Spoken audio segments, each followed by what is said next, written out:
after 12 minutes. David, I'm gonna go live.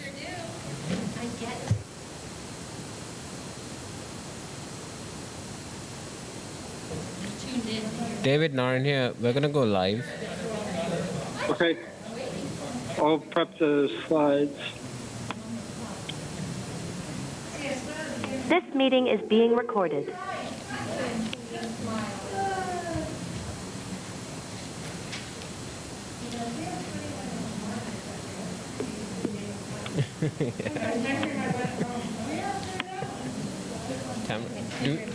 So we started broadcasting. Do we need to let her know that? She's not going to broadcast until I tell her. Oh, okay. Yeah. How are you? Good, thanks. How are you? Great. I'm well, thank you. I just have to say this little part, and then I'm out of the way. Yes, ma'am. What's that? Oh, really? Why? Because you have so many emails reading yourself. Oh, don't be silly. I'm not sure why you have too much to do. That's why. You're very sweet. I haven't even seen you today. Well, you're always busy day to day. I mean, they're all busy, but some are more. You're going to Portland? Oh, you are? When do you get to go? Oh, that's so nice. Did you get a good flight? Yeah. I flew out of LAX when we got Mag, the dog. I flew into Portland or whatever. It was like $60 flight. It was something really, really inexpensive. Maybe mine was 80, maybe 160, yeah. It was great. Can't beat it. So I think Cole's about maybe 3 hours from there. So we weren't going to Bend, but the dog was in Tillamook. So we went from Portland to Tillamook. It was great. We flew back out of Portland. All of them? Or just one? But I want to get more books, more flights booked. I haven't even looked over it. I read the first paragraph. Oh, please. Just the first. Yeah. That's fine.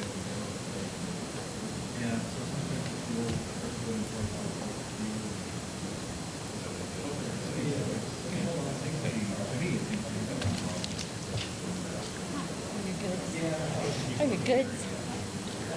We could just leave it on the screen or the story.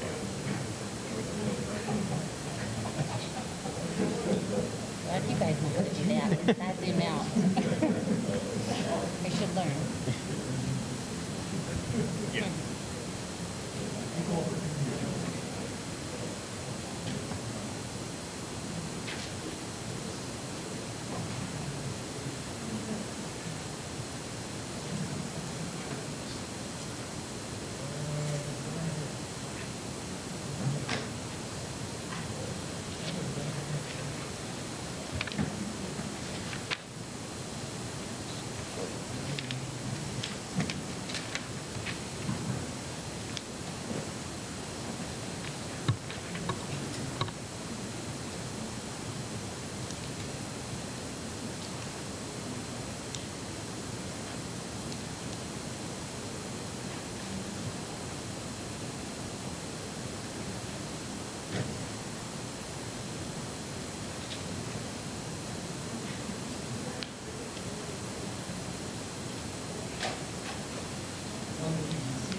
Good evening. We'll call the meeting to order.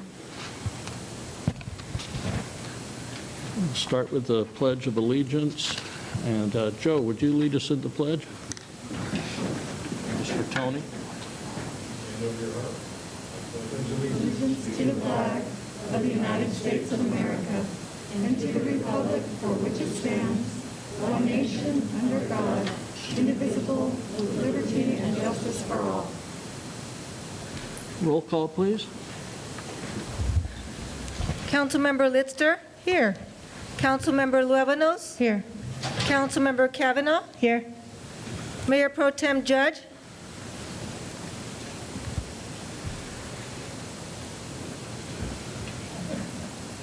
Mayor Pro Tem Judge?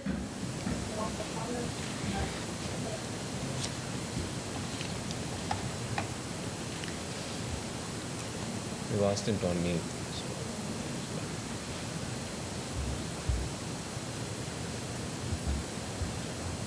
Mayor Pro Tem Judge is remote.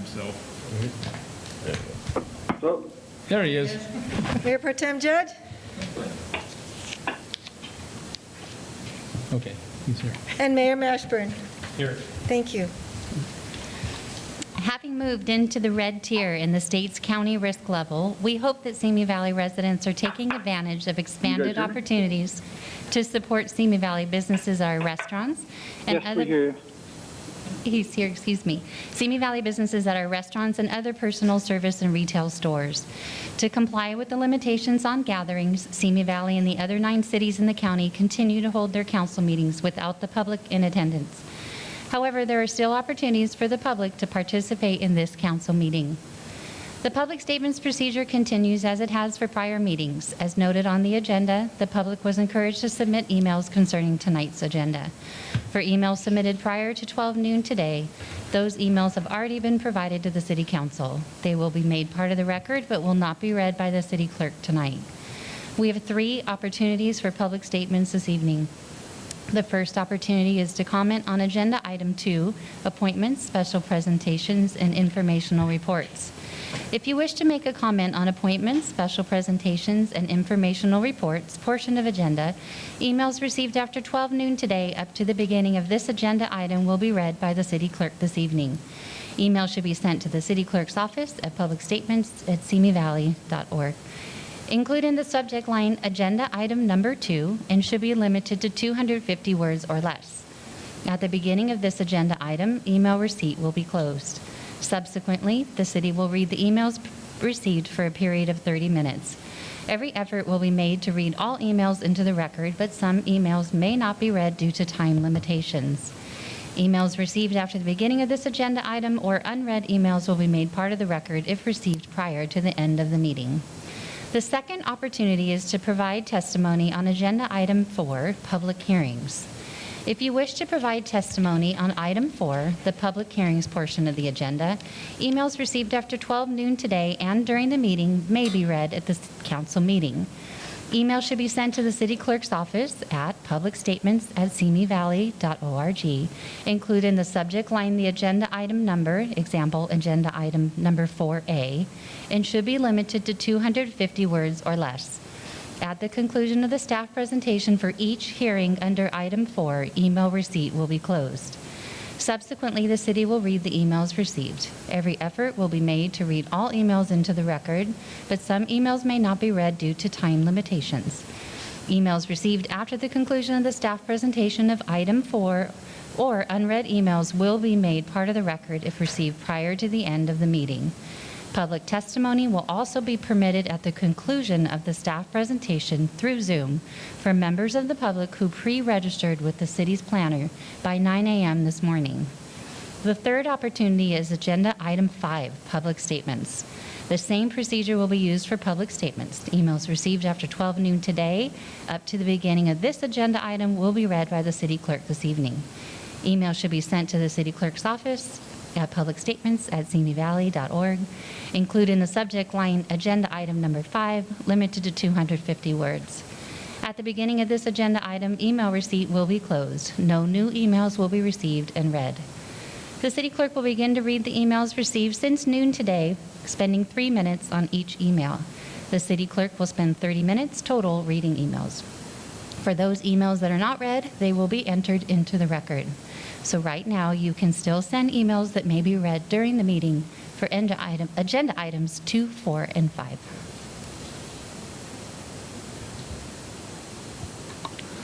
The city thanks you for your patience. During this local emergency, the city continues to provide opportunities for the public to participate in the business of the city and for their voices to be heard. With that said, we can move on with the meeting.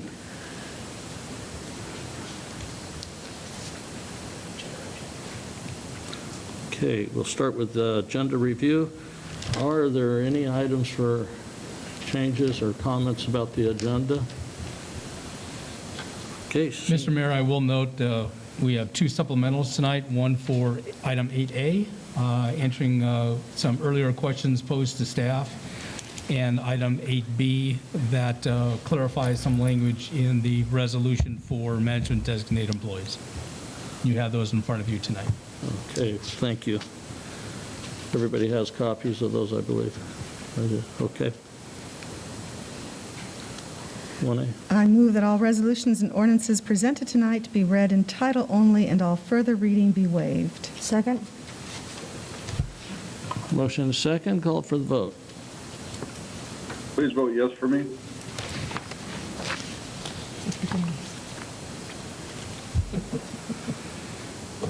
If any whoops, got ahead of myself, excuse me. The motion passes unanimously. If any member of the city council may have a conflict of interest or any reason why that member must abstain from the consideration of any matter on this agenda, he or she should so declare at this time. Anybody have a conflict? Seeing and hearing none, we'll move forward. Mr. Mayor, members of the City Council, the first item on the agenda is item 1D1, a proclamation declaring the week of October 17th through 24, 2020 as Flood Preparedness Week. And Ron Fuchiwaki is here to read the proclamation. Good evening, Mayor Mashburn and council members.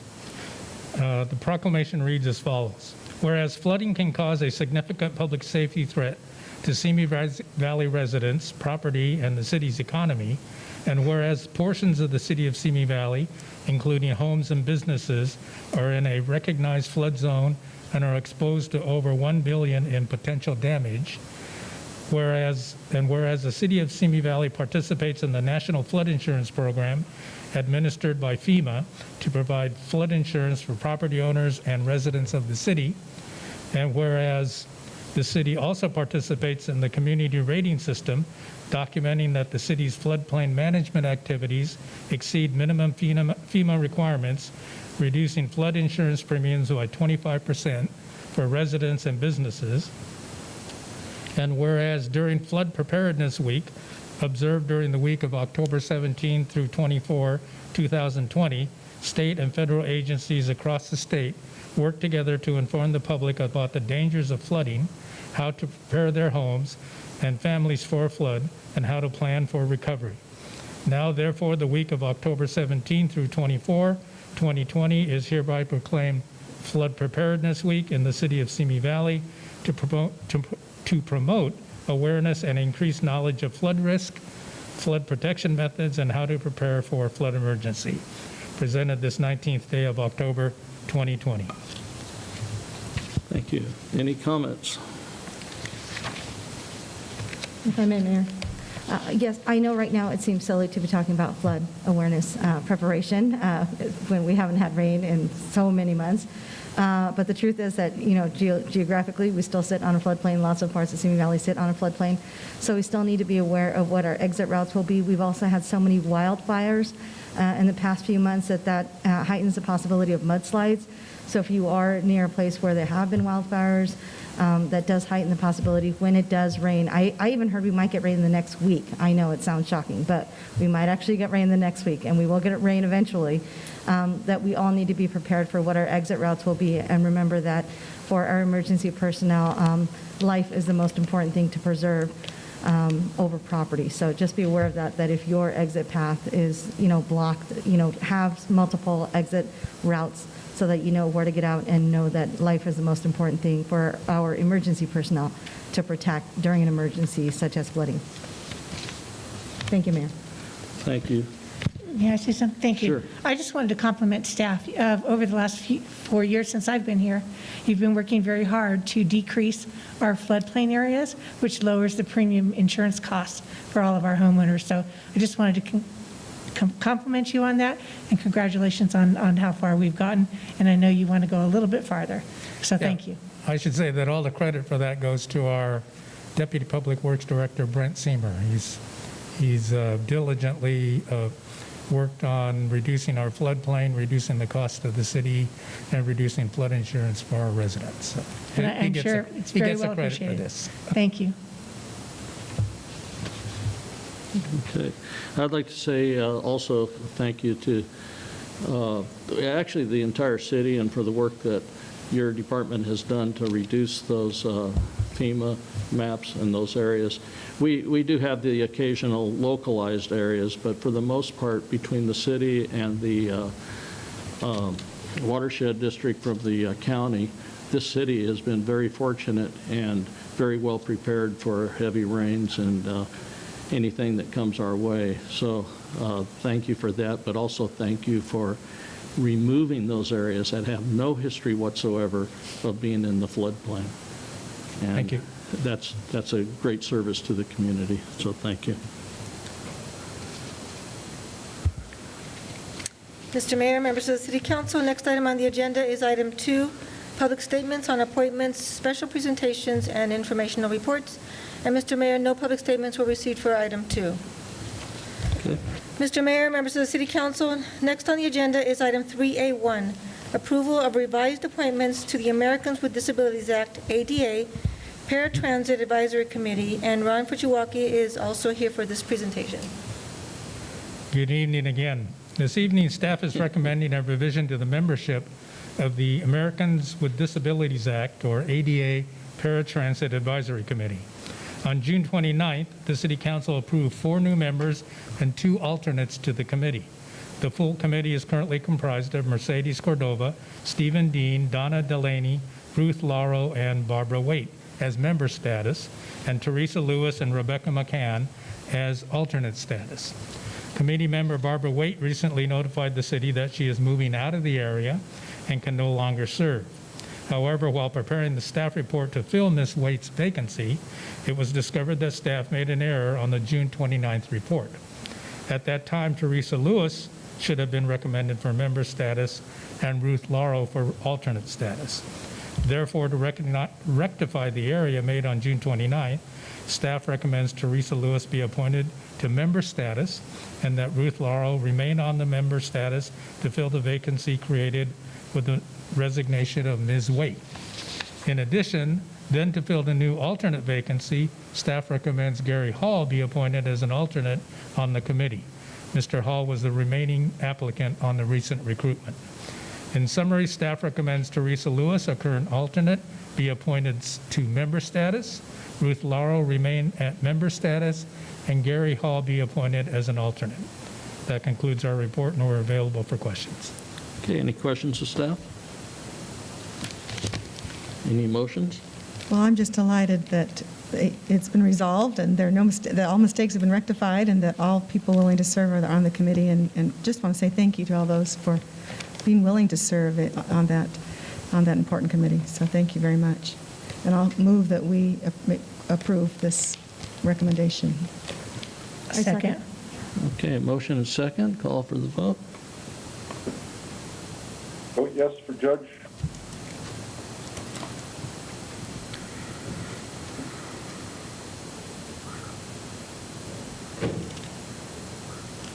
The motion passes unanimously.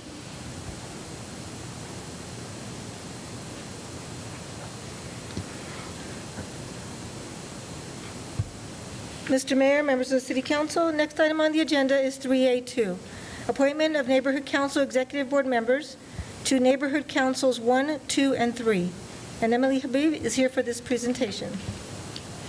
Good evening, Mayor Mashburn and members of the City Council. Since 1970, the neighborhood councils have served as an important component in the city government structure. They promote citizen awareness and participation in local government. They advise the City Council and Planning Commission on development projects and citizen concerns. There are a total of 15 vacancies on the executive boards of neighborhood councils 1, 2, and 3, with 5 vacancies on each.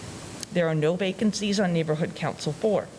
Tonight, 15 applicants are being nominated to serve terms commencing November 1st, 2020, and expiring on June 30th, 2022. Following are the names of the incoming neighborhood council executive board members who, due to COVID-19 restrictions, are unable to be here tonight. Neighborhood Council 1, Mahmoud Ballot, Rainford Hunter, Courtney Paul, Justin Randolph, and Bernadine Shockey. Neighborhood Council 2, Alan Barkwell, Gloria Bowman, Eli Holland, Wolfgang Knabe, and Lois Lingle. Neighborhood Council 3, Julia Fegg, Benjamin Panama, Frederick Peterson, Mary Poitier, and Tamara Wirtz. It is recommended that the City Council approve and the mayor appoint these 15 applicants nominated to serve on the executive boards of neighborhood councils 1, 2, and 3 for a term commencing on November 1st, 2020, and expiring on June 30th, 2022. That concludes the presentation. Staff is available for questions. Questions of staff? I do have a question. Yeah, question or comment? Question, actually. Okay. I know that there were quite a few applicants for Neighborhood Council 4, which it was determined that there were no vacancies. Do those applicants automatically stay in the pool, so to speak, or as applicants for the next time there as the application process? No, they stay in the pool, and they will be contacted to determine if they wish to apply for the next round. Okay. I just want to be sure that. I mean, they don't need to reapply. That's why I wanted to be sure that their work and their willingness is not for naught. Okay. Yes. Thank you. Okay. Question? I don't know if it's a question or comment, but I just wanted to make sure that everyone who's on the neighborhood councils is aware that they're subject to the city's code of ethics, and that they'll be signing the code of ethics. Yes, they are required to sign those statements. Okay. They received the code of ethics in their orientation packets, and they will be required to sign the statements. Okay. And I just want to thank everyone who signed up to volunteer and interview for these positions, both on the ADA paratransit and on the neighborhood council, but also a reminder that, you're subject to the code of ethics and that there are, ramifications for violation of the code of ethics. Thank you. Okay, comments? I would just love to say thank you for, I'm sure that, thank you for those 15 applicants that have been appointed and recognize this is really they are setting out upon a new voyage where we have new districts, and it will be very interesting an interesting reorganization, which it takes effect, if I'm not mistaken. When is the date that actually the district? The new boundaries take effect on November 1st, the same day as the term begins, the same day as the city council boundaries. I wanted to confirm that. So those of who've served previously, anyway, November 1st is the D-Day when all of a sudden we have new neighborhood councils. And having served on neighborhood council myself some years back, it was a tremendous opportunity to view what goes on with the city and to feel like I was making a difference. And I just want to thank those who are willing and coming forward to do this. And thank you, Emily, for your work with that as well. And just a reminder that to our constituents out there that, just because we have neighborhood councils that, have changed, now we have districts, and I know we're going to have a presentation next, we are still going to rotate. Is that correct, Ms. Habib, that the city council members will rotate? So regardless of where city council members are elected to, whatever district, we will still rotate. So city council members will get an opportunity to work with every single city council district. Is that correct? Yes. Okay. Each neighborhood council will be in a corresponding district with a specific city council member. However, in addition, each neighborhood council will be assigned a city council member as their liaison, and these liaisons rotate every 6 months.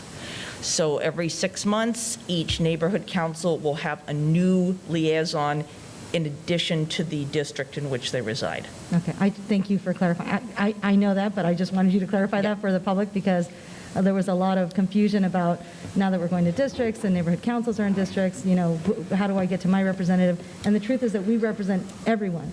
No matter where we're elected, you know, in which district, we represent the entire city, all the residents, all the constituents. So, and we will have that opportunity to interact as liaisons with all the different neighborhood councils every 6 months. And thank you for clarifying that. I'd like to add that I'm looking at the list again, and there's some very talented people. All of them, I'm sure, are talented.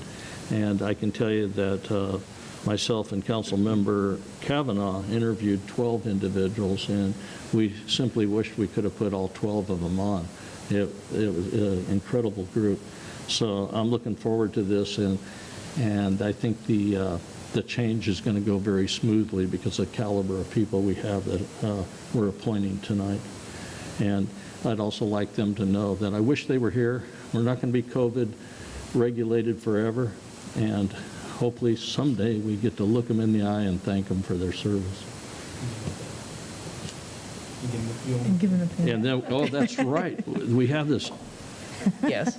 great lapel pin, and we will be sure to get your pin to you, because I'm sure everybody's watching tonight in excitement to make sure that they were properly voted in and appointed.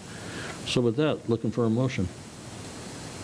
I'll move to approve and the mayor appoint 15 applicants nominated to serve on the executive boards of neighborhood councils 1, 2, and 3 for a term commencing on November 1st, 2020 and expiring on June 30th, 2022. Second? Motion and second. Call for the vote.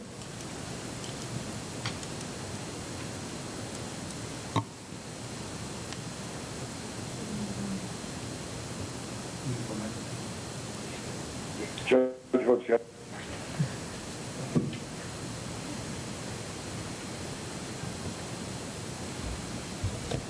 The motion passes unanimously. And for the record, I'll appoint everybody that's on that list.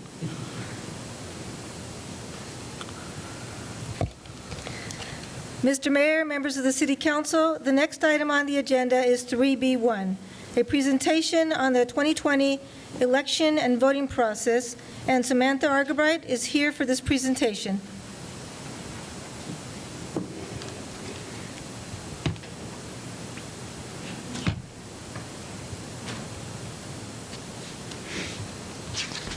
Good evening, Mayor Mashburn and members of the City Council. Technical assistance.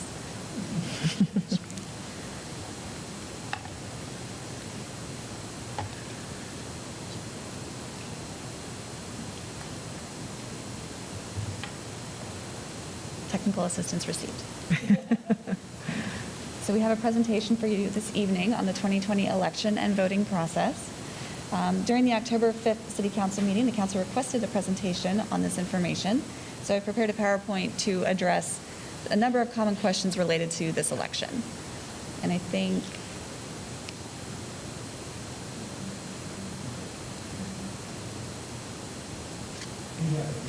oh, you guys have it up there? Okay. Okay. Do they have it at home? Okay. As long as everybody has a copy of it. Just to make sure. This is why we need an upgrade. Okay. This is why we need an upgrade. So the County of Ventura mailed the voter information guide the week of September 21st. And I have a photo of what that looks like, and I have an example with me as well. This voter information guide actually contains much of the information I'm going to be presenting on this evening. The county mailed this guide on September 21st. They mailed ballots on October 2nd, and they opened the drop boxes on October 5th.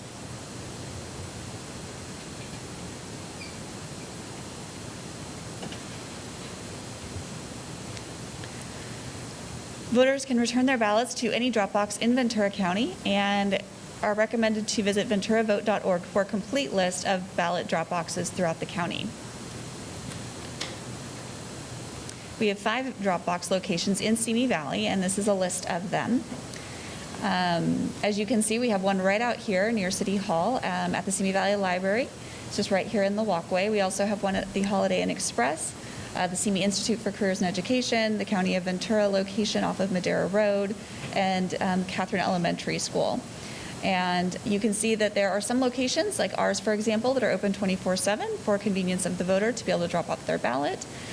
Some are open just Monday through Friday, some are open daily, some are located inside facilities. But the photo down in the corner, that's actually one of the social media posts that we did to inform voters of what the actual ballot boxes look like. So we have the one kind of over there on the right that is the permanent ballot drop box location. And then the one on the left is actually one of the more temporary locations that you would find at like the Holiday Inn Express. So, for example, we actually have, moving on, we've been doing a number of educational pieces to try to inform our voters about these ballot drop box locations. So, in addition to social media posts on Facebook and Instagram in English and Spanish, we're also continuing to educate voters on this information throughout this coming month. And we are also running an ad in the Acorn this Friday. So this is a preview of what that ad is going to look like. So we're kind of taking up the Halloween theme a little bit. Next, obviously, we'll have voting in person. So while the county had sent everyone a vote by mail ballot, we have some voters, obviously, that still want to go to the polls and have that experience. So they are offering in-person voting at 8 locations in Simi Valley. And that begins on Halloween, October 31st, and goes through November 3rd. These are the 8 locations. So we have Center Point Church, Cornerstone Community Church, Grand Vista Hotel, Catherine Elementary School, Rancho Simi Recreation and Park District, Ronald Reagan Presidential Library, Shepherd of the Valley Lutheran Church, and again here at the Simi Valley Public Library. Saturday the 31st, Sunday November 1st, Monday November 2nd, the hours are 10 a.m. to 6 p.m. And on Election Day, the hours are 7 a.m. to 8 p.m. Some of the questions that we've received are if people can go vote at their normal precinct voting location. And we would definitely encourage people to check the venturavote.org website or their Ventura voter information guide or our website and social media, as we have a list of all of these sites available. Some of them obviously are normal polling locations, but as they are more limited than usual, we don't want folks showing up at a polling site and then, feeling like they can't vote. So as I mentioned, it may not be the same as your regular assigned precinct location, and we encourage people definitely to check online first, venturavote.org. And when you go to vote in person, the county does require that you surrender your vote by mail ballot to ensure that there's no duplicate voting. Additionally, when you're voting in person, you'll be required to social distance by 6 feet, and staff will be wearing gloves and masks and wiping down the touch screens and surfaces after every voter, and they'll be limiting the number of voters in the voting area at a time in order to be responsive to COVID protocols. Next, voting by districts. So 2020 is the first election by that voters will be voting by districts for city council members. The mayor will still be elected at large. So this election, city council districts 1 and 3 will vote for council members, and then in 2022 it will be districts 2 and 4. The city has a Find Your District tool on the website at simivalley.org, Find Your District. Staff has been promoting this information since February, but we also have a sample social media post on here that we've also been using, and we'll continue to use the rest of this month. So when a resident goes to the simivalley.org Find Your District page, they will come to this screen. And as you can see, each of the districts is a different color. And up in the right-hand corner, there is a place where you can enter your address. So if you do that, next slide will show you what happens. So for demonstration purposes, I entered City Hall, 2929 Tapo Canyon Road, which happens to be in District 1 because it shows up as pink.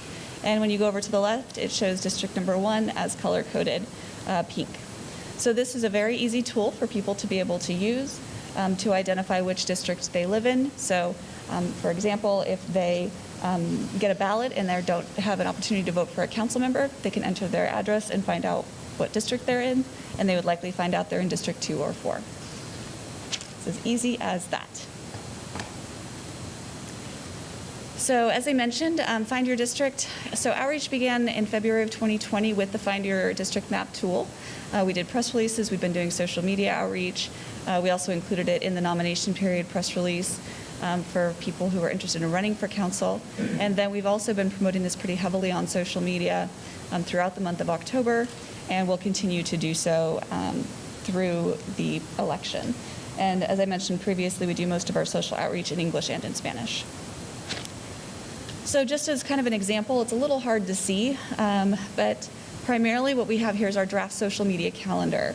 And this is a draft because primarily it's firm, but as issues come up that we need to be responsive to. So for example, when we had the fraudulent ballot boxes, staff immediately did posts on social media to ensure that the community was aware of those.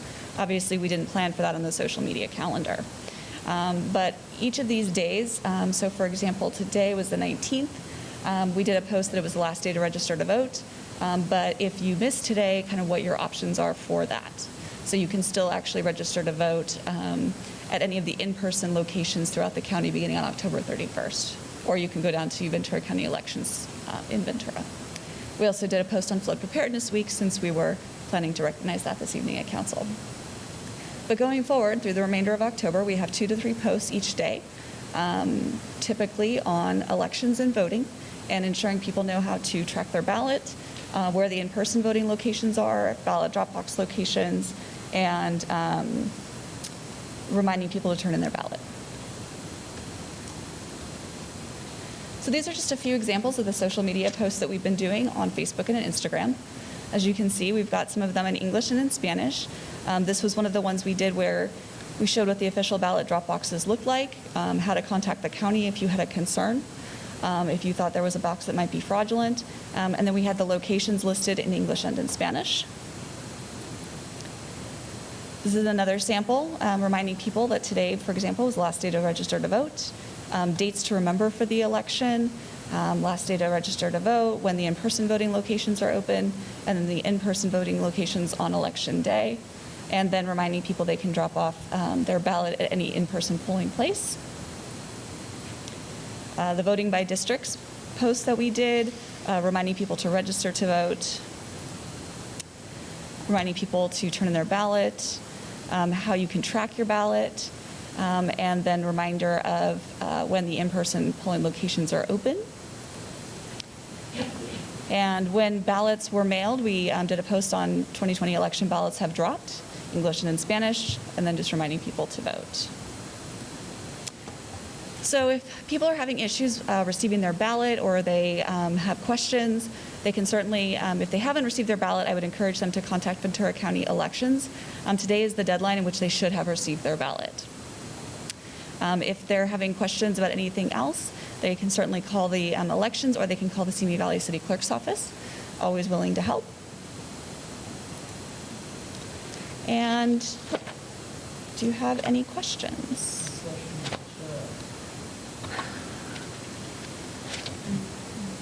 Elaine.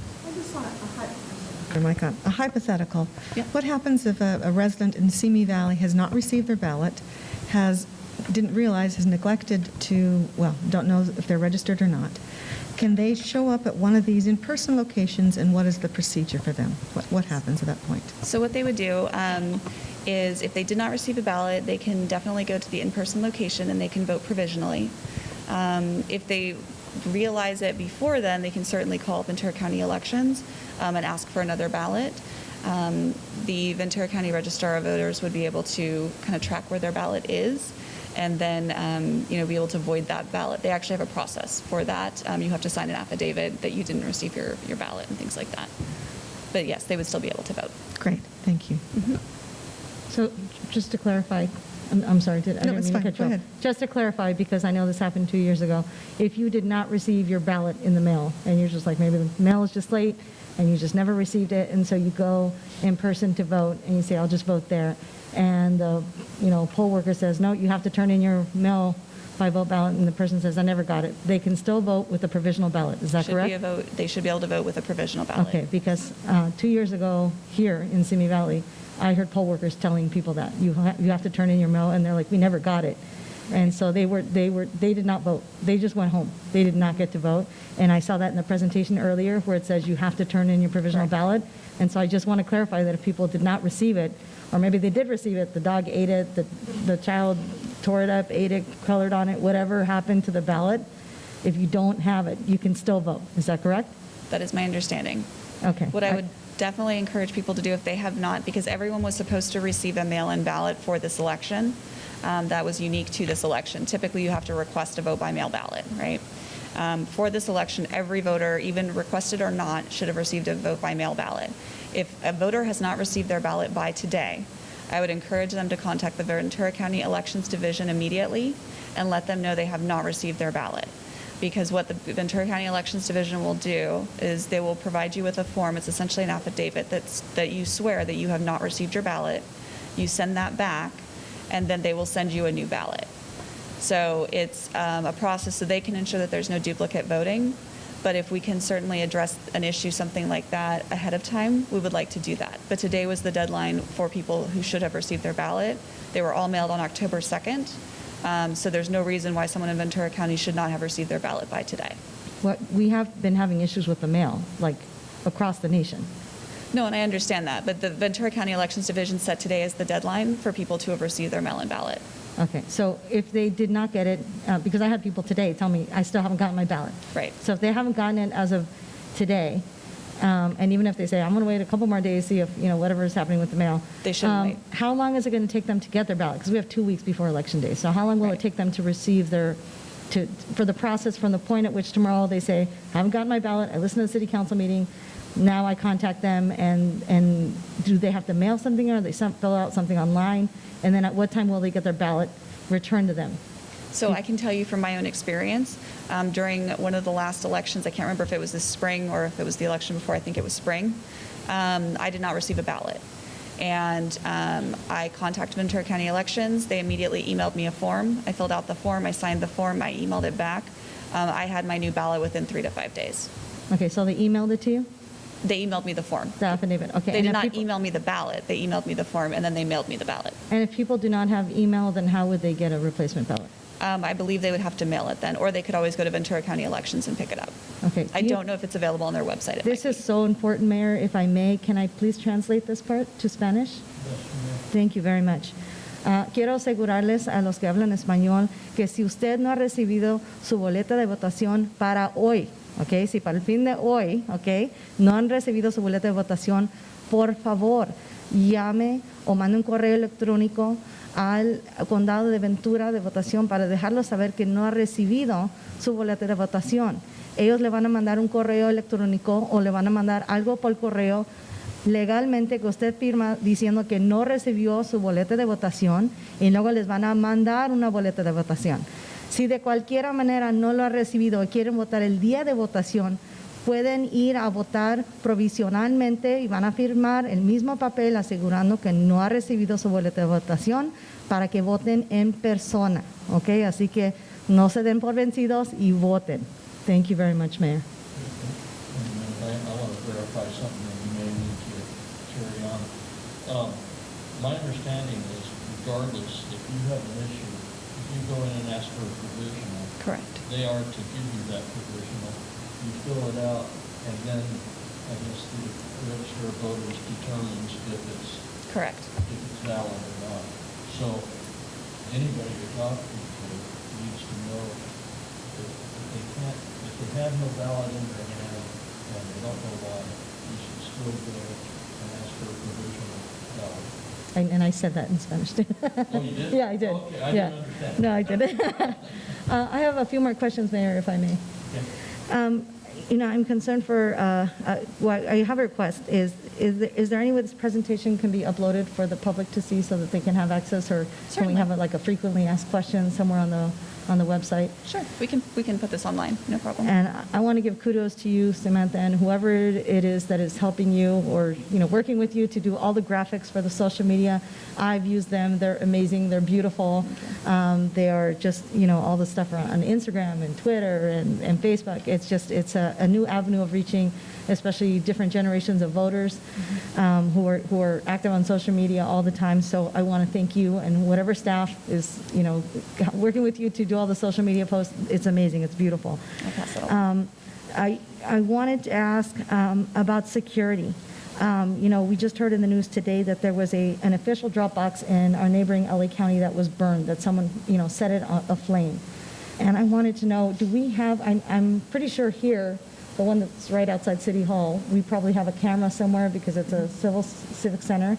But I don't know if the other places where we have official drop box, are they secured in that way? And would we be able to make sure that, they're safe so that this doesn't happen here in Simi Valley, that people do not set official ballot boxes on fire?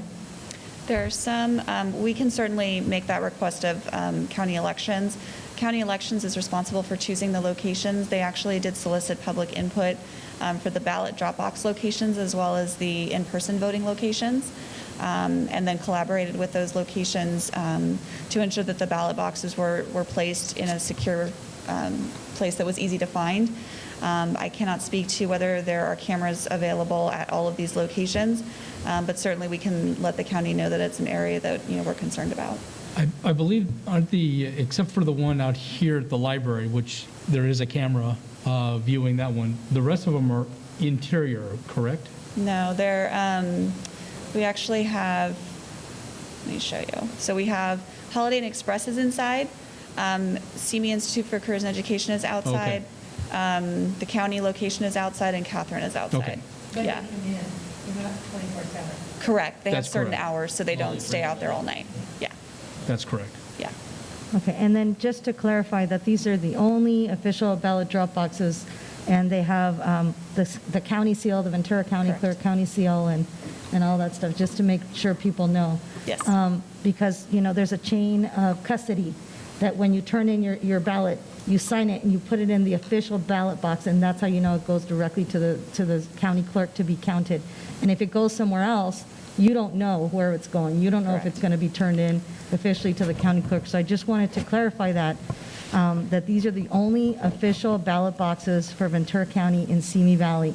If you put it in another box, you have broken the chain of custody, and we do not know if your ballot will go to where it's supposed to go or if it's going to be counted. Is that correct? That's correct. Thank you. What I would encourage all voters to do before they turn their ballot in is go to where'smyballot.sos.ca.gov. We've been including this information in nearly all of our social media posts about voting. And it's a way for when you turn your ballot in and it's scanned by the county, you'll get a text message that says that your ballot has been received. And tells you that your ballot will be counted. And it's very quick. For example, I turned my ballot in on Friday. I got a text message Friday evening that said they had received my ballot and that it will be counted. So it's a great way to ensure that your ballot has not been slipped through the cracks. So. And that, to that point, if someone has inadvertently given it to someone or placed it in an unofficial box, this is a way that they know if it truly has been received. Is that correct? So I want to put people's minds at ease who might be worried, oh no, I've already put it maybe not in one of these boxes, but I just want to be sure they will know through this web address exactly if it has been received and counted. Correct. And if anyone turned their ballot into one of the unofficial boxes, and they know it was an unofficial box, they can also contact the county and let them know that. And the county can, if they are concerned about if it was received, the county can check on that or send them a new ballot if they need to. Okay, I have a couple more questions. Will all ballots for all districts be available at all places? Because these are questions I'm getting from constituents. So I saw that there's 8 places where people can go vote in person, including earlier, starting on Halloween Day through Election Day. And do they have to go to a certain voting place, or can they vote? Like if they're in District 2, do they have to go to a certain polling place? They can go to any of them, because go to any. there are different ballots for different people in different districts. Correct. They can go to any in-person polling place in Simi Valley. Okay, and they will look up their address and it'll say what district they're in, they'll give them the right ballot for the district they're in? They should do that, yes. Okay. Because you're not assigned to a precinct location as in the past. You can go to any location. Okay, I just want to clarify that because people are asking. I have a couple more questions if you can indulge me. Security for voting on voting day. So I have a couple questions regarding this. You said that people are required to social distance if they're going to vote in person. Do they have to wear masks as well? In the voter information guide, it does not specify that. It says that the staff will be wearing masks and the staff will be wearing gloves.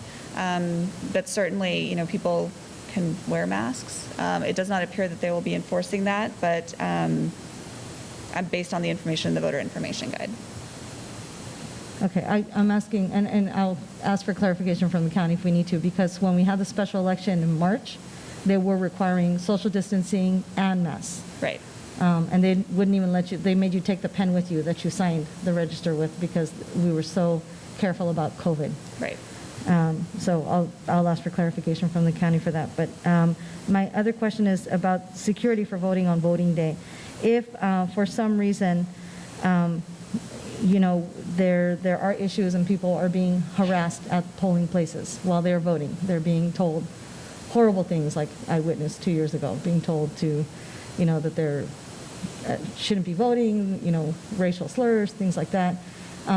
Who is going to provide security? Is the county providing security? Are we going to step in as Simi Valley Police Department going to step in if there's an altercation, physical altercation, otherwise? What is the security procedure for voting day?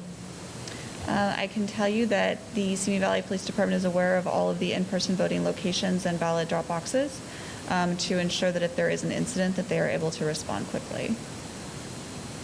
Okay, and do you know if the county, and if you can't answer the question, I don't expect you to, but I just wanted to know, do you know if the county is providing any security? I don't know that. Okay. I don't know that. I would ask Mr. Gabler if you can find out that for us, please, and so that we can put that, make sure people are secure in knowing that they're going to be safe going to vote in person if they so choose to go vote in person, because those are some of the questions that I've been getting asked from constituents, and they want to know that they're going to be safe going to go vote. And we've all seen the long lines in Florida and all over the country of people waiting. And if people get in line to vote at, I know you have the times, but if it closes at 6 o'clock and they get in line to vote at 5:38, can they still vote? I know on election day, if you are in line at 8 p.m., that you are allowed to vote. I would presume that is true on the days leading up. Before the hour it closes, but that I don't have an answer to affirmatively. Okay. Those are questions that would need to be directed to the Elections Division because they control how long the polls will stay open. But I would concur with Deputy City Manager Argabright that if you're in line at 8 o'clock, you would be entitled to vote. Okay, yeah, and that happened to me several years ago where we were in line, there was a long line, and we had to wait 4 hours to get to actually vote with our very impatient children. But they understood why we were waiting 4 hours to vote.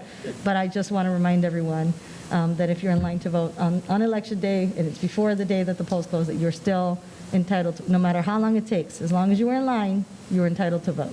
If you are in line at 8 p.m., yes. Okay. And then my last question is, I really wish we would have had this information sooner. Before ballots dropped. The drop boxes opened October 5th. People started getting their ballots, some of them even as early as October 5th. And at the very least, I would have liked to have had the information on the districts and voting by districts, because I had a lot of people call me today and the past few days saying, I finally got my ballot.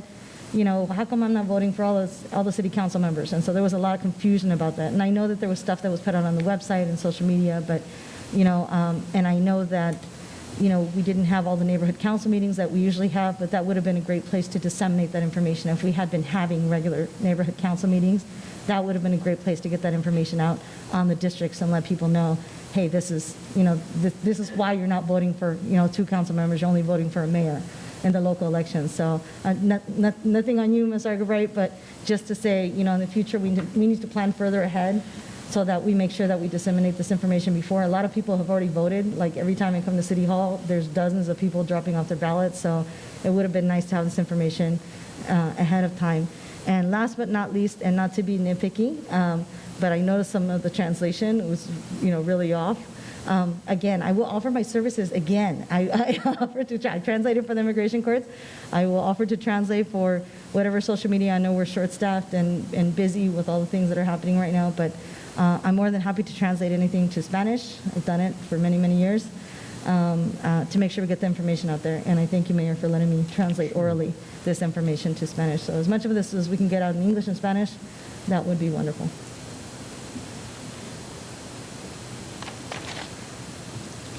Okay. Any other questions? Thank you.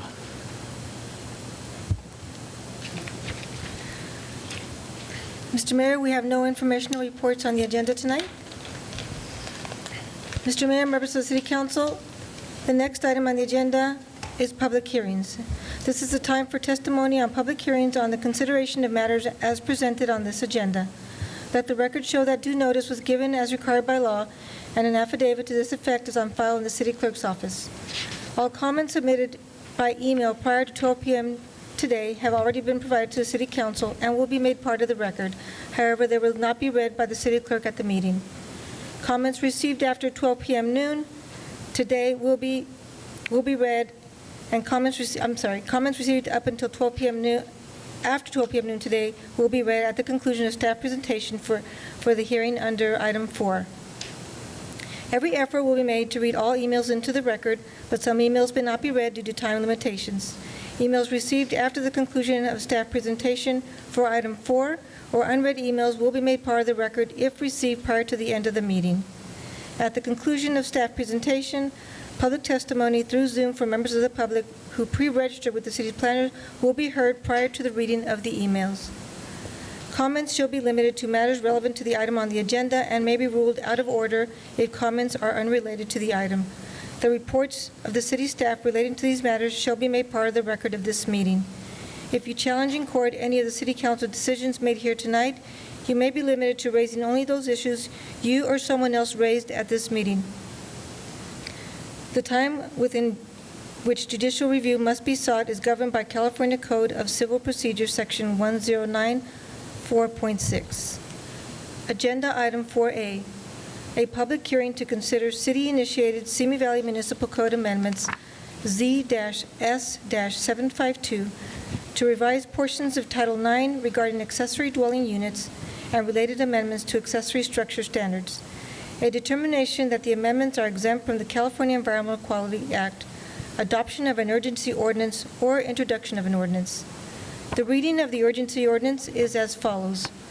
Urgency ordinance number 1315, an urgency ordinance of the City Council of the City of Simi Valley for Z-S-752, amending portions of Title IX of the Simi Valley Municipal Code related to accessory dwelling units and determining that amendments are exempt from the California Environmental Quality Act. Or ordinance number 1316, an ordinance of the City Council of the City of Simi Valley for Z-S-752, amending portions of Title IX of the Simi Valley Municipal Code related to accessory dwelling units and determining that the amendments are exempt from the California Environmental Quality Act. And Naren Gunasekera and Sean Gibson are here for this presentation. Good evening, Mayor Mashburn, members of the City Council. As mentioned, this is a proposed urgency ordinance or standard ordinance for our accessory dwelling unit provisions regarding updates that the state have requested that require all cities to adopt. Our Associate Planner, Naren Gunasekera, is here for the presentation. Naren? Good evening.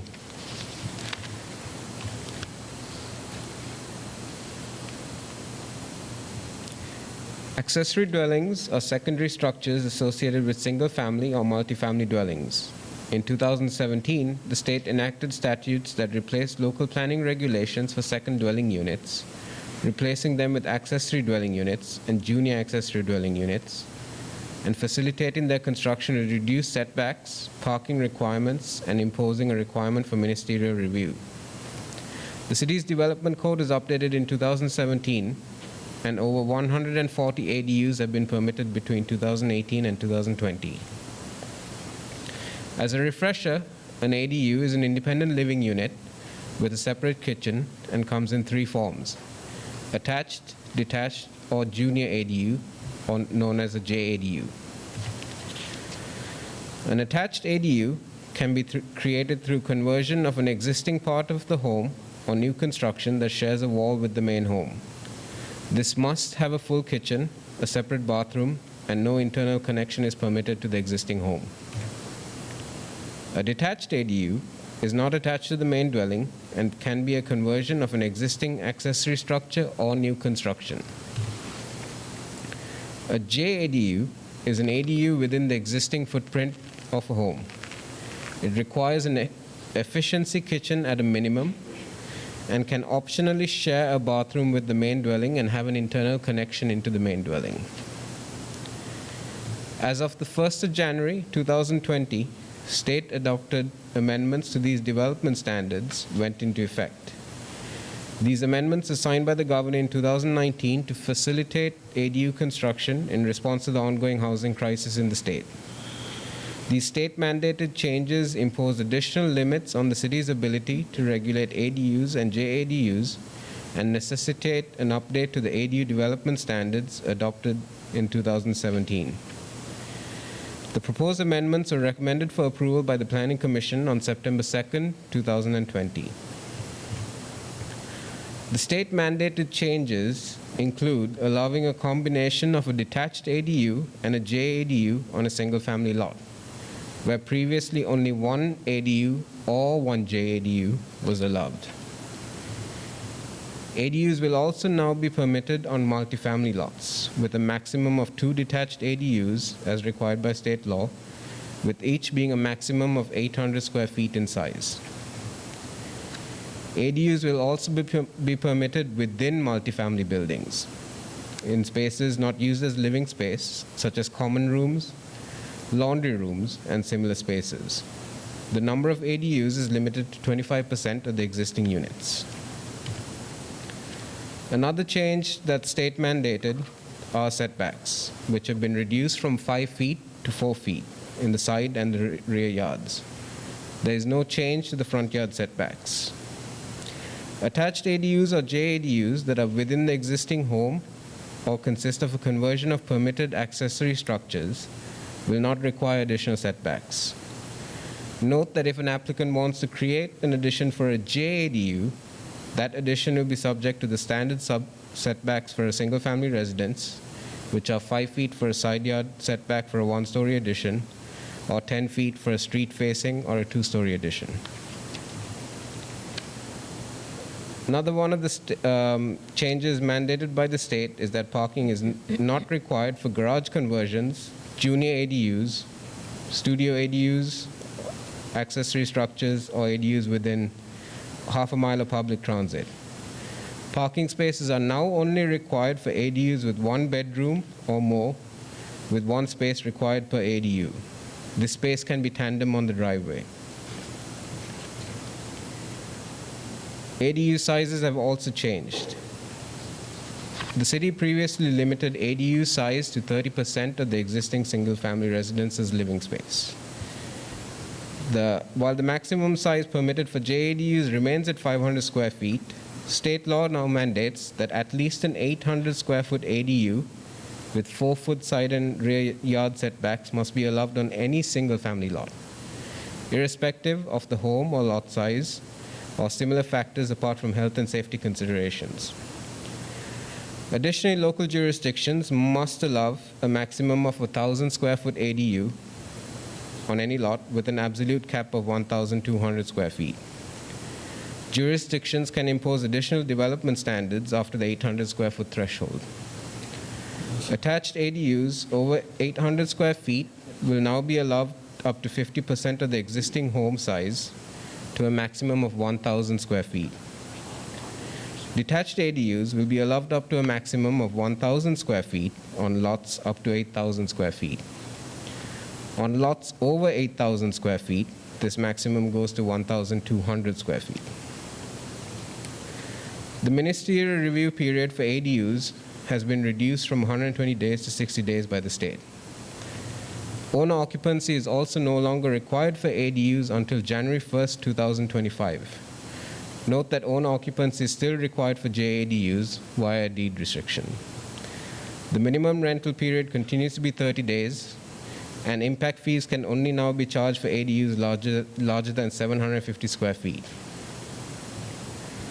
Other state law updates include allowing owners of a substandard ADU 5 years to correct the violation if it is not a health and safety issue, and nullifying homeowner CCNRs that prohibit JADUs or ADUs.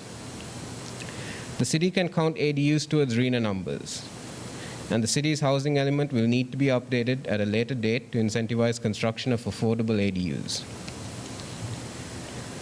The code changes implement design standards as allowed by state law to maintain neighborhood compatibility. Detached ADUs over 800 square feet will be required to not cover more than 40% of the required yards and keep 50% of the rear yard width open. ADUs will continue to be limited to 18 feet in height. However, with the proposed updates, ADUs will no longer be permitted above a garage or on a second floor unless there is no feasible location on the lot for at least an 800 square foot ADU. Objective design standards have been included in the proposed code update to ensure architectural compatibility for ADUs with the existing home. These include requiring the same color and materials for the ADU as the existing home and a roof slope that matches the dominant roof slope of the home. Updated definitions in the code include a clear objective definitions for attached and detached ADUs. Guest houses will be removed from the code as they were determined to serve the same purpose as ADUs in the relevant zones.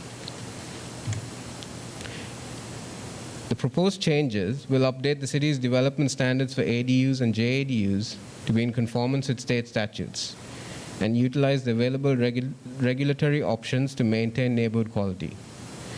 It is recommended that the City Council approve Z-S-752 to amend portions of Title IX of the Simi Valley Municipal Code pertaining to the regulation of accessory dwelling units and determine that the amendments are exempt from the California Environmental Quality Act. That concludes my presentation, and staff are available for questions. Thank you. Questions of staff? I do. Thank you. Councilmember Kavanaugh. Hi. I really just have questions. It was a very good report. Thank you very much. Having been here when we did this the first time, I had some background, so that made it a little bit easier. But on page 7, under item H, the ADU height limits, I just had a couple of questions on that. It looks like we are going to only allow a second story on a single story if there's what, okay, I'm trying to, I guess what I'm concerned about is it looks like we're not going to allow a second story on a single story house unless there's a specific reason. Is that correct? So we're not going to allow ADUs on the second story. I'm sorry, that's what I meant. Yeah. Okay. So primarily because for a normal single-family addition, the side yard would be 10 feet. However, if you add an ADU onto your second story, you can actually push that to 4 feet. So we're concerned that they would take the first story down to the additional footage? Yeah, somebody could, in theory, do a 2-story ADU that goes all the way to 4 feet to the side yard. The ADU would be over the first story and the second story. Okay, because my first thought was, well, if I have a single story, if I want to add a second story, I can do that along with the correct permits. Yes. But yet we're not going to allow for an ADU. I was concerned that there might be a conflict there, that somebody could sue the city saying, well, you allow it for the private house, but you're not going to allow it for an ADU. It's primarily because of the reduced setback that we decided on that. What about if you have a property that has a detached garage that meets the requirements, and you have a 2-story house? Will we allow a second story on top of that garage? No.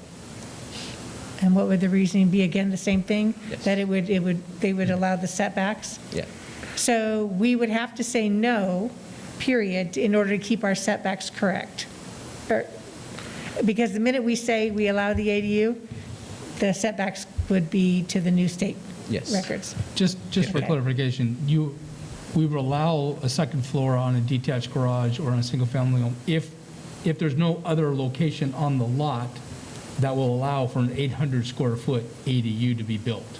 Okay, well, for example, if you have a pool in your backyard, so you don't have room to add an ADU, you have the square Then you- footage, but there's a pool there, Then you could.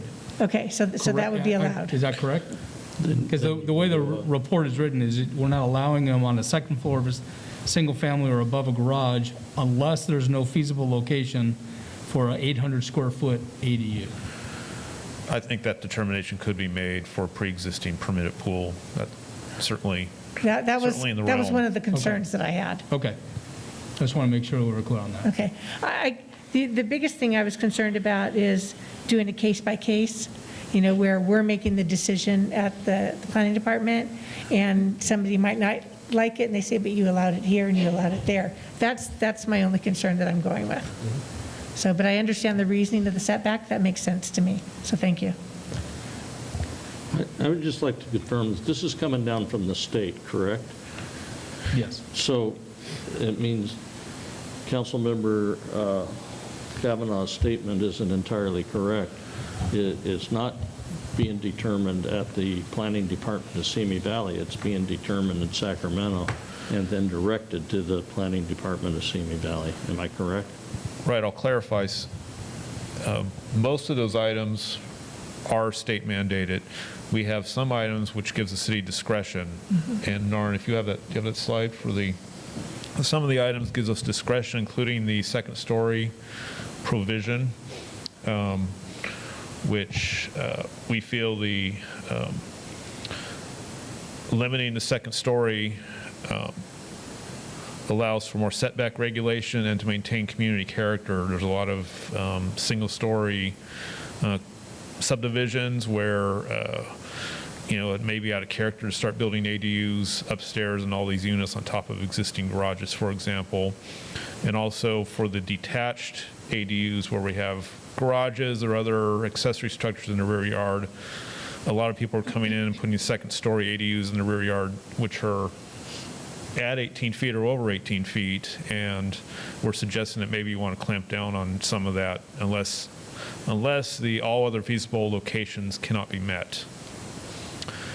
And also, the city will also be restricting the rear lot yard coverage for the larger ADUs, which are beyond the state minimums. So there's some discretion. In addition, some design standards for some of the architectural features are included in the local provisions. Okay. And then one of the areas that it appears to me that the state has taken away for discretion-wise is parking. That's correct. Am I correct there? So we have no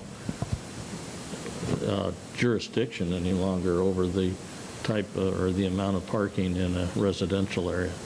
That's pretty much correct. Okay. Thank you. Councilmember. Thank you, Mayor. Yes, I'm curious if you know by any chance how many warning letters has the city of Simi Valley received from the California Attorney General with regard to housing issues? The only warning letters I know of we've received are regarding the project at Tapo and Alamo, and we've received 3. Okay, but it sets a context for the fact that, we have not been meeting our obligations with regard to providing housing for the community.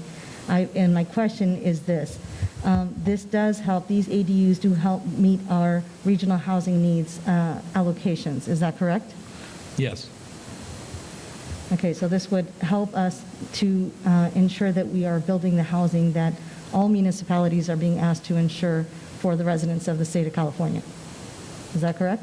Correct, although I think, do they only count for moderate? The RENA numbers, they don't count for low and low, very low, it only counts for moderate, is that correct? So they mostly count for above moderate unless they're constructed in moderate or low income tracts, at which stage they're counted towards moderate.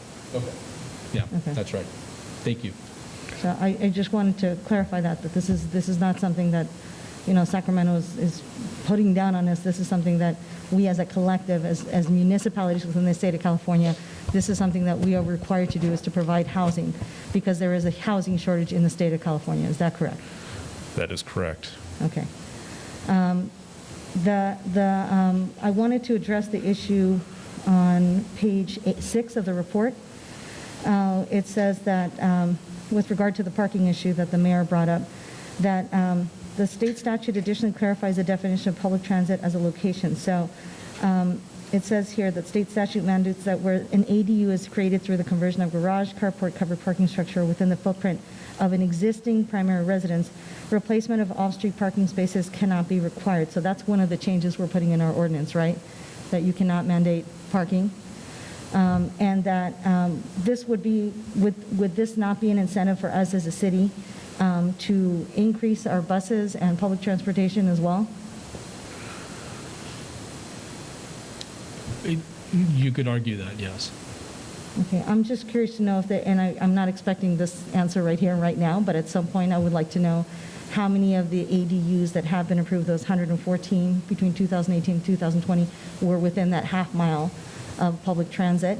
And I know that we just changed our bus routes, so I know, it's going to be different according to when the permit was issued and they were granted and built versus, because we changed our bus routes in December and onward. And so I would like to know that, and also to make sure that that information is passed on to whoever does apply for ADUs, so that they're aware that if you're within a half mile of public transit, that, if it is that one bedroom, I believe it's only the one bedroom ADU that requires a parking space, that if they are within a mile, I would like us to be proactive in letting them know that, hey, there's public transit if you're building an ADU and it's a one bedroom, even though we can require a parking spot, that there is a waiver if you're within a half mile of public transportation. And that would include Metrolink and buses. Is that correct?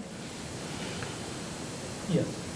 That's correct. And our staff does encourage all our applicants to work out the parking issues ahead of time. We don't want to require additional parking when not needed with that bus distance requirement. So we always check for that bus stop location when those applications come in, and we've been fairly successful in achieving that. Okay, and then my last question is, because I know we have a lot of HOAs throughout the city, and are we providing notification that the HOAs and CCNR restrictions on ADUs that unreasonably prohibit or restrict that, the building of ADUs are void and unenforceable, as it says on page 8? We can do that. We have not. Okay, because, I would hate for a resident who applies for an ADU and, gets the city permission and goes through the process to then be, bothered by someone from the HOA comes up, or someone from the CCNR says, well, you can't do this.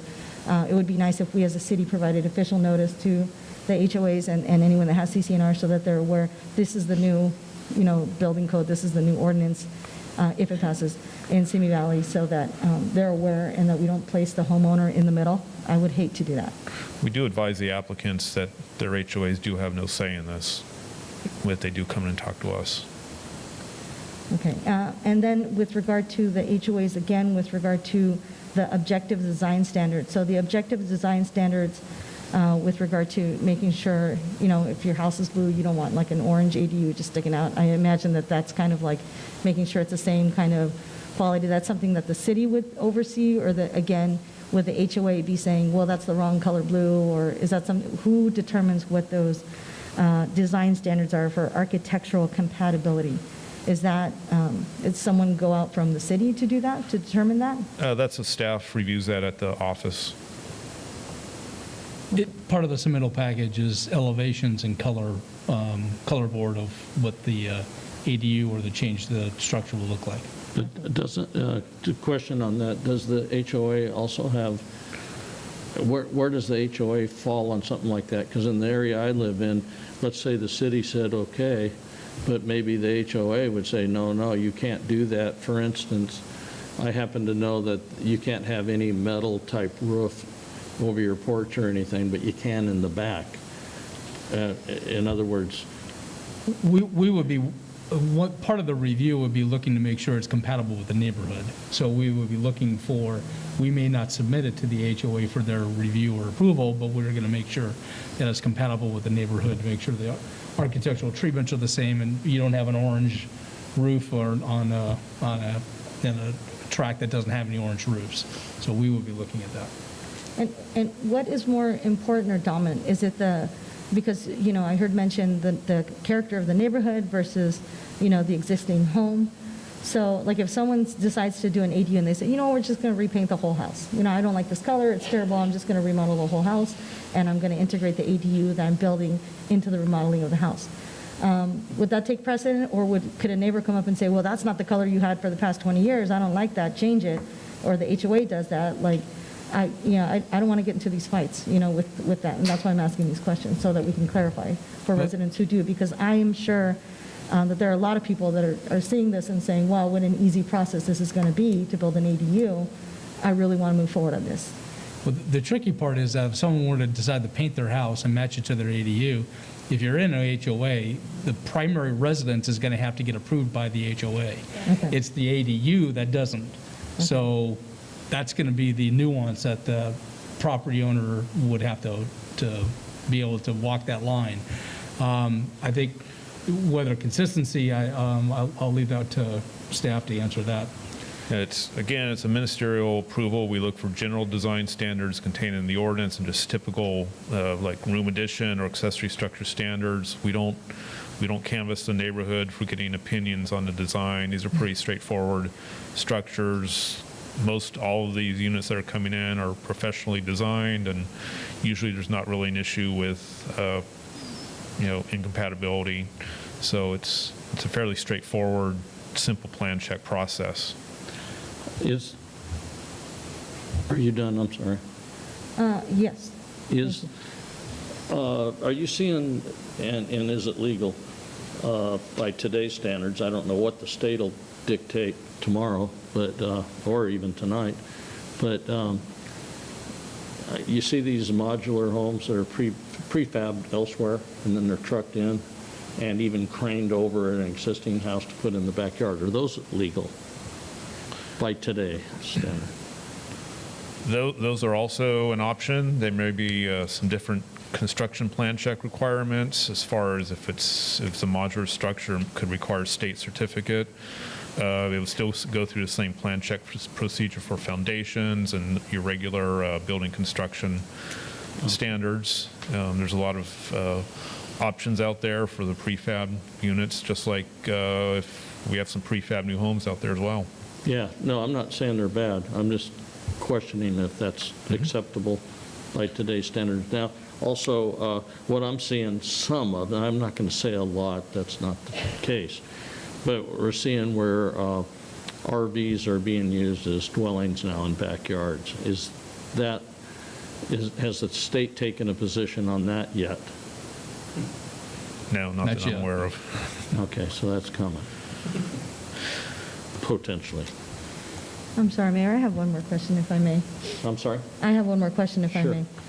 Is the changing of this ordinance going to increase or decrease staff time? Do we need additional staff? Do you foresee that we will have, a huge increase in ADU applications once this ordinance takes place?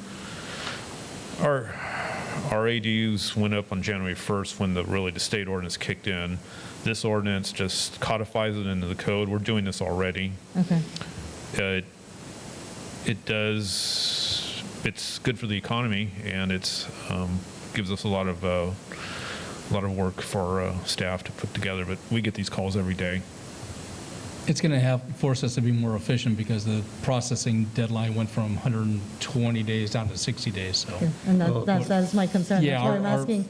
What is do we need to increase staff or staff time, or do we need more staff to be able to meet this deadline? Well, we can always use more staff, but well, that's another discussion. But I think that our staff has been very efficient in working with this since January because of the change. Okay. So if I come in and present you with plans for an ADU at the back of my house, are you under a lot of pressure to get it done in, what was it, 60 days? That seems awful fast. have to tell you that it was several years ago, I had to get a permit for a barn, and that was far more than 60 days.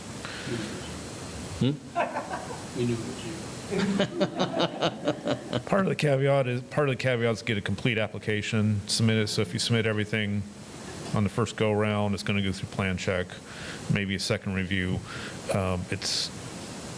Our team is already fast in getting those things out. So for the most part, those aren't sitting around for too long.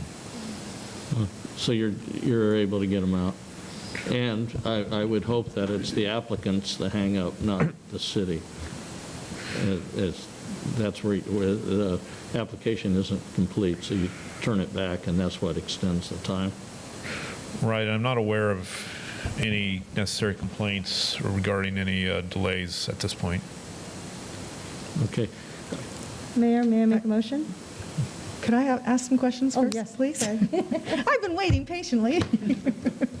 If I might, please. Thank you. I thought I felt a pin hit No, my head. I've not said a thing. Very good. Just a few questions before the motion, please. Thank you. I just want to be completely clear. 2017 is when the state basically said you have to have ADUs, period.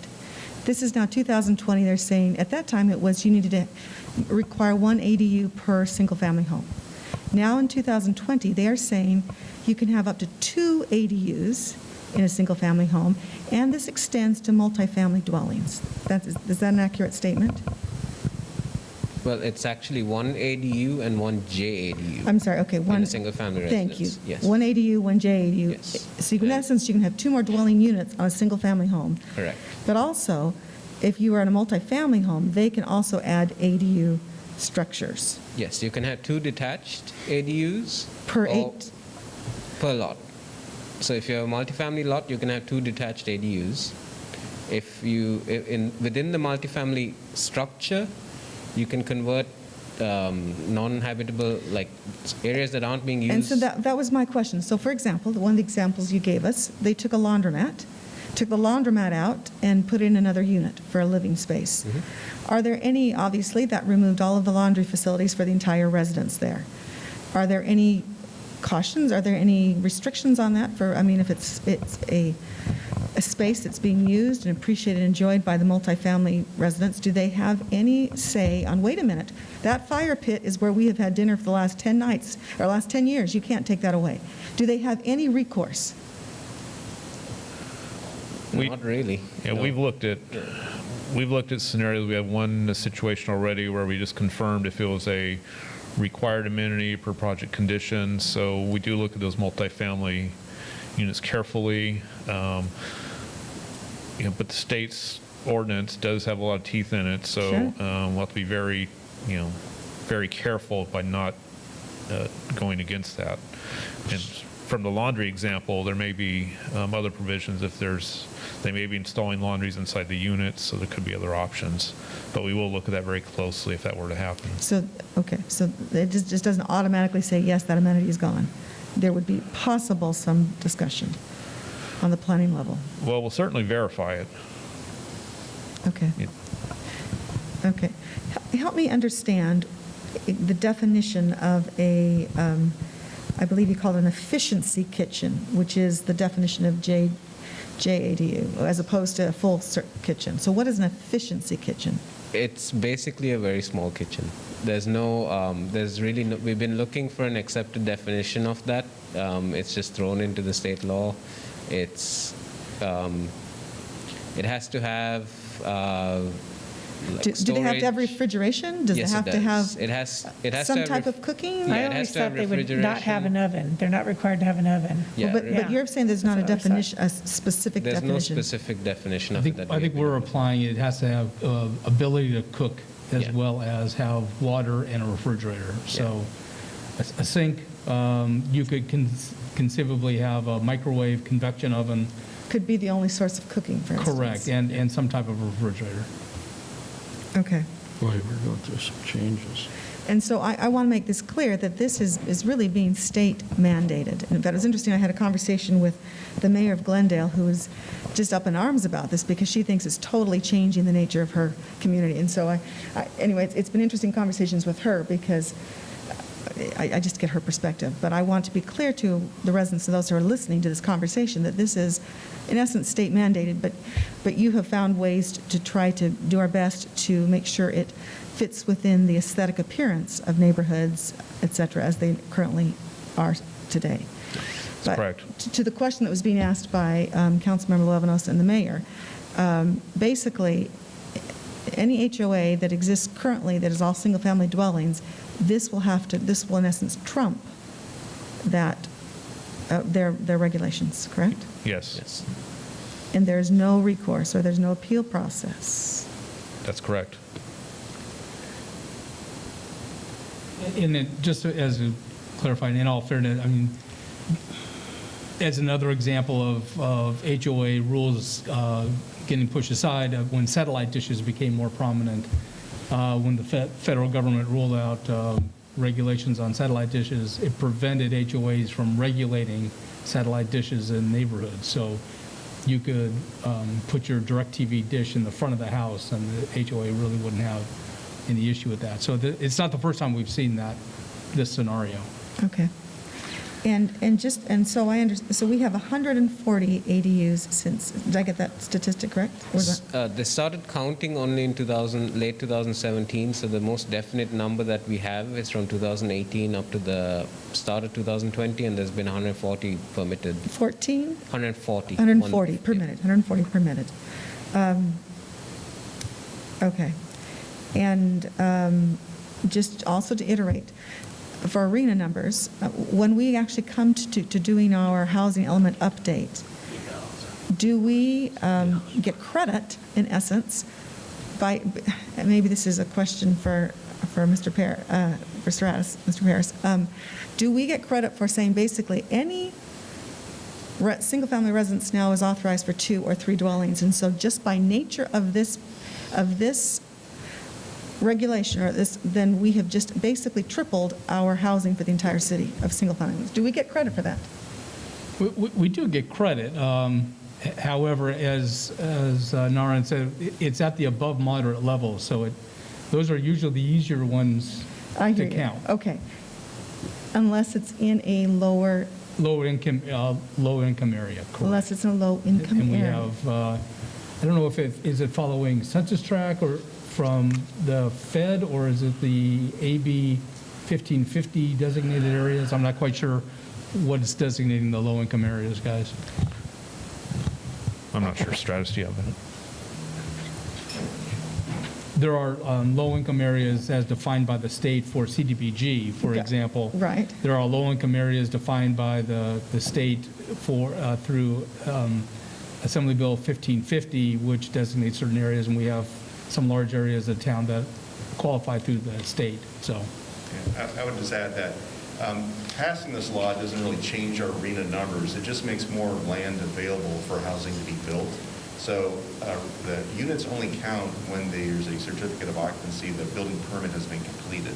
So even though we're allowing maybe 2 more units on every single-family residence, it doesn't necessarily change our arena numbers or allocation, just the areas where we can accommodate units. Well, and correct me, and I'm sorry, I'm looking for education here. It's my understanding we have to zone for a certain number of units, obviously in different categories, low, very low, moderate. I get that. This regulation, can this then basically say we have zoned now for 3 units, moderate or above, and so in essence that takes care of that qualification throughout the city? Can't we not now say this? Yeah, the next housing element cycle, the number we're looking at is about 2,800 new housing units to be accommodated. Over 2 years, we've done about 140 units, so I don't know if that's quite going to get us there. But clearly, every ADU that does get built, does add to our arena numbers in at least the 2 categories. But my understanding is not that we have to build it, although we want to build it, of course, but that we have to zone for it. We have to allow for it. So this could say that we have allowed for it, at least through all the moderate. Yeah. I anticipate we will be having to zone specific corridors to a higher density to achieve the numbers that we're looking for. But clearly the ADU, because remember, single-family residences account for 80% of all our housing stock here in the city. Right. So it's a large geographic land area, as well as we have about 32,000 single-family residences in Simi Valley. So, but only 140 ADUs. Currently built, but theoretically. Yeah, but in theory, it's a this is just like every other city in California. Single-family neighborhoods can accommodate a lot of growth because there's so many of them, in every city. So that's why these state laws are happening. But clearly, multifamily residential zoning will need to be created in addition to ADUs in our next housing element update. Why is, I'm sorry, you just said clearly it needs to be created. Why is that clearly? When I'm just hearing To get to the numbers, that 2,800 housing units accommodated in the city, upzoning is going to be necessary. You just said there's 32,000 single homes. Yeah. And so theoretically, if they each built one, that's 32,000 more units. Of course, it's not going to happen, but I'm just trying to understand why then you say we have to zone differently. Because I guess the likelihood of that happening is a little bit lower. I think the goal here is to ensure that there's adequate homes for a diversity of housing types to be accommodated for a number of different types of residential housing. So we're not going to put all our eggs in one basket in the ADU basket. It's going to be a variety of types of housing throughout the city. Okay. I've got a We'll be question talking for about- you. Maybe I'm showing my age, but it seems to me like we used to have granny flats, and the city would have to allow for granny flats, which is now called an ADU, correct? Yeah, second dwelling unit, accessory dwelling unit, granny flat, they're all interchangeable. Okay, so we've had this for a long time. Oh, yeah. So now, do we see this sudden jump in the numbers of the 140 you're talking about? Is that a big increase? And what, other than the smaller lot size is what I'm thinking, why is this all of a sudden very popular? Yeah, 20 years ago, when I first started trying to do these, they required a conditional use permit. You had to have a public hearing. You had to notify your neighbors. And it was such a long process, and a lot of times people just objected to anything happening nearby them. So That's kind of called community, isn't it? Yeah. So that's now kind of the way I was raised. Yeah, so now we're trying to facilitate it by making it, instead of a discretionary permit through a hearing, it's ministerial, where it can be done over the counter. And then incrementally, the codes have been modified to, again, encourage them, because every time the laws would change, there really wasn't that much people taking advantage of them. So by changing the parking requirement, maybe regulating some of the sizes, maybe reducing impact fees or connection fees, so you don't have to pay for sewer water connections, because then become a fiscal difficulty to even construct these. All these barriers were removed, and now we're starting to see them get built. When was that barrier removed? I think about in 2018 update, they modified the impact fees, but the parking one was tinkered with in 2018 and again in 2020. Because if I'm not mistaken, a friend of mine just built an ADU and had to put in an entirely separate line to the sewer. Is that, so Yeah. that's not cheap. Well, no. That didn't save him a penny. Yeah. And some of these, again, they're accessory to the main dwelling unit. So sometimes they're only going to have one electric sub-panel, main panel, maybe they'll have a sub-panel. Sometimes the utilities are still run out of the main house, or in this case, maybe the sewer line was separate. But yeah, these are some of the challenges of doing it. The design, the construction. Yes. Okay, so I'm trying to get my head around being told what to do by the state, and I think that's probably pretty obvious. But we had a plan, and I've discussed it with you and others, looking at, we know we have the housing needs. I mean, that's without, in my opinion, there's nothing to discuss there. We know we have housing needs. But we were looking at other ways, like there's strip malls that are not really producing. And even as much as we talk about it, the Tapo and Alamo project, but we have lots of property with potential to put apartments, condos, who knows, there's a multitude of residential products that we could put out there.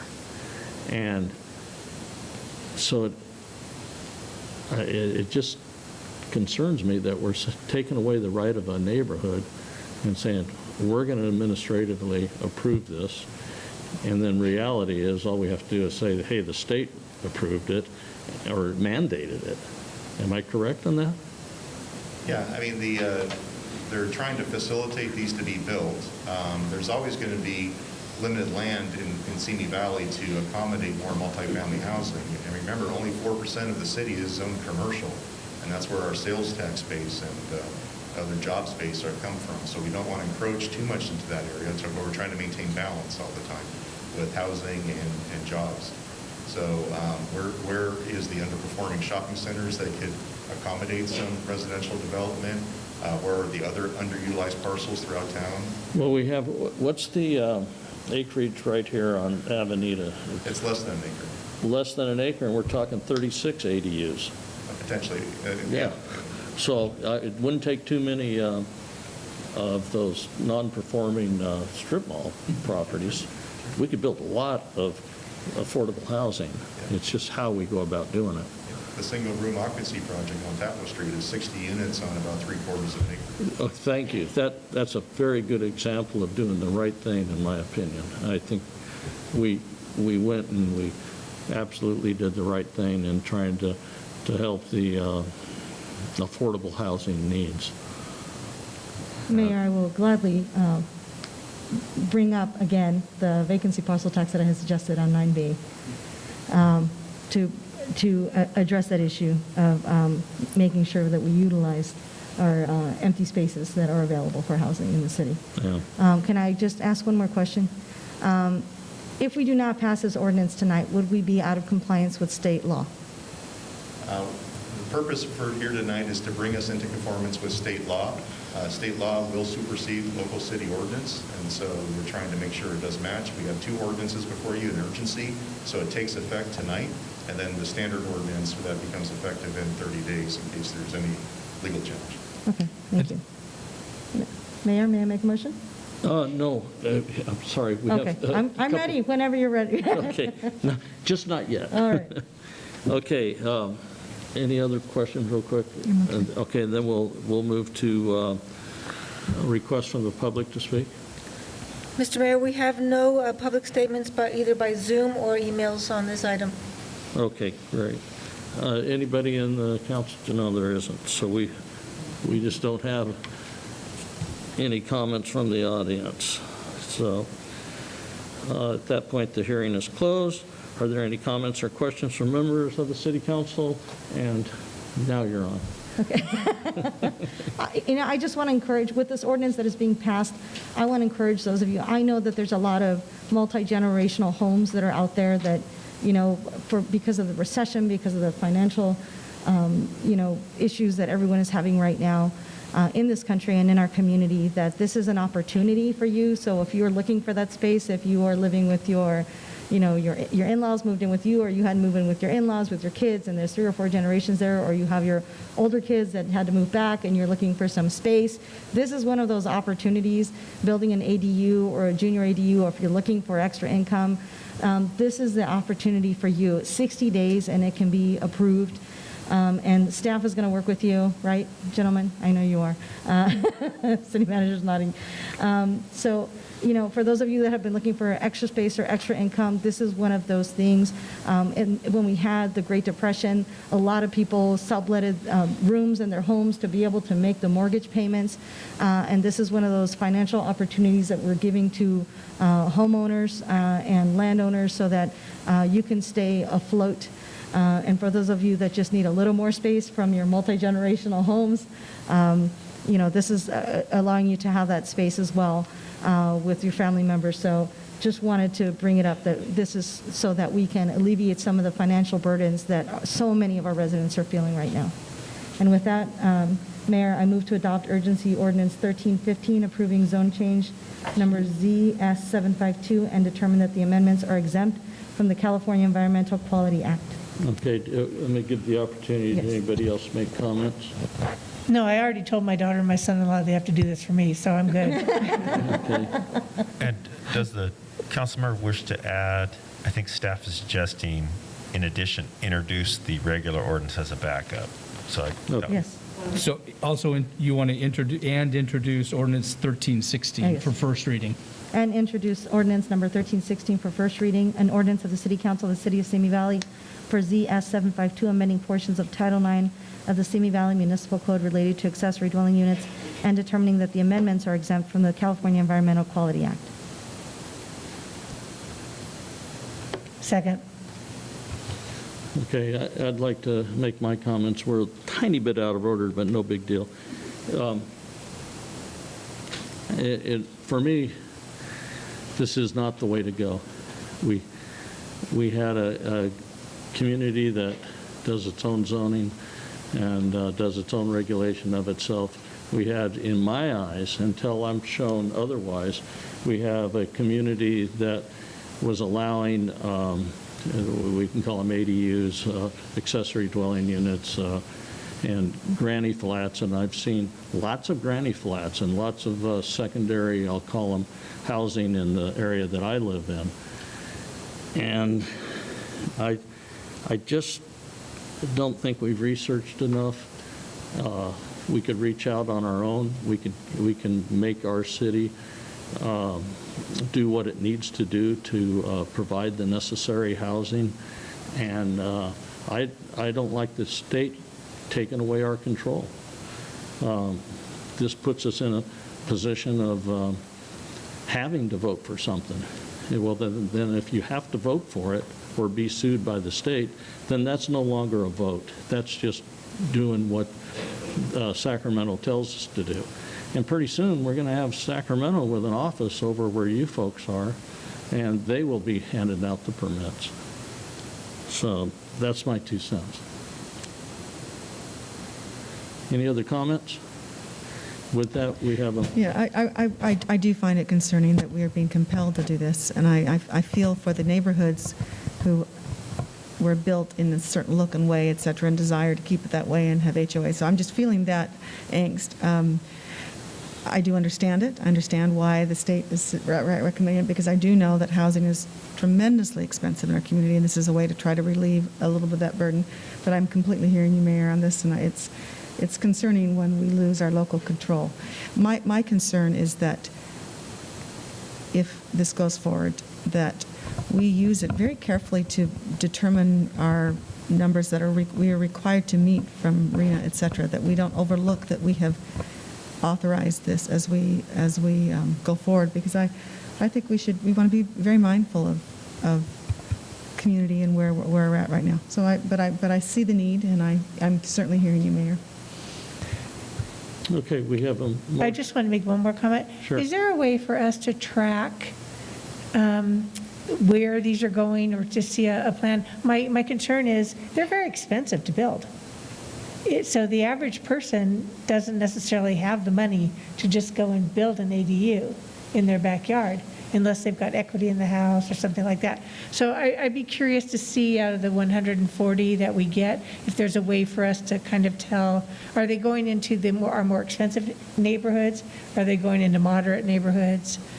Just a ballpark. When you get a chance to look at that, I'm just curious. We can provide a map showing the locations. Okay. Councilmember Luevros asked for an inventory of how many were within a half mile of public transit, so if that'll all come together. Okay, that'll work out the same way. Yeah, we I'm can just provide curious. that to the council. Okay, thank you. And if I could confirm for the listeners, I think the mandate changed. It was originally where the owner of the property had to live on the property, and now it's after a short period of time, they no longer have to live on the property? In 2025. Then they don't have to live on it at all? Correct. Okay, so it's an investment opportunity. Yes, for ADUs only. Own occupancy is not required until January 1st, 2025. Okay, all right, thank you. Anyway, we have a motion and a second. I'll call for the vote.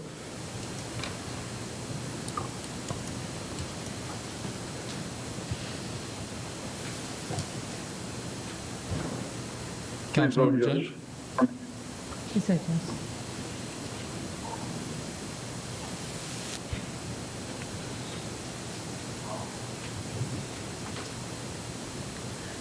The motion passes with Mayor Mashburn voting no.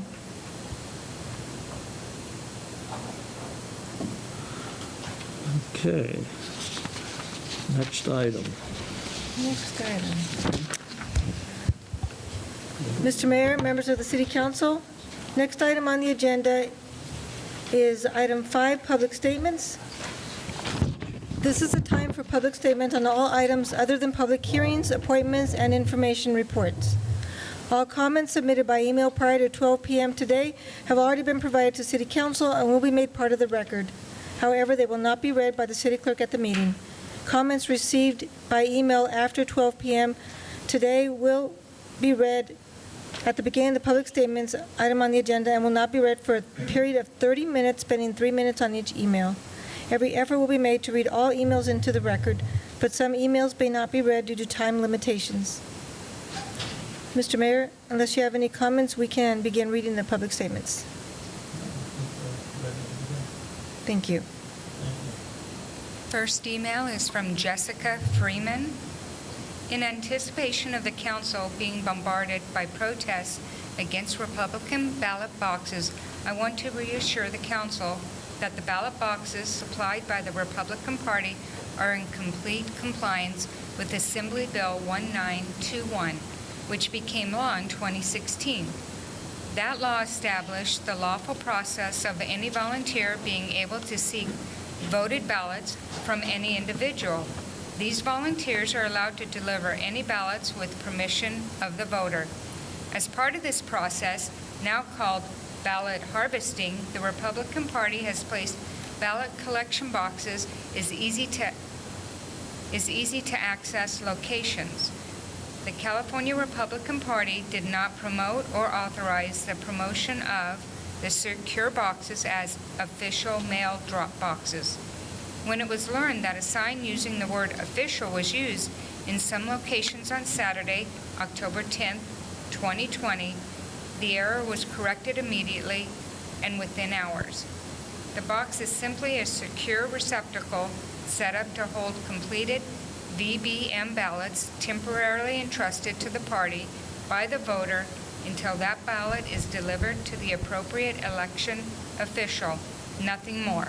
Such ballots have been collected and delivered to county election individuals, as the law requires and as promised to voters who deposited their ballots into these boxes. Thank you. From Joe Pachowski. Mayor Mashburn and members of the City Council, I'm concerned about some important which recently came out about City Council candidate Ryan Valencia. It was recently revealed that the 25-year-old City Council candidate in District 3, who lives at home with his parents and has never had to pay property taxes, despite being paid a salary of $69,000 as the district director for Assemblywoman Christy Smith, drove drunk and crashed his car into a home on Cochran Street just 3.5 years ago. When asked about the incident by Mike Harris of the Ventura County Star, Valencia failed to disclose that he had crashed into a home.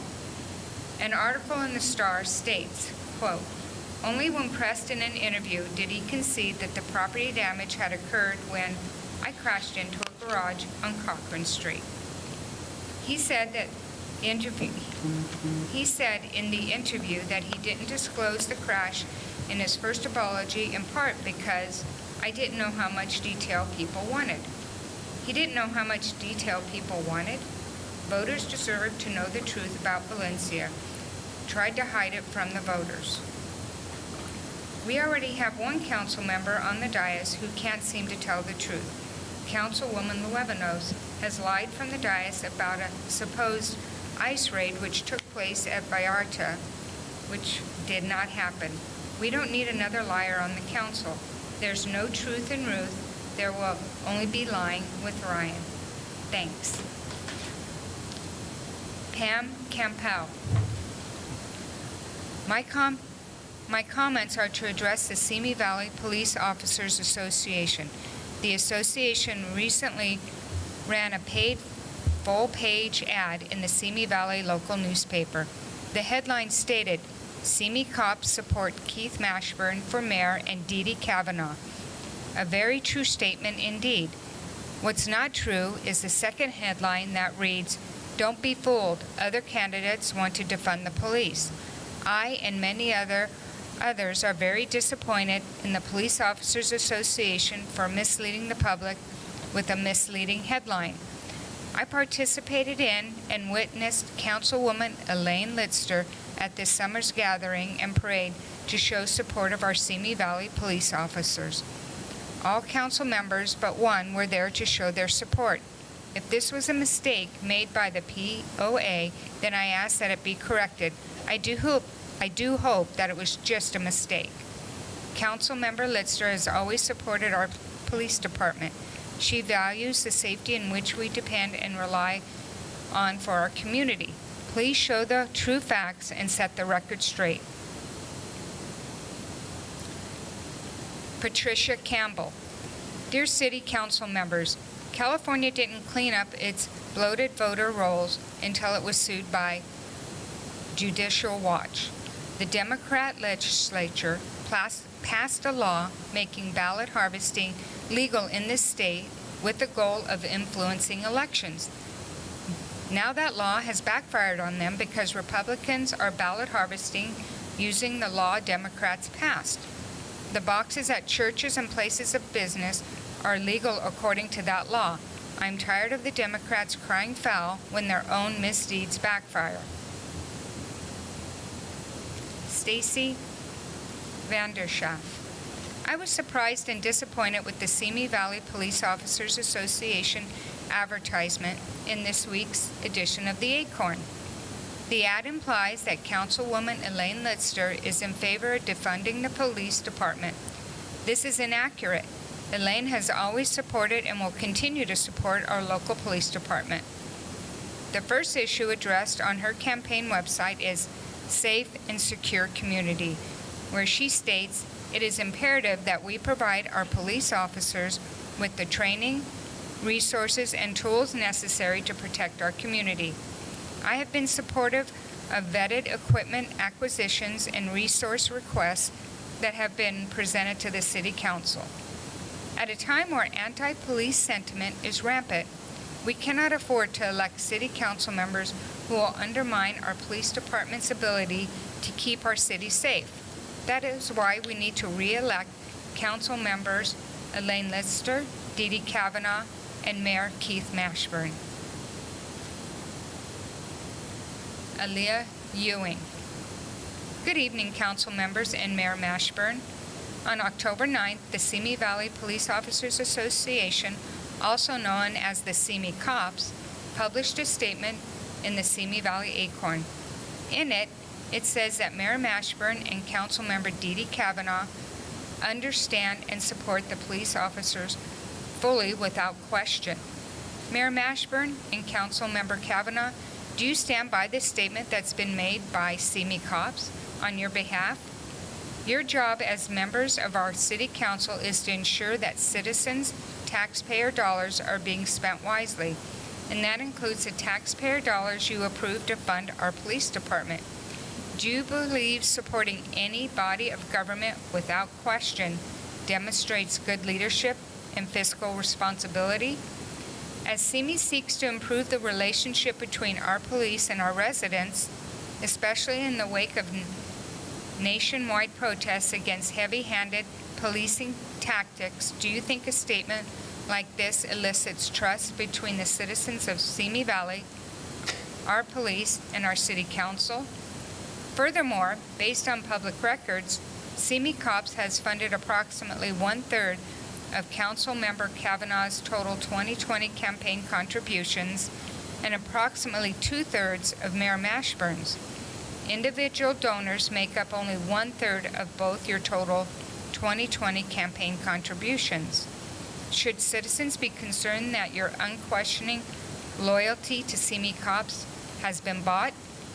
Mayor and Councilmember Kavanaugh, no department should be supported without question, and doing so is a failure to carry out your duty to the people. If you won't ask the important questions, perhaps we should elect leaders who will. From Katie Smith. On October 9th, the Simi Valley Police Officers Association, also known as the Simi Cops, published a statement in the Simi Valley Acorn. In it, it says that Mayor Mashburn, Councilmember Dee Dee Kavanaugh, understand and support the police officers fully without question. Your job as members of our City Council is to ensure that citizens' taxpayer dollars are spent wisely and well. Supporting any body of government without question demonstrates poor leadership and fiscal responsibility. Mayor and Council Member Kavanaugh, no department should be kept without question, and doing so is a dereliction of your duty to the people. Can you please explain your support for such a statement? Why should voters elect you if your resolution is to the Simi cops, who make up the largest donations to your reflection campaigns, rather than all the constituents of the city?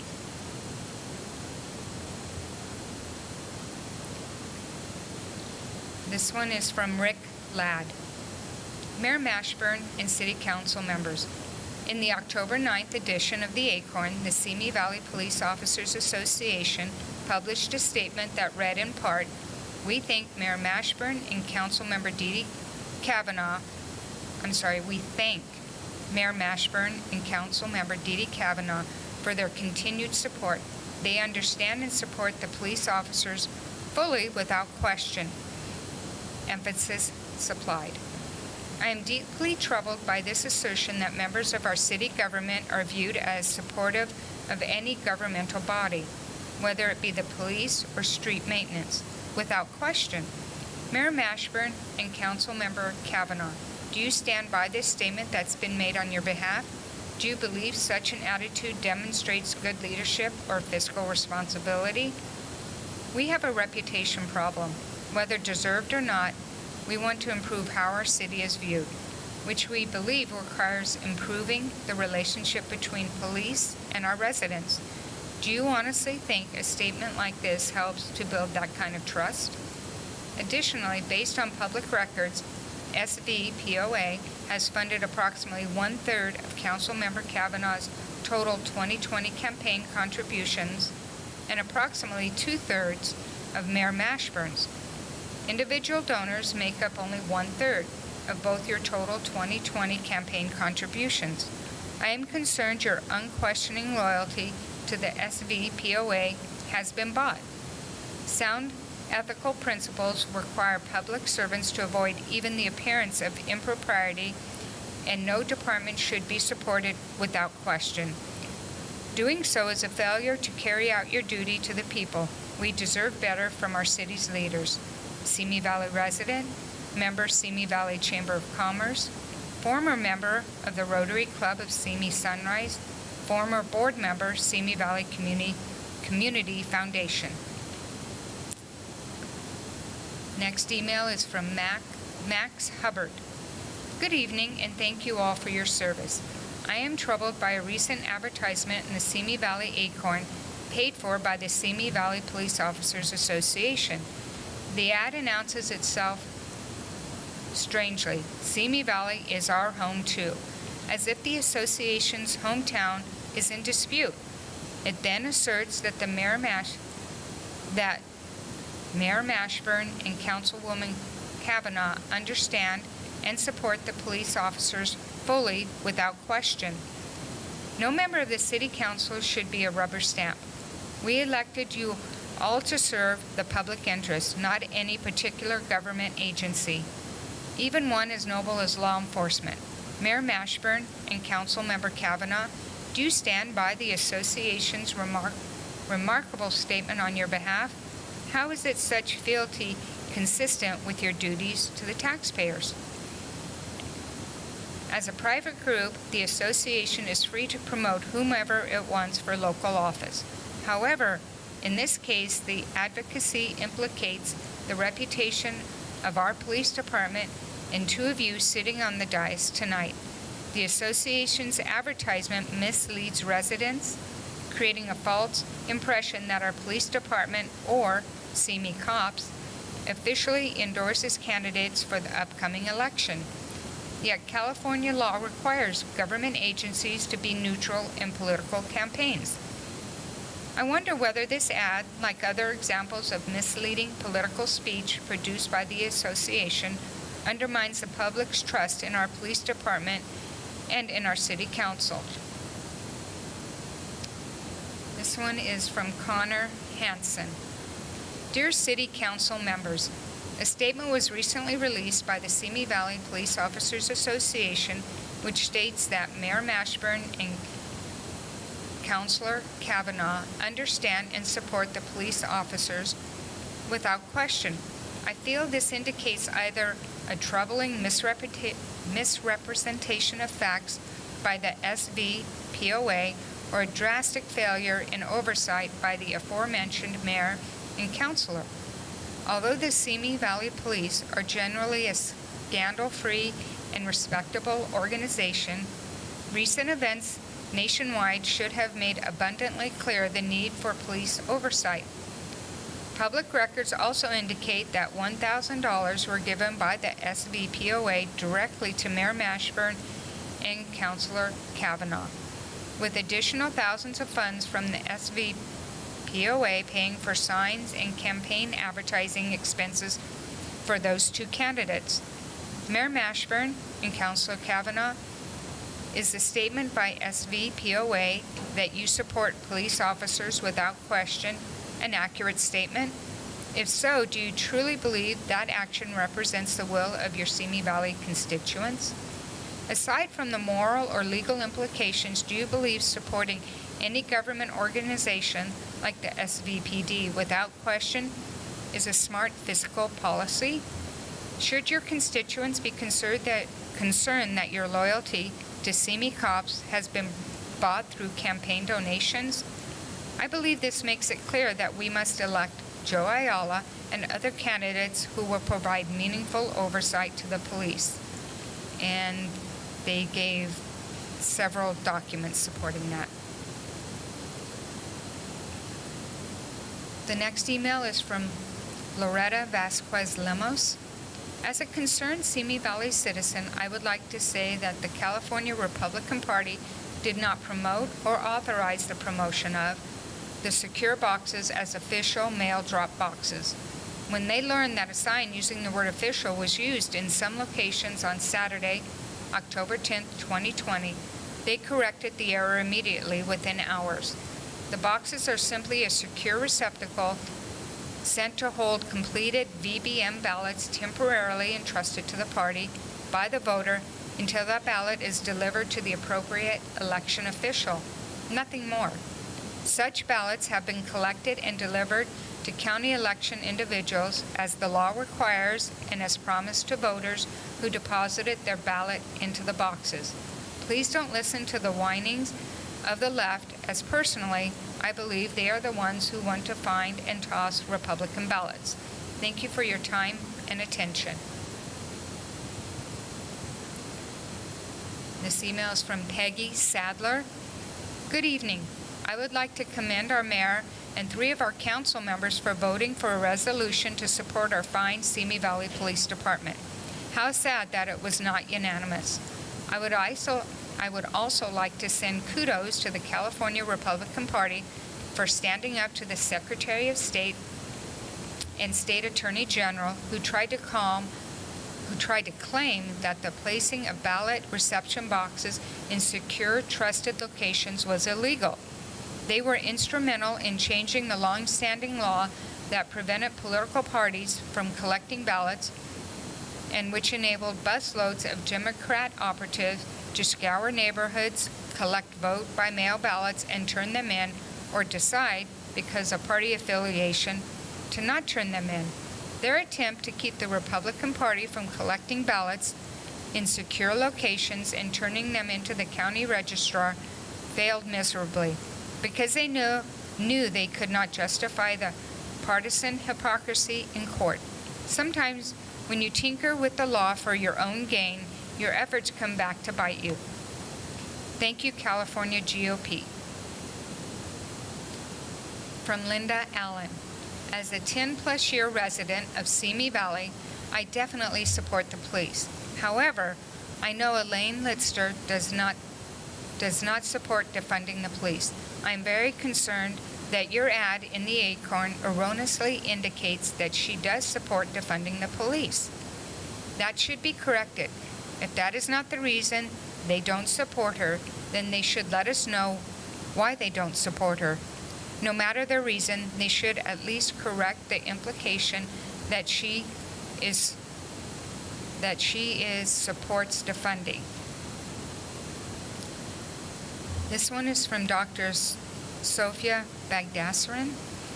Dear City Council, I am writing to put on the public record that despite what was said at last City Council meeting, police officers are not social workers. Social work is not just about listening to people and making referrals to agencies. It is about empowering vulnerable populations and communities with a variety of technologies.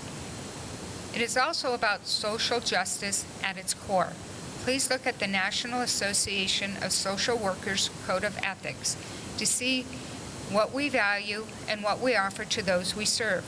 I would be curious to know how many Simi officers would advocate for social justice and engage in anti-racism, anti-sexism, etc., reflection and practice.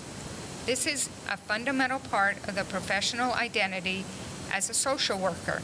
Also fundamental are 2 years of full-time education and training that students receive both in the classroom and in two-year-long internships. In a meeting with the police officers and the chief, they agreed that police officers should not be responding to mental health calls. I propose an unarmed co-responder model, but have not seen any movement on this idea, so I propose it here officially. Is this something the city would be interested in? I ask this of all City Council members and Chief Livingstone. I volunteer to assist in any way I can to get this to fruition. And lastly, I am wondering about an ad run by the police union indicating that Mayor and Ms. Kavanaugh understood and support the police officers fully without question. Word limit met. The next email is from Gina Campa. Good evening, Mayor and Council members. On October 9th, the Simi Valley Police Officers Association, aka Simi Cops, published a statement in the Simi Valley Acorn. In it, it states that Mayor Mashburn, Councilmember Dee Kavanaugh, understand, and support the police officers fully without question. Seriously? Mayor Mashburn and Councilmember Kavanaugh, do you stand by this statement that's been made by Simi Cops on your behalf? Your job as members of our City Council is to make sure the citizens' hard-earned taxpayer dollars are being spent wisely, and that includes the taxpayer dollars you approved to fund our police department. Do you believe supporting any body of government without question demonstrates good leadership and revenue responsibility? As Simi seeks to improve the relationship between our police and our residents, especially in the wake of nationwide protests against heavy-handed policing tactics, do you think a statement like this evokes trust between the citizens of Simi Valley, our police, and our City Council? And based on public records, Simi Cops has funded approximately 1/3 of Councilmember Kavanaugh's total 2020 campaign contributions and approximately 2/3 of Mayor Mashburn's. Individual donors make up only 1/3 of both in your total 2020 campaign contributions. Should citizens be concerned that your unquestioning loyalty to Simi Cops has been bought? Mayor and Councilmember Kavanaugh, no department should be supported without question, and doing is a negligence of carrying out your duty to the people. If you won't ask the principals questions, perhaps we should elect leaders who will. Next one from Jean Balthoser. Dear Mr. Mayor and City Council members, after living in the city for 41 years, I am finally doing something for myself and friends and neighbors. So every month I like to remind you that I continue to work toward Mike Judge's defeat in 2022. Since you guys seemingly cannot grasp the damage he has done both to your council's reputation and that of my city's, which even he was quick to point out during his interference with the recent protest in town by referring to Rodney King's debacle. He is both Beavis and Butthead, and I'm sure he has heard this multiple times. From Paul Smith. Good evening, council members and Mayor Mashburn. On October 9th, the Simi Valley Police Officers Association, also known as Simi Cops, published a statement in the Simi Valley Acorn. In it, it says that Mayor Mashburn and Councilmember Dee Dee Kavanaugh understand and support the police officers fully without question. Your job as members of our City Council is to ensure that citizens' taxpayer dollars are spent wisely and well. Supporting any body of government without question demonstrates poor leadership and fiscal responsibility. How much have you spent on guns and riot gear versus mental health responders? How much easier would it be for our overworked police if they did not have to be the only responders to addictions or domestic problems? Mayor and Councilmember Kavanaugh, no department should be kept without question, and doing so is a dereliction of your duty to the people I care about. Can you please explain your support for such a statement? Why should voters elect you if your resolution is to Simi Cops rather than all the constituents of the city?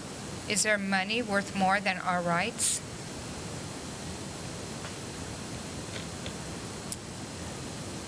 Marlene Alberian. Good afternoon, Mayor Mashburn and City Council members. I am submitting a public statement today in regards to the statement by SVPOA in the Simi Valley Acorn. What I found most alarming about the statement was this notion that endorsed candidates Keith Mashburn and Dee Dee Kavanaugh understand and support the police officers fully without question. Do you, Mayor Mashburn and Councilmember Kavanaugh, support this statement made by Simi Cops on your behalf? If so, do you not see how problematic it is to support any body of government without question, and how that demonstrates lack of good leadership and fiscal responsibility? Sounds to me like you are on the dais to put forward the Simi Valley Police agenda and not represent Simi Valley citizens like you so vocally, continuously claim you do. As a longtime resident, I cannot find it in good conscience to vote for individuals who I cannot trust will listen and advocate for their constituents and not their campaign donors. This is an anonymous one. To whom it may concern, I am writing as a concerned, scared Simi Valley resident. Yesterday, 10/18/2020, as I was leaving Costco off Madera, a Trump car parade was already happening. My husband and were loading groceries into the car with my 2 young children, 6 and 9. Both children were asking what was happening and if we were safe. I told them to get in the car to be safe, and we would be leaving to get them out of this situation. As we were sitting at the light to turn toward the highway, we could hear people from the Trump-decorated vehicles aggressively yelling at individuals on the sidewalk, as well as intimidating adjacent cars. Looking beyond the front line of the light, the Trump train seemed to go on for miles in converging from Cochrane and Madera. Experiencing this situation, along with other similar events that have recently occurred within Simi Valley, I am not confident to shop in my own town without fear of intimidation, harassment, and aggression from people who feel that their own viewpoint is the only correct one, and anyone else needs to be taken down. As an educator, I teach my students that one of the many privileges of living in America is that we have the right to different opinions and can agree to disagree. I do not feel this is true in Simi Valley. A Simi Valley resident who is too concerned to leave her name. The next one is from Amy DeLuca. Good evening, council members and Mayor Mashburn. On October 9th, the Simi Valley Police Officers Association, also known as the Simi Cops, published a statement in the Simi Valley Acorn. In it, it says that Mayor Mashburn, Councilmember Dee Dee Kavanaugh, understand and support the police officers fully without question. Mayor Mashburn and Councilmember Kavanaugh, do you stand by this statement that's been made by Simi Cops on your behalf? Your job as a member of our City Council is to ensure that citizens' taxpayer dollars are being spent wisely, and that includes the taxpayer dollars you approve to fund our police department. Do you believe supporting any body of government without question demonstrates good leadership and fiscal responsibility? As Simi seeks to improve the relationship between our police and our residents, especially in the wake of nationwide protests against police brutality, transparency, and accountability, do you think a statement like this elicits trust between the citizens of Simi Valley, our police, and our City Council? If the horrific killing of a community member happened in Simi at the hands of SVPD, would you also support that without question? Especially after the police participated in a fallen deputy memorial drive that unfortunately turned into a political affiliated car parade, do you blindly support and self-affiliate with the views and beliefs that they align with as well, further dividing the community based on your blind support? Would you be willing to stand up and condemn that type of behavior tonight, or do you truly support all the actions, whether good or bad? 250 words met. Time's up. There were 3 emails left unread.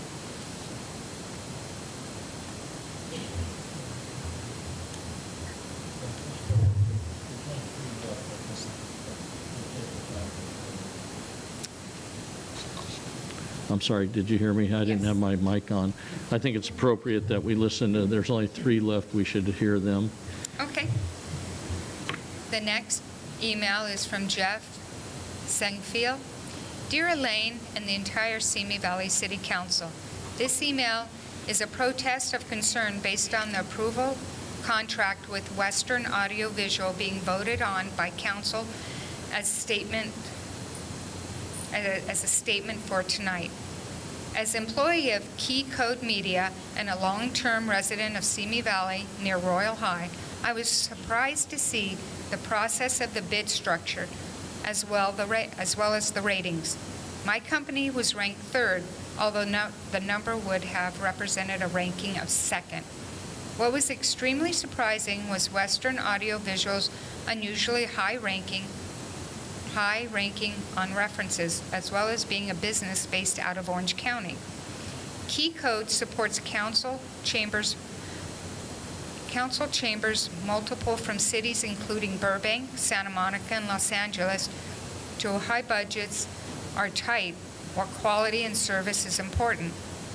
The public listing of my company's pricing was $13,000 lower than Western Audio Video, and with 2 key technical staff as Simi Valley residents, we feel the council should reconsider the selection scoring as weighted against all bidders except Western Audio. Thank you very much for your consideration in this matter. This email is from Victoria Wright.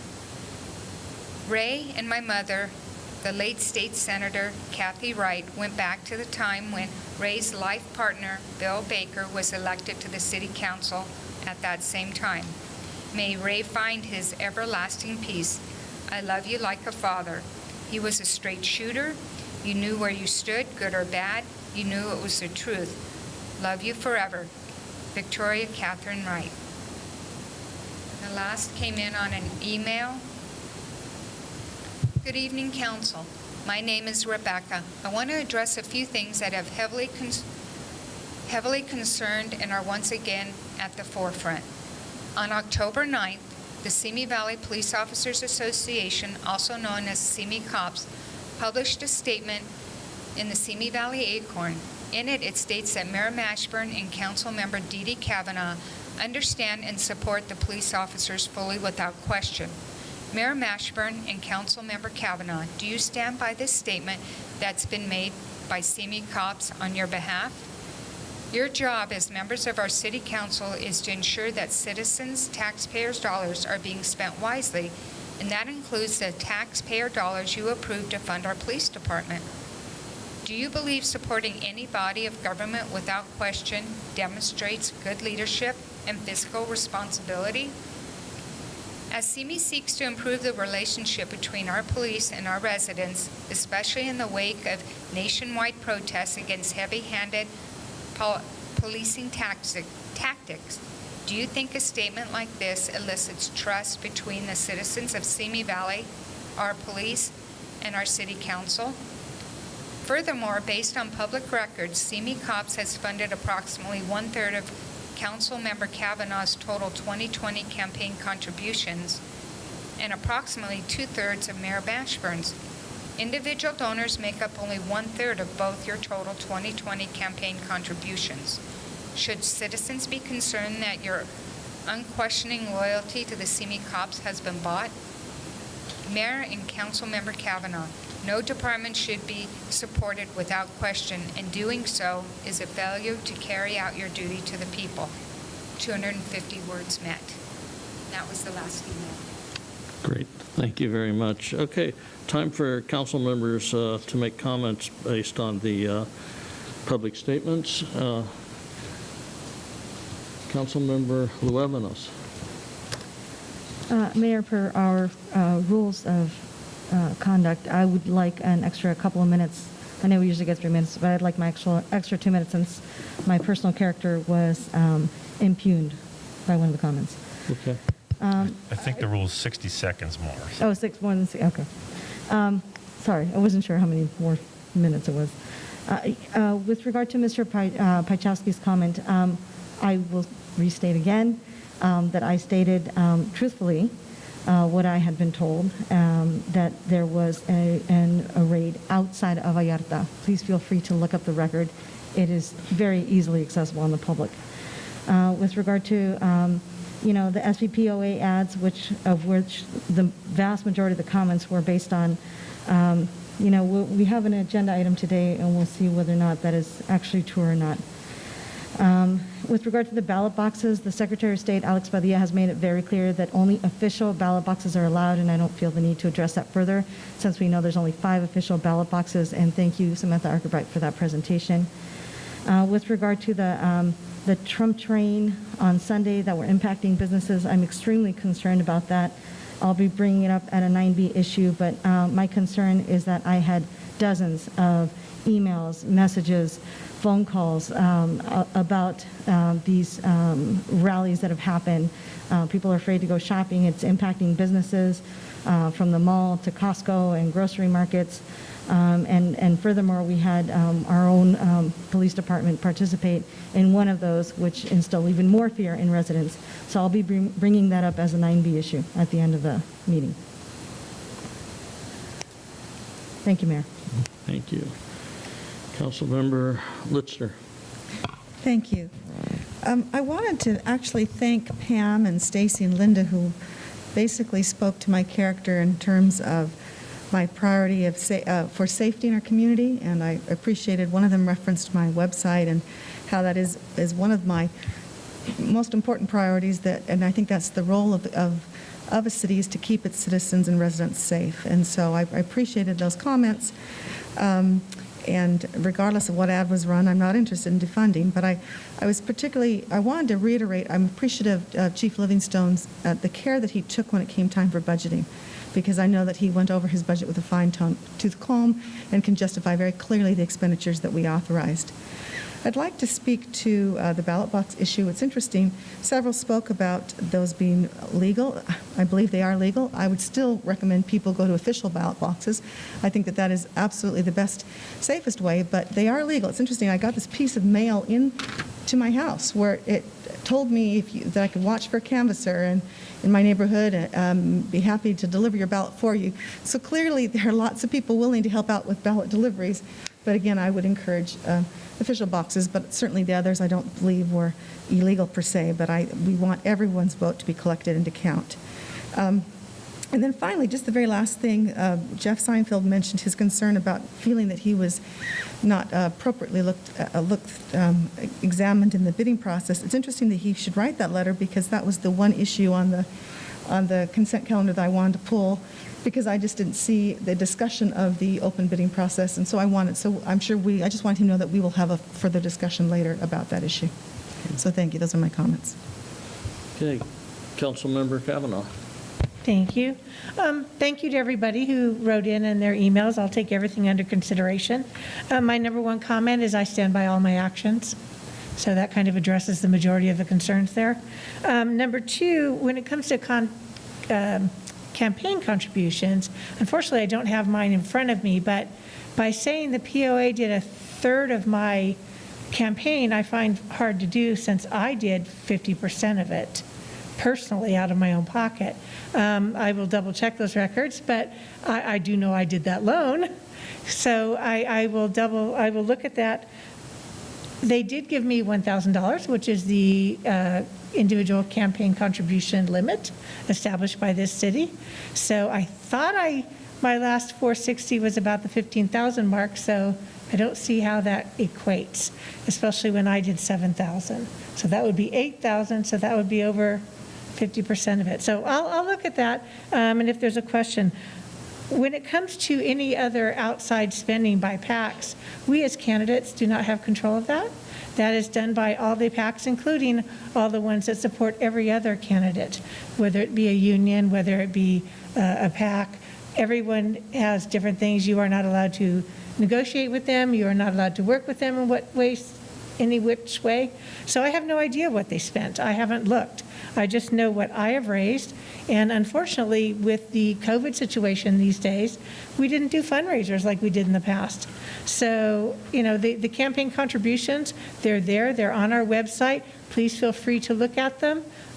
They're public record, and that's the whole idea behind them, is that they are available to the public to see. And I think that's all I have to say. Thank you. Okay, Mayor Pro Tem Judge. I have no comments about public comments, Mr. Mayor. Thank you. I too have a problem with the numbers that are being quoted, but that's the privilege of people that get to make comments in public sections. There's no one that verifies that their comments are accurate. And those numbers are way out of line as far as contributions to my campaign.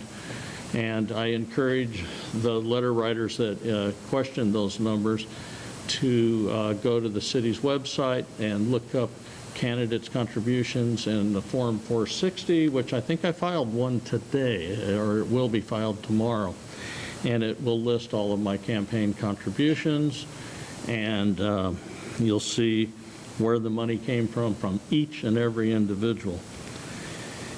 When it comes to again, going back to being able just to write whatever you want, and everybody seemed to, in these letters, seemed to infer that I support that ad that came out. I didn't even know about the ad. I had no knowledge of it whatsoever until the paper came out. And I think all you have to do, if you do the research before you write these letters, you check my voting record for the PD, you'll see that there is no rubber stamp. And I think the police chief can verify that. He's here at most of these meetings. Yeah, I do support law enforcement in a general sense. Nationwide, I support law enforcement. And more than I support the individual police department, I support the residents of this city and work to ensure a crime-free environment in our city. And I do that through support for law enforcement, not only the Simi PD, but the Sheriff's Department, the Sheriff's DA, FBI, the list goes on and on. Ballot boxes. Mr. Mayor, I think that's the 90-second rule. I apologize. I think I'm going to say about ballot boxes. All I could say is that I think Councilmember Litzner was right in her comments on the ballot boxes, and I encourage everyone to vote and to go to the official ballot boxes where we have a chain of custody and make sure you're voting, your ballot goes to the proper place. Those are my comments.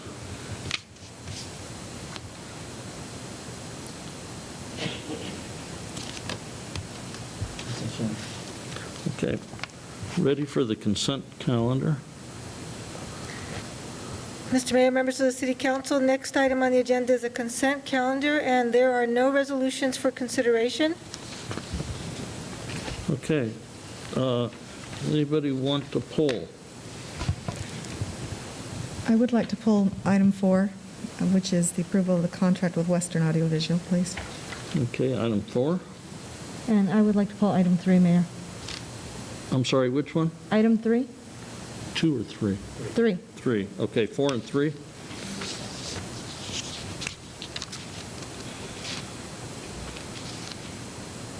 Okay. Mr. Mayor, can I make a motion to accept and approve items 1, 2, and 5 on the consent calendar? Second? Second? Yes. Okay, we have a motion and a second to do 1, 2, 5. Okay. Call for the vote. Judge votes yes.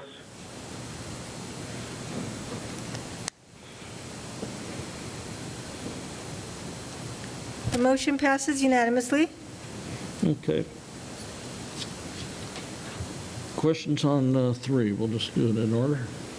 Thank you, Mayor. Yeah, I have a number of questions for item number 3. I see that this is a grant award that we were given on June 10th. I'm sorry, I'll let Chief come down.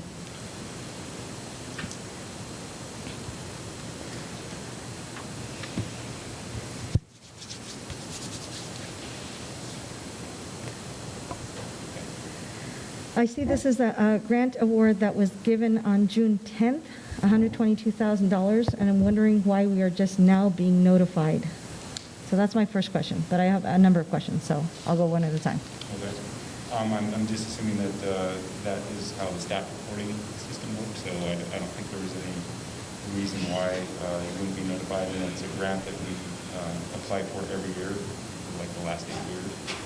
So that's the only explanation I have for that. It wasn't any reason to deliberately conceal it. It's just part of the process of filing this out. Well, it said that the agreement needed to be signed and returned to OTS. I'm on page 1 of the report. Within 2 weeks, and that there was insufficient time to obtain City Council's approval. But that was in June. We're now in October. So I'm not sure if that's an issue that you can answer, or if that's something City Manager, or who can answer that question? Probably answer that. A lot of times with the grant with OTS and a lot of the various grants, they give us tight deadlines, so we have to get the City Manager to sign ahead of time. It's a routine grant that we get and use all the time. So yeah, it's probably You can lift the. Yeah. There's a button there to lift it up. No, other way. There you go. You're too tall, too. Yeah, I've never had to raise it, so I can't help it. all right.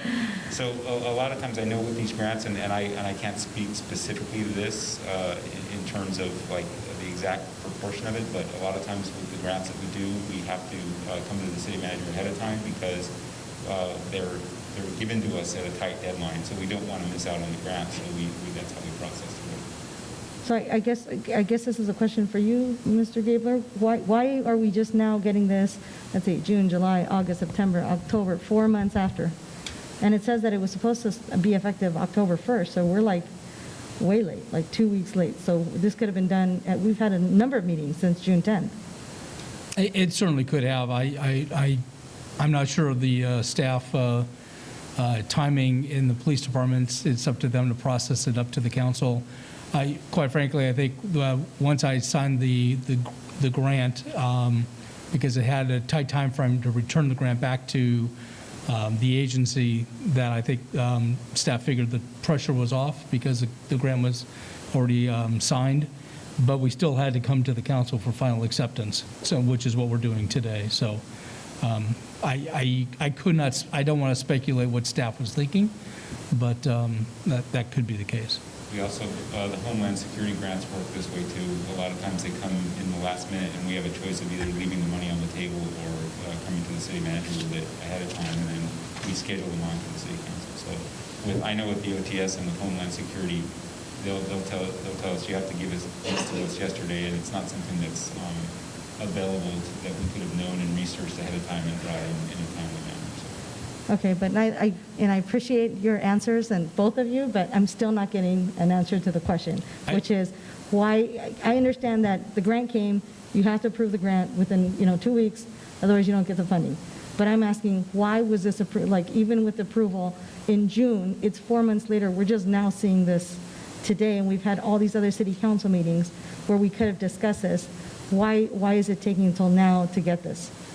Why hasn't this been put on the agenda previously for approval? I'm just thinking it probably was not a priority for staff to get it onto the agenda. But I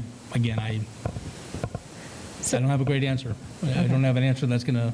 So Councilmember Luevas, can I ask you a question? Are you asking these questions because you think we should have not had the grant or denied the grant or not applied for it? I'm just curious the reasoning. Well, it just, for the questions. it just seems like a long time, and we haven't had, meetings that have gone until 2 or 3 in the morning. So it's like we've had time on the agenda to put this on, and it hasn't been put on.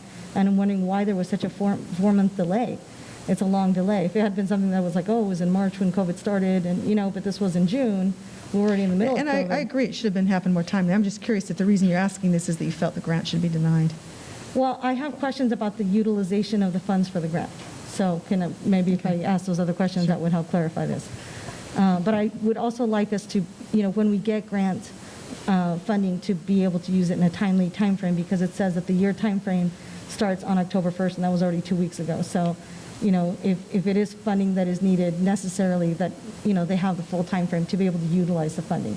Because I know funding expires as well. I can tell you that a lot of times, like, I don't know what else to say, they come to us with it, and it's like we have a choice of leaving the money on the table or proceeding as quickly as we can, and we're constantly told that we don't use enough grants, and they're taxing the city budget, and this is just an opportunity to get money that's out there. And I can just tell you, my 32 years, in a perfect world, the grant system never works 100% on a timely basis. They're usually something that comes along, and this one is one that comes along frequently, and we often get caught off guard by them because they don't release information. The state sometimes runs slow, so there's certainly not any effort to conceal anything. But I'm happy to answer any questions on what we're going to do with the funds. I think it's a good opportunity not to tax the city budget with something when those grants are out there. And you and I have talked about this before, I know, several times, where you say, why don't you get more grants? Yeah. And that's kind of... I just would like you to have the full time to use the grant. So here are my questions, because I read through the report. On page 3 of 18 of the grant agreement, at the bottom it says page 3 of 18, at the top it says page 6. Okay? And it says the highest number of injury collisions continues to be auto right-of-way violations. And then it says, and it doesn't give a percentage, but then in the next sentence, the next paragraph, it says that DUI collisions in 2019 represented 21% of our documented injury collisions. I thought it was interesting that one was a percentage and one was the other, and I kind of really wanted to know why the distinction. And the reason I wanted to know is because so much of this is focused on DUI enforcement. It's, I just, page by page, DUI, alcohol straining, DUI. And if the highest percentage, and if the purpose of this grant, right, is for traffic safety, right, and to reduce injury collisions. That's correct.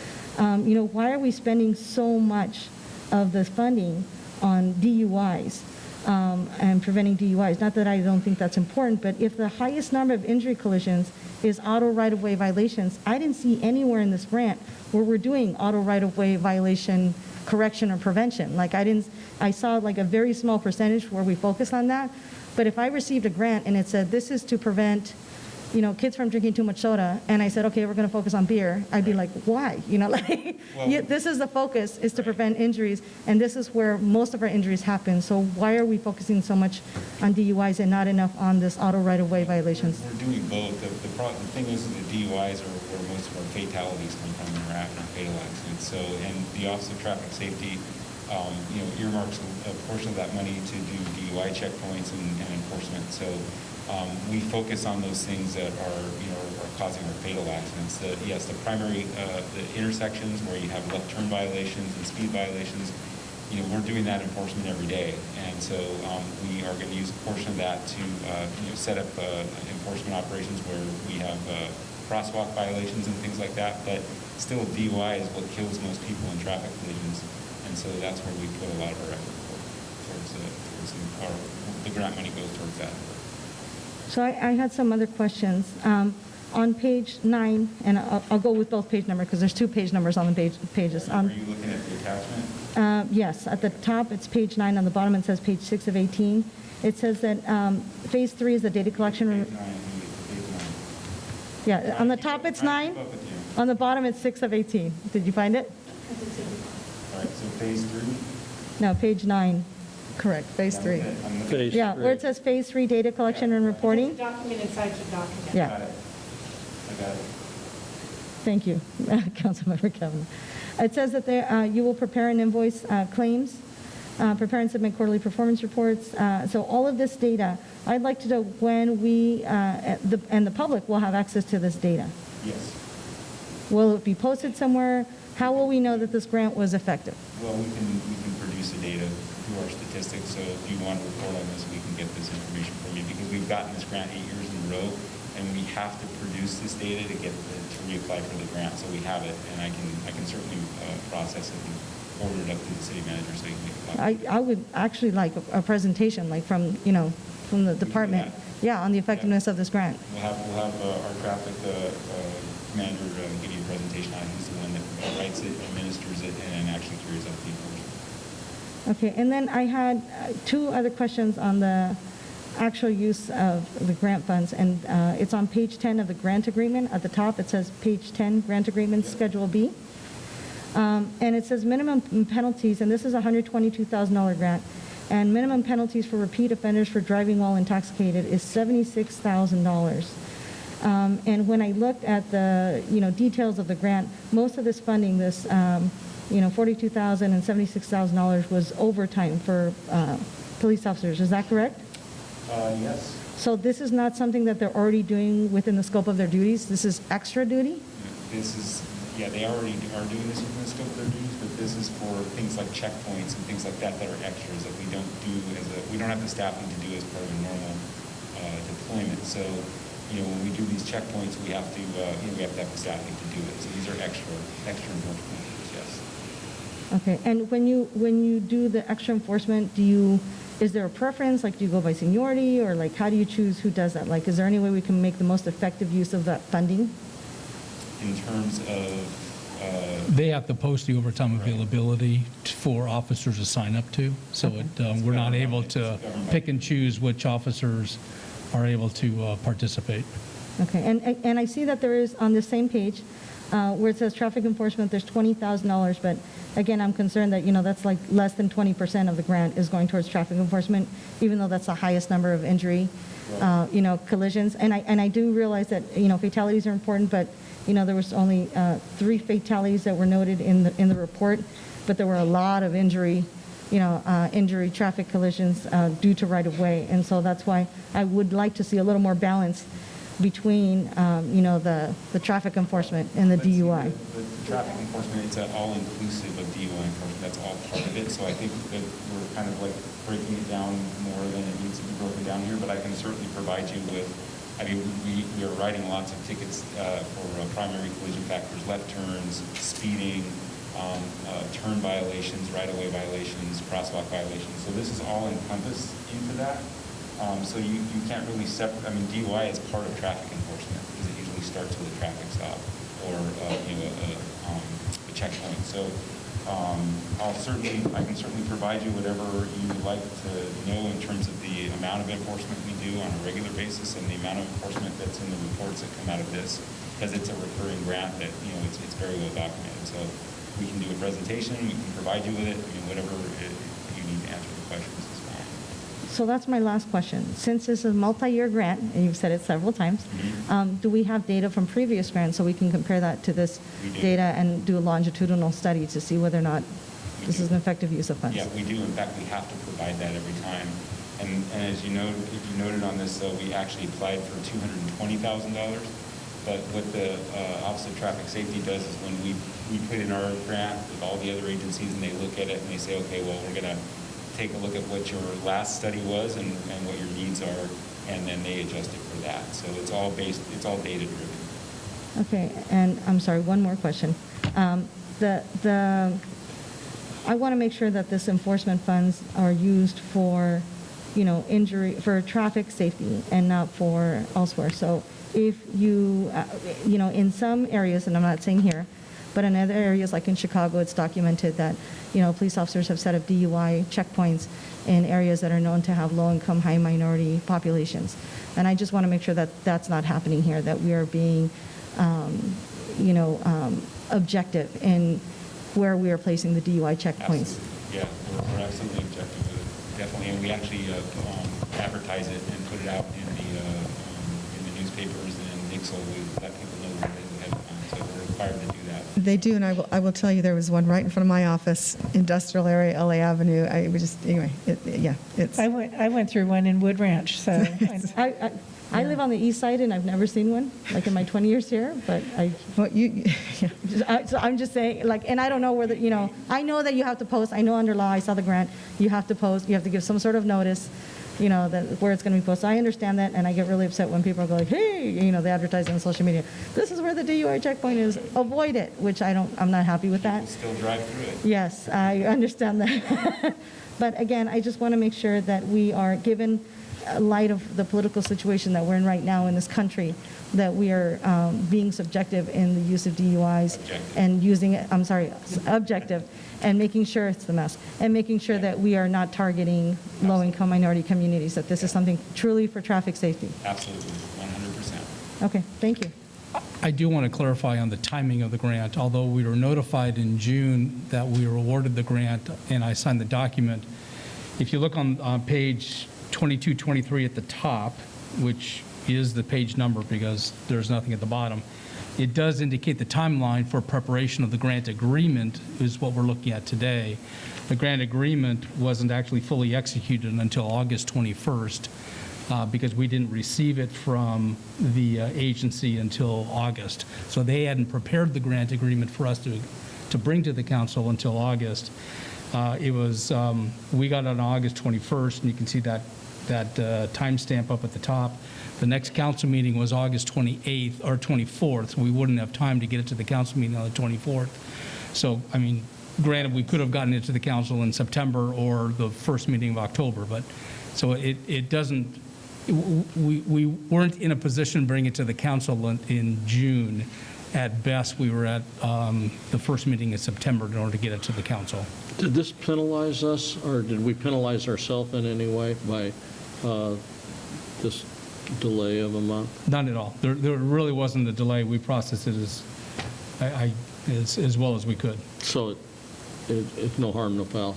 Correct. And I can just tell you, it happens every time because we run around like crazy when they come in, because we ask every time when we sit down and do our budget how much we can kind of anticipate for grants, and the individuals that do it say, well, we have to wait until we get the green light, and so we scramble to get them done in time. And so I know it's not really like that we sit there and go, oh geez, let's just do that when we want to do it. It's money that we can actually utilize, so we do really work hard to do that. So it's just a matter of sometimes the public agencies are hard to get them to work on. They work on their own timeline. So.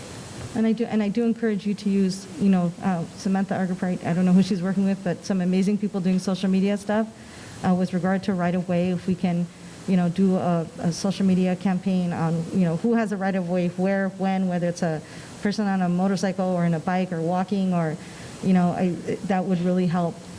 Keep the safety for all of our residents and maintain everyone's safety. And so I think that would be a great part of this grant to be included in there. Yep.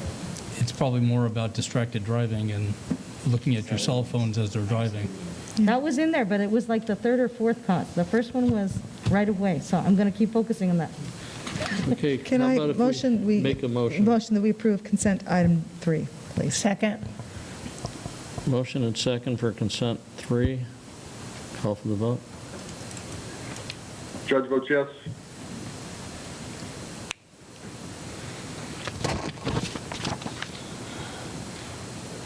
Okay, now. The motion passes unanimously.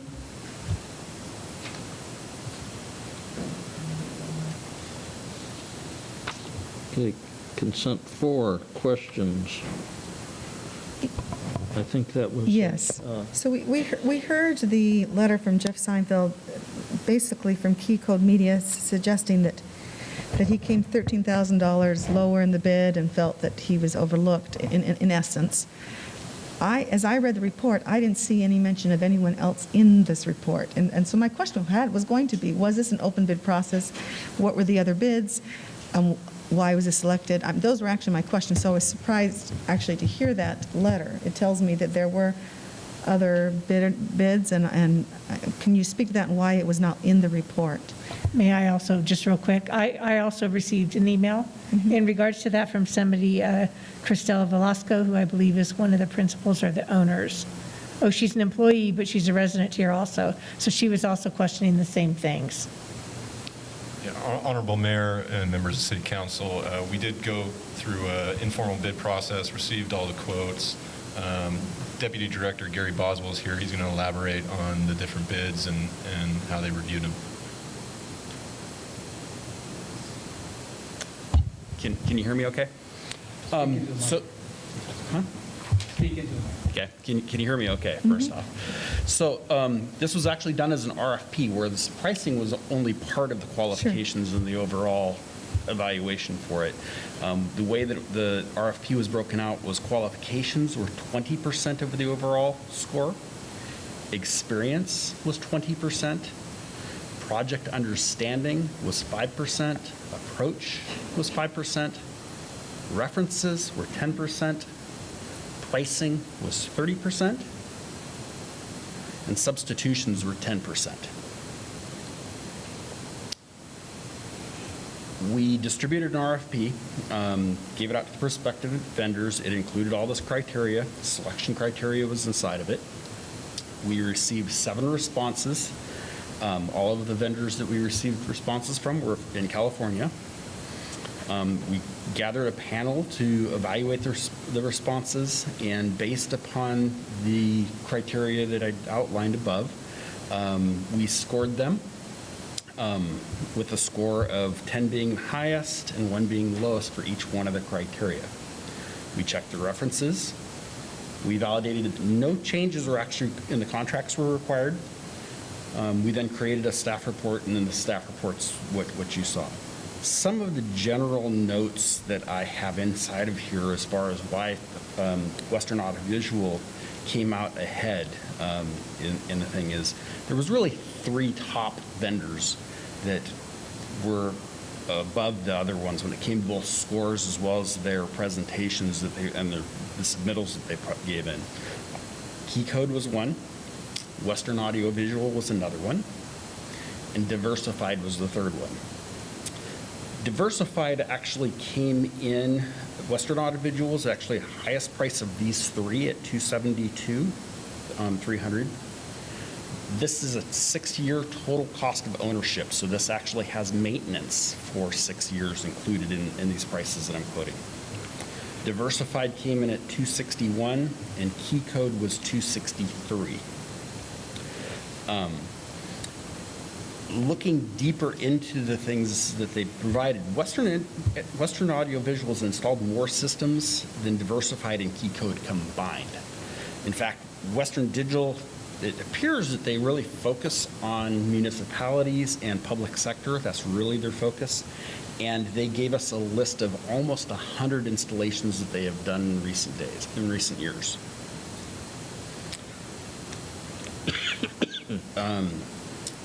They're one of the things that wasn't in the other ones that we didn't ask for, which we probably could have, was it includes 4 preventative maintenance visits per year, which the other ones, they may offer that inside there, but it was not clear inside of their packages that was there.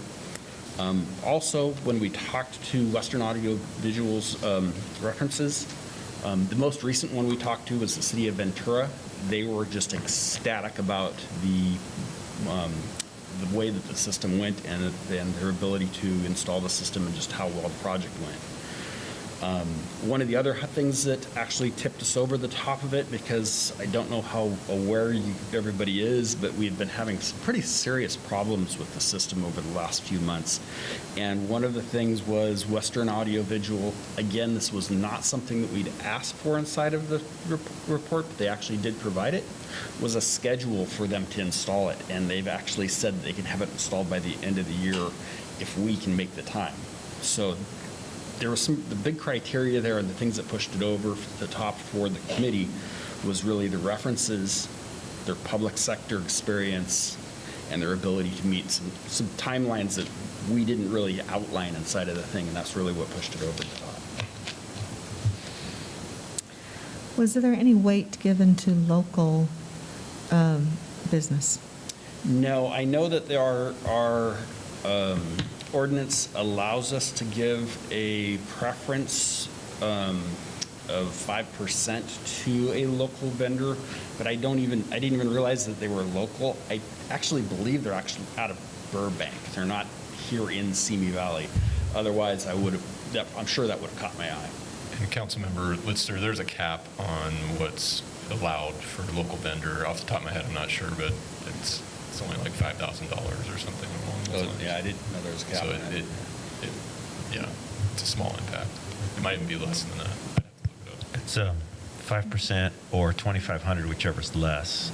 It also only applies to bids, and this looks like it was an RFP. So there's a couple different issues with local preference, and I have not seen it used in a while myself. I don't know if it's not in much common use, possibly because it doesn't add that much to the process. Well, yeah, okay. And so you're certain that Key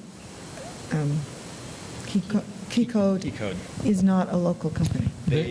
I'm looking at their website. Their headquarters in Burbank, and they have offices all over the country. Okay. 270 Flower Street in Burbank is the return address. Okay. Yeah, go ahead. Okay. No, I was just going to make a comment. Having done RFPs myself, I understand how they work and all that type. So the breakdown in your percentages, is that a standard for you for this type of a project? Yeah. Okay, so that was one of my things. And I do understand the advantages when somebody includes something in that RFP and over the top. It makes you stand out. So the preventative maintenance references and the schedule to input it, I could see where those would be items that would put them over the top over something else. So thank you.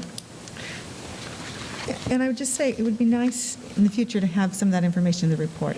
We always love to see. Yeah. It's writing staff reports is always difficult because you don't want to overwhelm us. I get it. I get it. But in my mind, it's a bit of a red flag because I wonder if there's favoritism when I don't see anyone else mentioned, and this is who we are going with. And so that's, as I read the report, I was very concerned. So. I've got a question. Maybe it's for the city manager. It seems like when we've seen some public works projects, they include a minimal amount of the other bidders, and so in the staff report we would have a little bit of comparison. Now, I want to be careful. It's not our job to do your job. So I'm not suggesting that, but a little to see the other, because this certainly looks like a very impressive proposal and in response to your RFP. So if we had something to compare it to, that might be helpful. But again, this was also on the consent calendar. Sure. Yeah. Well, the nuance I'll provide is that on a public works, it's usually a fixed fee item. So it's you're low or you're not. You're the lowest bidder or you're not the lowest bidder. In a proposal, you're submitting a proposal that is evaluated on various different criteria. So I simply like that, we probably could have listed at least, we've gotten 7 proposals from these companies, and we could have included information about the ranking resulted in this. And so to that point, I think that's accurate. But the pricing wouldn't, as Mr. Boswell said, the pricing wasn't necessarily the driver on this, as it was the proposal and their understanding and the other factors. Could you speak, you said you gathered a panel to review. Can you give me a sense what is meant by a panel that was gathered? So there was three of us that did it. We're all IT people. One of them is this Eric, who works for me, who's a senior network engineer who has a degree in audiovisual systems. Okay. He is the person who's actually responsible for the equipment side of this room and to make sure that it's up and operational and takes care of all of the. He was the one that built the YouTube feed, for example, that happened within the last year. So he is responsible for this. So he was one of the people inside of it. The second person inside of it is somebody that's been working for the city in the IT department for about 15 years, and she has a wide breadth of both network experience as well as customer support experience, and just I trust both of their judgment on that. So, and then myself. Okay, thank you. Thank you. I have a couple questions. With this maintenance, will that allow us to ensure that we have more public access? You know, we don't know how much longer this pandemic is going to be, but will it make it easier for us to do technology upgrades and software upgrades so that we can have public comments via Zoom and via or Go Meeting or whatever platform, WebEx, that we choose to use? Because I know that's been an issue, and for me, my concern is always giving the public access to participate in our city council meetings. Understood. It's not really going to give more features. It will make the features that we have more reliable, if that makes sense. We can do Zoom and stuff like that right now. It's kind of flaky. And this is, sorry, I don't have a better word for it. And this, the new system will be more stable. So it does provide, on the flip side of it, the ability to do, and it's not part of the initial installation, but the base technology is there for us to put more TVs out if we want to have them at the senior center or we want to have them at the library. It does include a couple in the overflow rooms here, I believe 2 in the community room here and 1 in the lobby. But if we want to add more in other city-owned facilities, it's actually pretty much plug and play, where the existing system isn't that way. Okay, and then the $50,000 for the building modifications, I'm assuming they're going to integrate like Mr. Gibble was pointing out that there's an outlet underneath here, which I had no idea was down here. But it seems like, the outlet that's down here probably came originally with the building, but then this stuff is kind of like newer. Yeah. And so, this is my personal request, but for a lot of us who have devices on which we're taking notes and, all these moving parts that we have, it'd be really nice to have USB, things that we can plug into to make sure everything is charged and ready and going. I've even been in here when the lights have gone out and literally they were doing a school district meeting with flashlights. I kid you not. And I know that other entities use this as well, use this chambers, planning commission, school district, although I don't think they'll use it anymore. But I think this is great that we're getting an upgrade. And if we can get it done by the end of the year, that would be wonderful to continue to have public access or more reliable public access. Because I know we've all been struggling. Where can you catch a city council? Oh, it's on YouTube. Oh, it's on this, it's on that. So anything that we can do to ensure that public access is consistent for our residents is wonderful. So, yes, that's it. Thank you. For the sake of our viewers, could you explain the financial end of this, where the money's coming from that would allow this purchase? Absolutely. So I wanted to address the $50,000 first. So what that $50,000 is for non-technical items. And so we need electricity pulled to the room. We may need air conditioning. We're probably going to need some pieces of furniture. We're talking about putting up a door and a window and those kind of things. Let me clarify, sorry. Right behind the chief, that's where the new control room is going. Oh, nice. So we're actually moving the control room out of the little closet that the person is in today into a new room that is behind the chief. So we need a window there and a door there, and that's primarily what it's for. For us to put outlets on the dais, we can certainly handle that as part of the process as well. Thank you. Yeah. Okay. The funding source. So this does not affect the general fund at all. So this is from PEG funds, which are I'm not even sure what the acronym stands for. I should know, but I don't. Public educational and governmental access. Okay. So, okay. It's actually a separate, completely separate fund from the general fund. It's an enterprise fund that the way the money comes into it is from, if you look at your Spectrum bill, there is a fee on there that says public education and government fees. That goes directly into there. It's also restricted as far as use goes of it. There's only certain things that we're allowed to use it for. Equipment is one of them. We're not allowed to pay salaries out of it. We're not allowed to pay for the electricity. We're not allowed to do some of those things, but it's specifically there to build broadcast rooms and studios for this kind of thing, and this is the perfect use for it. There's plenty of money in there. The fund balance on that thing, I believe, is actually It's $2 million. $1.5 million or something like that. Yeah, it's pretty high. And I think that what we'd like to do is bring some future projects to the council as well to expand our public access and how we can engage better with the community through other avenues. You mentioned that we have the capability. I don't know if I saw what was included, but I didn't see if it was, that there were screens and all this other stuff that was included in the grant. But are we including that? Is that part of this, the funding for having the ability to have screens so that people can watch city council meetings in overflow rooms like in the library, like we've had? It is included in that? So there's definitely 2 screens included in the overflow room and 1 in the lobby. If we would like to add more, that's what the contingency's for, is if we want to put up more in other places. The system itself allows that, and they're easily installed. It's just a matter of the cost of the TV, really, and some wiring. So.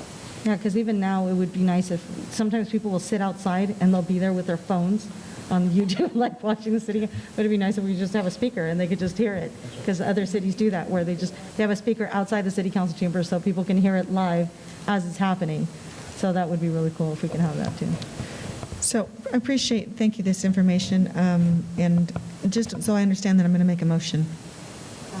The people that are concerned or felt that they were not, that their bid was denied, is there a grievance process? Can they speak with you personally? I mean, I guess it's a done deal, fait accompli. But We're more than happy to have a conversation with them to let them know how we ranked. Absolutely. I did send out a notification to them on Friday. I sent it out to everybody that had proposed, the 7 vendors that had proposed. I had sent them an email all on Thursday, letting them know the rank, letting them know this was coming to council. They were actually really close as far as this. They were number 2 when it came to the overall evaluation of this thing. If there's, I don't know the grievance process behind it. That would actually be a Lonnie question. Well, like I said, we'll have that conversation with, more than happy to have that conversation with the representative from Key and let them know what the weighting factors were and the direction we headed off to. I'll give you my email that I got. That'd be great. Thank you. Yep. Okay. So let's go forward with the motion then to approve item 4. A second. Okay, motion and second to approve item 4 of the consent calendar. Call for the vote. Judge votes yes.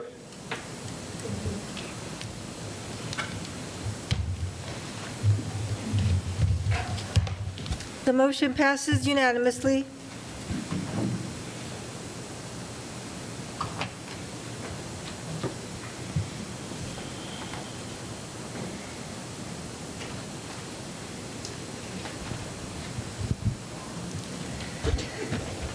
Mr. Mayor, members of the City Council, there are no items this evening for Agenda Item 7, continued business.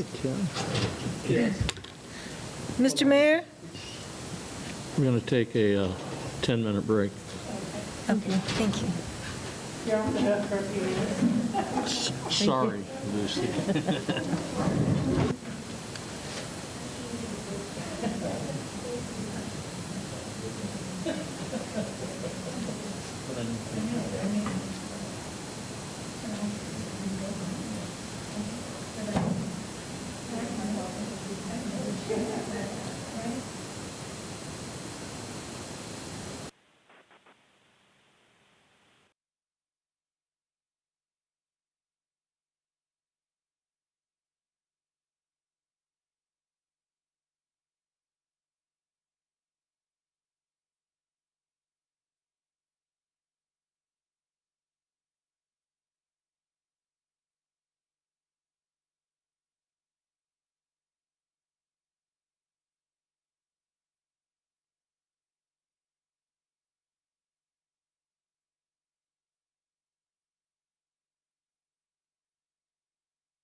Simi Valley, amending Title II and Title III of the Simi Valley Municipal Code.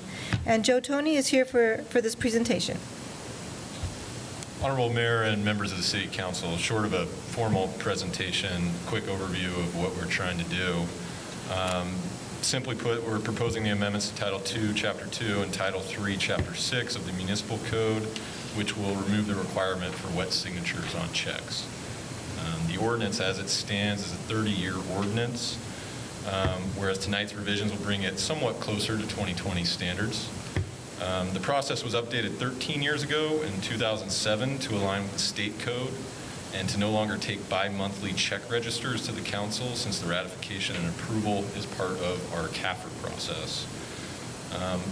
So with this, with removing a wet signature, it really comes down to our controls and processes, or our internal processes. The city has proper systems, security, and controls in place to allow these changes.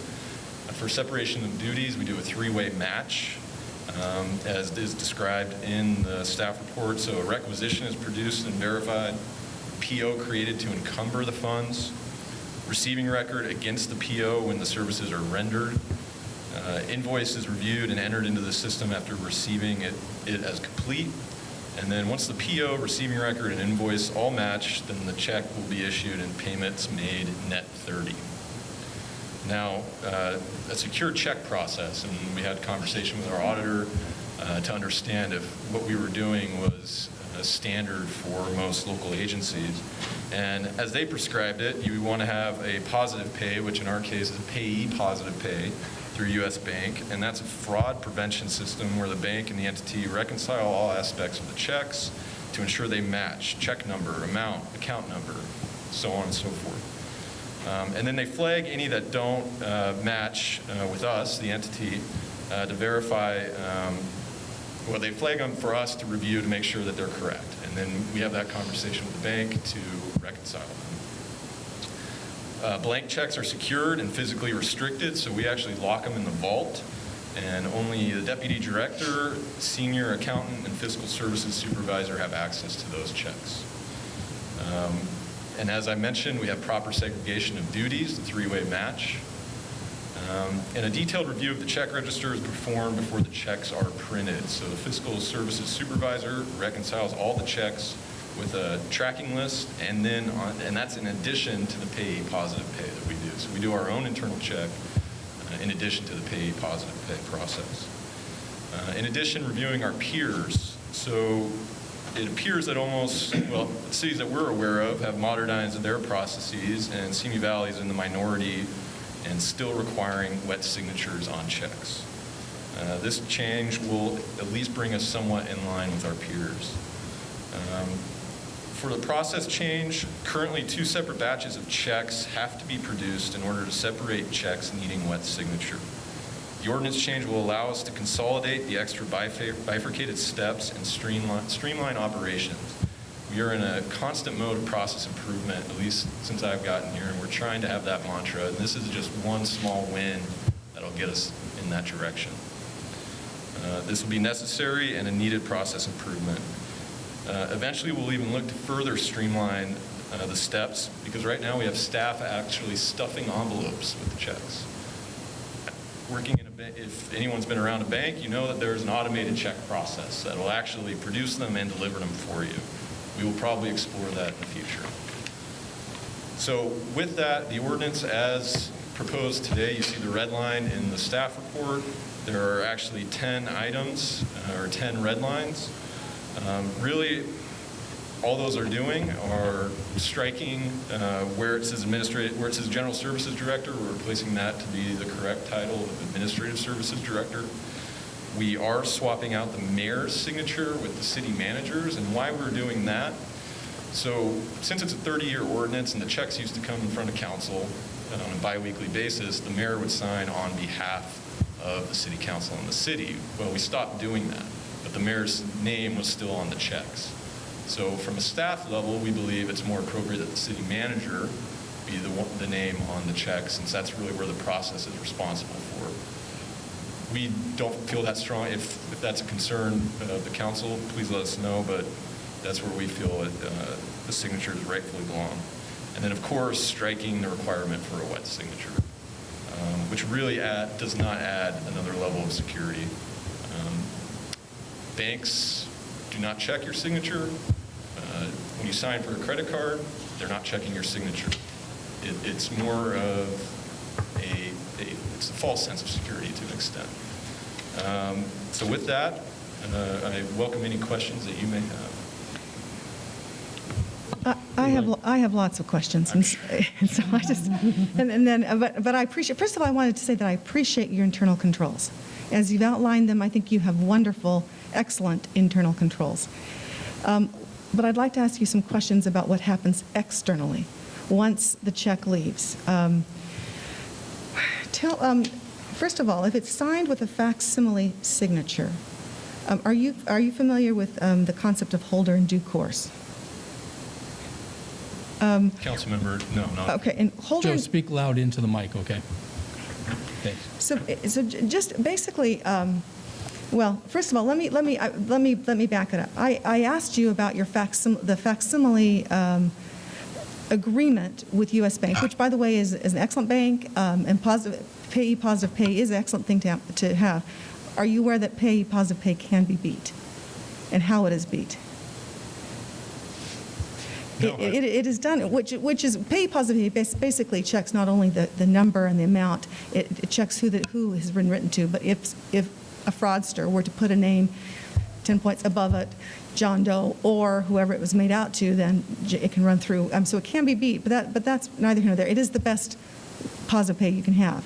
But my question about the facsimile signature, when you sent it to me, as you read through it, what was your thoughts about what was stated in that document, about that signed document with the bank? Yes, Councilmember Litster, that the onus is on the entity to have proper controls in place. Thank you, which is really what it says. If you read through it, basically it says that if it looks like the signature that you authorized, it's going to clear, they're going to clear it, and a liability, if it's not really ours, is going to be on us. What often happens with a facsimile signature is it's actually easiest to reproduce. And so in a court of law, if you have someone who gets a hold of our check and counterfeits it, etc., if it looks like a check, smells like a check, looks like it, even though it is thrown out in positive pay, if it's been accepted in the due course of business with good faith, then we are still liable. And basically, the bank can say, well, it looks like your check. The facsimile signature is there, so we're not liable for this theft or this loss. And so, my concern on this end is if you get rid of the wet signature, which in courts of law and their court cases I can give you, stands up stronger. I'm concerned that we're opening ourselves up for the liability on the outside once the checks are out. What are your thoughts about protecting for that? Yes, Councilmember Litster, totally appreciate that perspective. From our perspective, by that time, the check would have already been reviewed and sent out. It would have been the same thing if it came to my desk and I signed it, and then we realized there was a mistake after the fact. It won't change our reviews or how we're approving the Correct. check or once we issue it. So once it's out in the entity, it would be the same process at that point. So maybe you're not understanding my question. So it doesn't change the process. You're absolutely right. Whether you sign it or the facsimile signature signs it. But if it's fraudulently produced, holder in due course basically states, and maybe, and I'm not explaining this very well, that basically it's with the Uniform Commercial Code, it allows, it trumps positive pay, it basically says if it looks like a check, smells like a check, signed like a check, we are liable. And my concern is that you're basically saying let's get rid of the wet signature on our bigger checks, on our bigger amounts, and if we were, heaven forbid, someone were to get a hold of our checks, create a fraudulent one, and just replicate our electronic signature, which is easy enough to do. You just scan it, etc. I shouldn't say that out loud, should I? Over the, I'm sorry. Sorry, I'm sorry. But But basically, we lose in the court of law if it's when it comes to being to fought, whether it's a good check or not. Their case law shows that we would lose if it looks like a real check. If it's a regular signature, a wet signature, there are stronger protocols because you can say, "Wait a minute, I didn't sign that." So even if it looks like it, I didn't sign it, and so we have that potential protection, and there are law cases that have done so. So I guess my question is, tell me, and I know you researched this for me, how many checks are we talking about that are in a year's time that are above $10,000? Yeah, Councilmember Lister and Honorable Mayor and the rest of the City Council, there was a supplemental in front of you, and that responded to that question. So as an example, in the prior fiscal year 1920, we produced almost 6,400 checks. Of that, 511 exceeded the 10,000, or 8% of the checks. So let's say about 10 a week. I mean, 52 weeks or 54 weeks a year. We do a bi-weekly check register. What's that? We do it bi-weekly, and then there's off-cycle. Gotcha. So maybe okay. But I mean, I'm just doing raw numbers. Okay. And so, well, first of all, let me go back to the procedures, because I understand that right now you have two different runs to eliminate the larger checks, basically. Is there a reason we can't have an RFP? I mean, I'm aware of software companies that go, printer drivers that will actually let you run everything perfectly together, and it just pulls out the big checks at the first, out of sequence. I mean, is that a possibility that we could explore that would make that part easier for you? We could. We have a pretty advanced ERP system, though, that's allowing us to do all of these securities and controls. I would argue that if we were to lose checks and there to be a fraudulent setup externally, we have a much bigger problem internally that would need to be controlled. That would mean somebody internally was in cahoots to steal the checks. Well, no, it could be someone can skim it out of the mail. I mean, there's lots of different ways that a check gets. It would have to be a blank check. There would have to be some. I mean, it depends on right. You're right. They'd have to get. Well, right now you're using blank check stock. correct. I don't know, we shouldn't be having this conversation, but you're right. You are specializing it for yourself. But if they can get a hold, well, we won't talk about how fraudsters do it. But you're right. Assuming internally you're in good shape, if they can get a hold of something that looks similar and throw the facsimile signature on it, my concern is that you basically, it's the larger dollar amounts without a wet signature that we would suddenly potentially become liable. I don't know if our attorney wants to comment on any of some of the case law that I shared with him.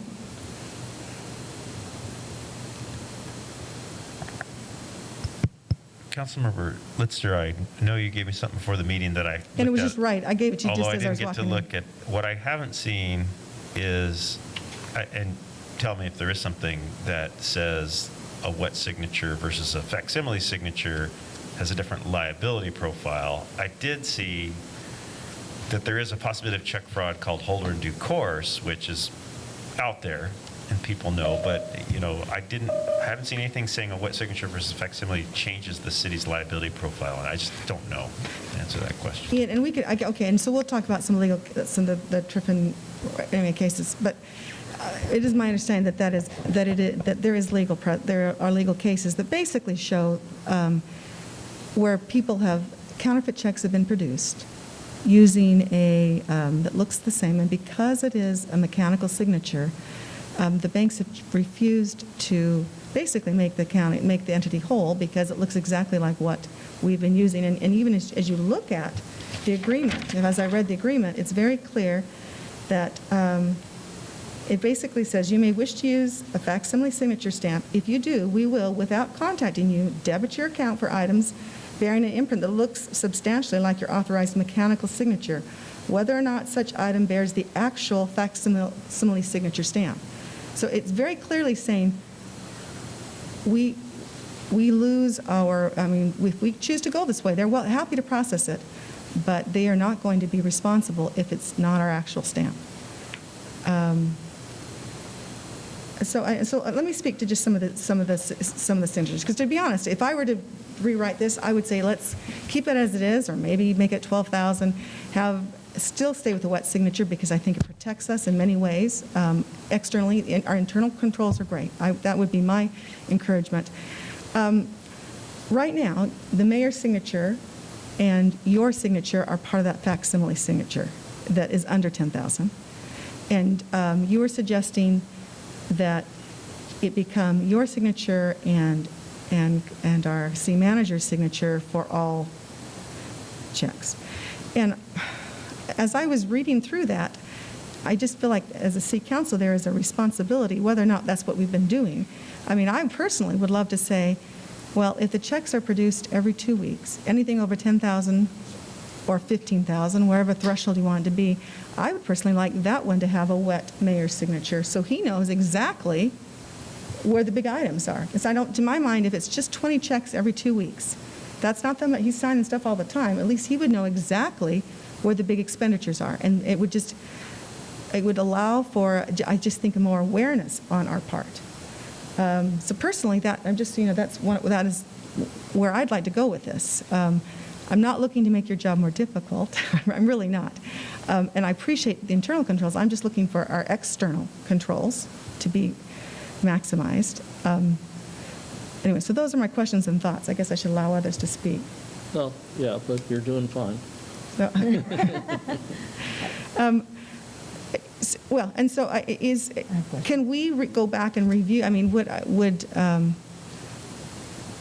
is all the things I've discussed, are those possibilities? Well, sure, they're all possibilities. Would I agree with those possibilities? Not necessarily, but we could absolutely review them and go forward in that manner. I guess the counter to that, Councilmember Litster, is my signature could just as easily be forged. Oh, it absolutely can. But in a court of law, you're going to say, that's not my signature. And then you have more standing as you're fighting it in court of law. So you're absolutely right. It can be forged by someone, but it has, at least so far in some of the case law, has more standing. So you're right. And that's where you want is to protect yourself just that little bit more if you can. It's clear with facsimile signatures, there's precedent, and the banks have chosen to say, we're not, if it looks like your facsimile signature, we're not liable. But you're correct. So without jumping too far ahead and letting the other council members see, what we could do is do a deeper dive into the how much each check's categories are. How many checks have we written over $1 million? Of the 511 checks we wrote in 1920, we could look at more in depth of how many checks were over $1 million, how many checks were over 100,000, to if there's a comfort factor of where the council wants to be in using all facsimiles versus using wet signatures. So we could certainly take a look at that. In my mind, it's how much we're willing to lose in a court of law. I mean, I personally think 10,000 is a fine threshold. If we want to make it 15, 20 at the most. I would at least mention that that's $1990, 10,000. Sure. I have a penny pincher. We're 30 years. Councilmember Luevanos has questions. Yes, my concerns, and I don't have the experience that Councilwoman Litzer does with checks. It seems like I know that you have background in that, so I will defer to you in that issue. My concern was more with one of the same issues that Councilmember Litzer brought up was, switching from from the mayor signing to the city manager. I realize that, this is a 30-year ordinance, and 30 years ago, things were done differently, and we didn't have 127,000 residents. However, for me, the role of mayor is that you have a bigger hand. You have, and he is, or she, whoever the future mayor may be, has representation in terms of what we are elected to do. And part of that is the accountability factor. So I do not, I would like to keep it that the mayor is the one that's signing the checks that are, $10,000 or over, because that brings some accountability to us. It's kind of, so there's two reasons. One, the accountability issue is that, if it's a city manager and it's like, you're subordinate. And so it just seems awkward and weird. And at least if it's, the mayor, then there's a different layer of accountability because, he's representing those of us who are elected. And so I feel more comfortable having the mayor So I would like to keep the mayor being the one that is, signing at least the big checks, the ones that are $10,000 or more. Yeah, and currently, it's not the mayor, actually. Currently, it is still Mr. Yeah. Tony. So it would be a change to make it the mayor. Yeah, The mayor's signature is currently a facsimile. Facsimile on the less than 10. On all checks. On all of them, gotcha, okay. His is the only wet Gotcha, okay. signature. Gotcha. So, where it says, what I was looking at was where it crossed out the mayor everywhere and then put the city manager, and I wasn't happy with that. And I saw that 4 other cities do still have the mayor that is authorized on there. And, I'm not sure what kind of an undue burden, I think the only person who can ask is Mayor Mashburn, if that is an undue burden for you to sign the checks or not. Excuse me, I don't think it is a burden, and I think it's that direct line to the constituency that they would expect. And so from that standpoint, transparency, and I'm not speaking, who knows, I may not be mayor here in a few minutes. I'm speaking in the future too, that any mayor, I think, would want to have that direct line of communication, so to speak. So that's the question I had, and the comment, I guess the question and comment is just, other cities are still doing it, cities that are comparable to ours, like the city of Orange is 130,000 people, we're 127,000, so, other cities that are as large, I could see with a smaller city where you'd be like, oh, that's too much of a, that's too hard, but seeing, what the mayor is saying, that it's not too much of a burden, and the mayor does have additional responsibilities besides the rest of us do as the mayor. And, if you don't think it's an undue burden, then I would like to keep the mayor involved in this process. I think it's a layer of accountability, like I said, to have at least, someone who's elected signing those big signatures, those checks, so that we know where the money is going, and that we have, just transparency, accountability, and, large numbers, the $10,000 lot, not that you couldn't do a lot of, $5,000 checks, and that would be a lot of money if no one was paying attention as well, but at least what Councilmember Litzter rings true to me, at least, if you're signing those big checks, then hey, where is this money going? And so that's my concern. It would keep that cohesion too, so the mayor can't say, hey, didn't know, that was their problem, and vice versa. Yeah. And your point is right, it is in the CAFRA. And that's why it's been reasonable, but I do think this gives it more direct knowledge of the weekly operations of the city. Yes. You ready for the banker? Yes. Most of mine are just questions, and you probably have the answers. So I'm more curious about the controls we have in place. Obviously, that's kind of my first line. Do we use online banking? Does somebody look at the activity on the account on a daily basis? Yes. Okay, thank you. That was my first question. Is that somebody with the proper authority? Yes. Okay. Banks do check signatures. We have software that does it, but it's not infallible. So, and we also do it in varying dollar amounts, and we don't tell you because it's a security risk. Exactly. Yeah, exactly. My first question was why we were changing from the city manager from the mayor to the city manager. That's kind of a moot point at this time. It's not really a major concern. So the other thing was on the receiving records, when the products are received and they process receiving records within the PO, who and or what level has that authority to do that? So the department... Generically is fine. Yeah, so the department would receive the goods. There would be a record entered into our ERP system confirming that they were recorded, communication with our fiscal staff and fiscal team to do that review, to do the second review to check that off. That's been done. Okay, so a receiving department can check it. But could it be an entry-level position checking that off and submitting that to ERP? Or is it normally going to be somebody with a little bit more seniority? I can't speak to who's designated in each department offhand, but it would have to be a specific designee. Okay. So that would normally mean whoever's in charge gives the authority to somebody that they feel is comfortable with that. Okay. The three-way match, because we do the PO, the receiving records, and the invoice. I like that. That works really good. We have something similar that we use when we're paying third-party invoices. So I was wondering, is there a specific dollar level in place for that, or do we have certain signing authority limits for anybody? For the three-way match? No, that's our process across the board. Okay, okay. See, I told you you'd have all the answers. You already answered about having the positive payee. Very cool. That was my question. I told Brian about that one earlier. Okay. Then the other question I think you already answered too is I wanted to know where the blank checks were kept in the vault. And then you did say I think it was 3 people have access to those, and they're all 3 levels of supervisory and management. Does that also include the check printer? Because is the facsimile signature in the printer? That's a good question. I'd have to double check on that. I know I've had one before where we could take the signature part out of the printer and then you put it back in. But that was years ago. So I don't know how much technology's improved.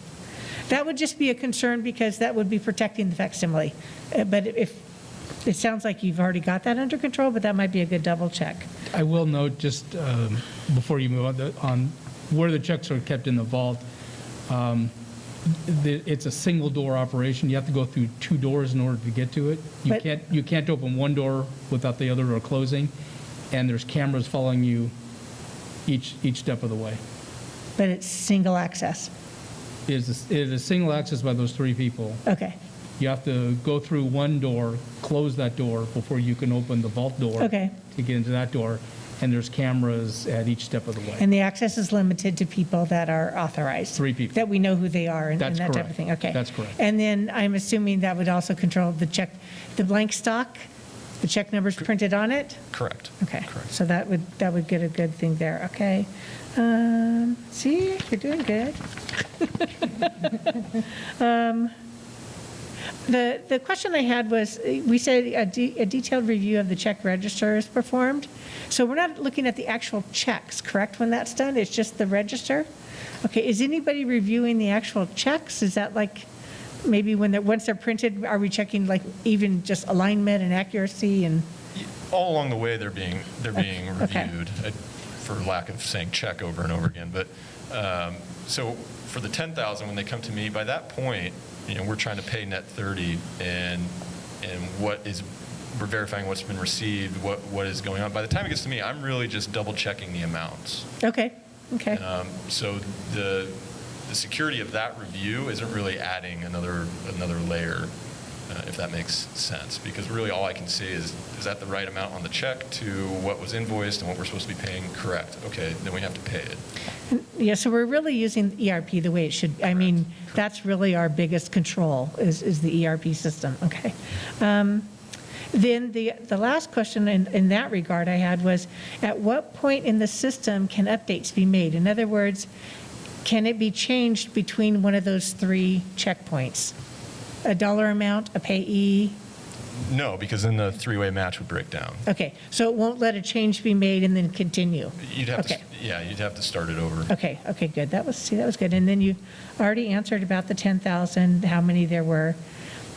Another thought was maybe if the rest of the council felt strongly about that, raise that increment dollar amount to 50,000 or something like that. I bank various cities, and I do see a variety. I've seen cities that have a mayor on it. I've seen cities that don't, and I think it's just their personal preference. There's not really a right or wrong. In regards to facsimile signatures, it is a common practice today.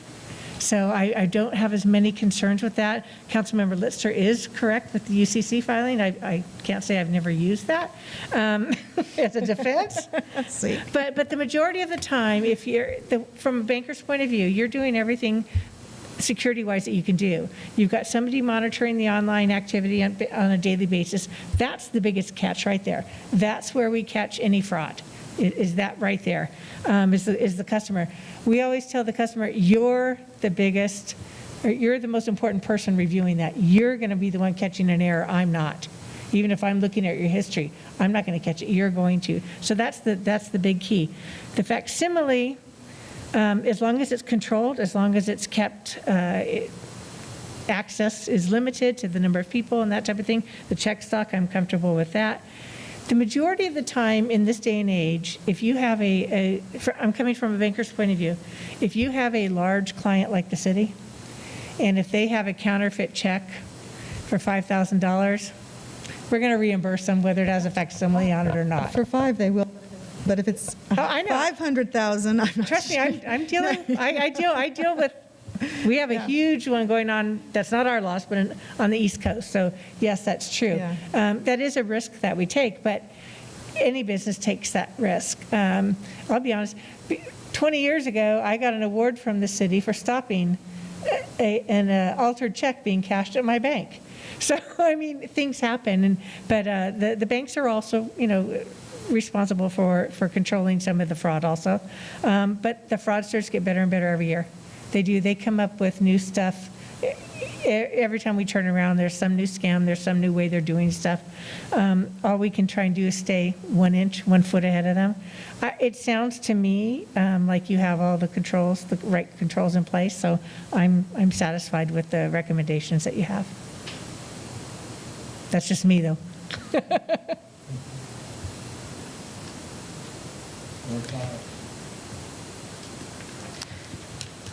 There was a question about the amount of checks, not to drag that on, but the amount of checks in fiscal year 20 that were over $1 million were 4. We had 4 checks over $1 million. How many were over 100,000? Without being able to do a sort on my tablet here,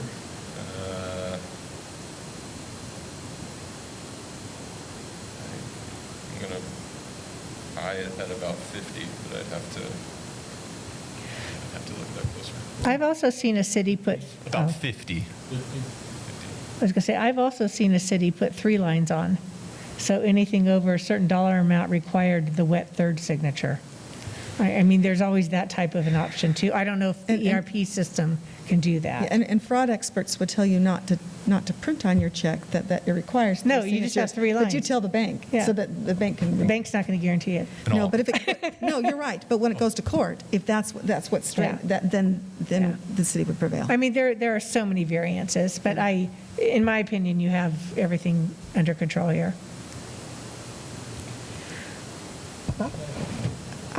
I personally would like to table this for a discussion or amend it in some way, because I really do want us to look at it a little bit further. I would love you to look at, for instance, you've talked about the internal expense to you of separating these high dollar checks, and I know that there's software out there that you throw on your printer driver, and like that, it just pulls them out. So that you shouldn't have to re-enter them and recode them.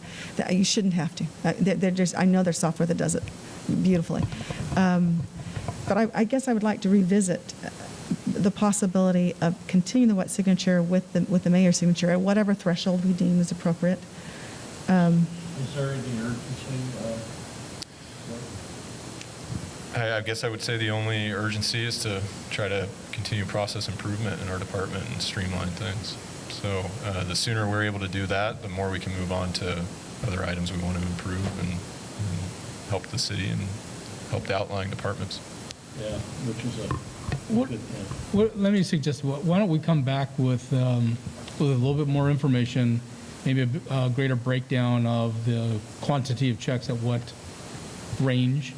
So if there is a threshold that the council wants to keep a wet signature, then you'll have a little bit more information on how many checks we write between 100 and 10,000, 50,000, 50,000, and 250, or whatever that may be. And we can come back with some information on that. We've clearly heard that you want to keep the mayor's signature on the checks. That's not a problem. Don't take it personal, Brian. It's not. No, I believe me. That's, I didn't have a preference. Sorry, Mayor. yeah, no, that's not an issue for me. So we can come back with a little bit more information. I do support Mr. Tony's efforts to try and streamline as much of our processes as possible. Our personnel is precious, and when we can free them up to do other things, we're able to be more efficient. So I think that's really the genesis of this, is trying to find opportunities for us to dedicate our staff to doing other more important things than bringing a check to to Mr. Tony and have him walk through and sign each one. But if there's fewer checks, then certainly it's a step in the right direction. And if there's software that just does it so they don't have to re-enter it and just, Yeah. and even takes out a sequence. I Yeah, mean, my concern is that we work through, we have a very specific software vendor. The software has to work with that Oh, program. I understand. and- Trust me, I understand. Yeah, We'll- so we could certainly look and see if our Tyler Munis has that And often it's capability. a printer driver that you install that, anyway, but we can talk Yeah, about it. yeah. So we can certainly do that. So we can come back with some more information. We also need the city attorney to look at it from the standpoint of the questions. If you that would, was because I asked, and maybe share that with Joe and make sure you're both on the same page when you come back. We'll work with the staff and also things that the different council members have raised on these points to make sure we get the legal options for you. Okay, so we will table this and move to the next item. Thank you, Joe.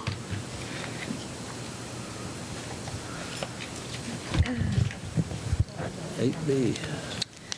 Mr. Mayor, members of the City Council, next on the agenda is item 8B, consideration of proposed revisions related to employee benefits to the resolution for management designated employees. And Samantha Argerbright is here for this presentation.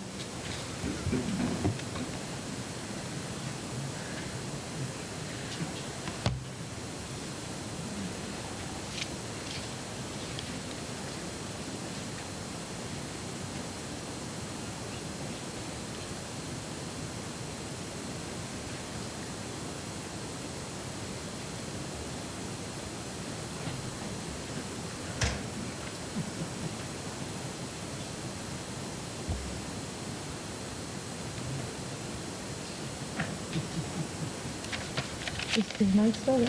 Technical assistance again. Good evening, Mayor Mashburn and members of the City Council. The item before you is the proposed revisions related to employee benefits to the resolution for management designated employees. The city's employees are divided into the following 4 groups for labor relations purposes: general unit employees, police unit employees, police management employees, and management designated employees. Management designated employees are not represented by an employee organization. While management designated employees are not formally represented, staff meets with representatives from each department to better understand interests of employees and to share the city's financial forecasts, as we do with each formal bargaining unit. Prior to the beginning of negotiations, the City Council provided policy goals to the city's negotiating team that included addressing increasing pension costs, minimizing long-term costs to the city, and balancing the timing of cost increases. Staff has been meeting with representatives from management, and the proposed revisions to their resolution that details employee benefits is before you for consideration. Of note, the resolution itself would be presented at the next consideration of this item. The attachment that you have this evening is actually just the exhibit to that resolution. It should be noted that there was no tentative agreement with the management employees to receive any salary increases. The agreement before you is a 1-year agreement that has no salary increases, no permissible increases for the term of the agreement. There are 2 main areas of focus for the resolution: 401k healthcare and 401k and healthcare. And I will now review the critical points of the resolution on the screen. Next. Okay.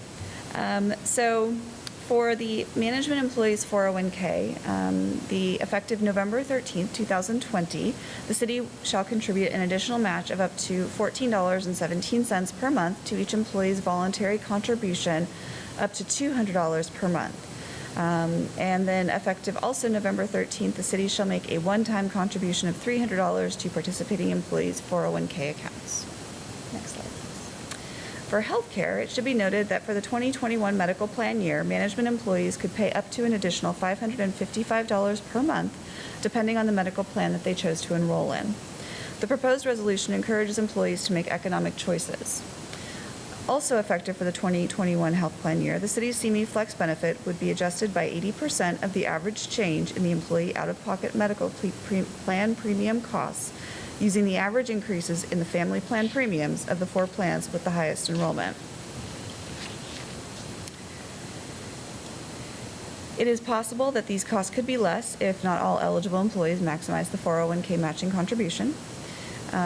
In summary, The agreement before you is consideration of a one-year agreement with no salary increases and no PERSable increases to the city. And again, employees would be encouraged to make economic choices related to their health care. The total compensation for this agreement would be 0.73%, or an approximate cost to the city of $143,580. And again, as I mentioned, it's possible that the cost could be less if not all eligible employees maximize the 401k matching contribution. And additionally, we did the costing on the medical insurance based on current enrollment. So depending upon if people enrolled in less expensive plans, that would also decrease the cost of this. So just in summary, one-year agreement, no salary increases, no PERSable increases to the city. And it is recommended that the City Council consider the proposed revisions to the resolution related to benefits for the unrepresented management employees as presented, and give the public an opportunity to provide input prior to making a final determination on the proposed revised resolution, and place this matter on the agenda for November 2nd, 2020 for final determination. This concludes staff's presentation, and I'm available for questions. Questions you have, staff?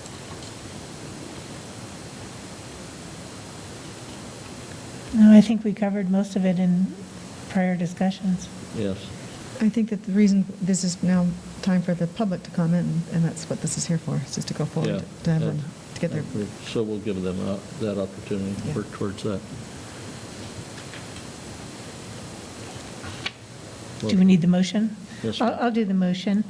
I move that we consider the proposed revisions to management designated employees resolution as presented and give the public an opportunity to provide input prior to making a final determination, and to place this matter on the City Council agenda for November 2nd, 2020 for final determination. Second. Motion is second. Call for the vote. Judge votes yes.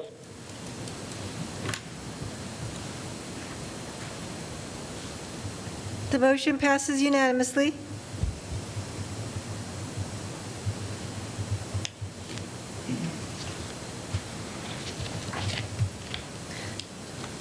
Mr. Mayor, members of the City Council, next item on the agenda is item 8C, consideration of proposed revisions to the terms and conditions to the Memorandum of Understanding with the Simi Valley Police Managers Association. And Samantha Argabright is also here for this presentation. Technical assistance.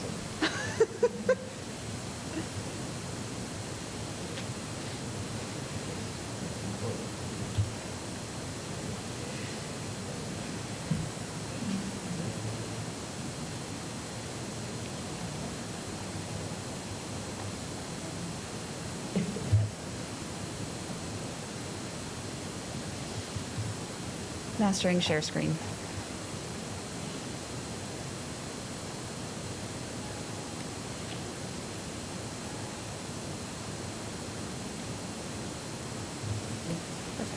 Thank you, Naren.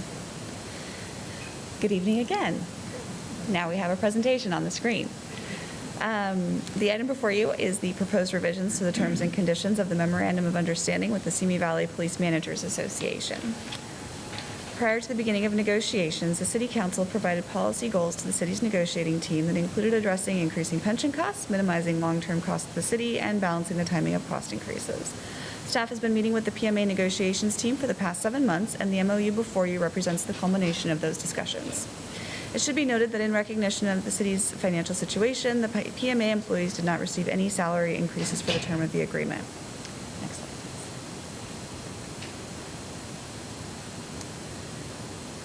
So this agreement would be a one-year agreement that would end on June 30th of 2021 with no salary increases for the term of this agreement and no PERSable increases to the city. Next.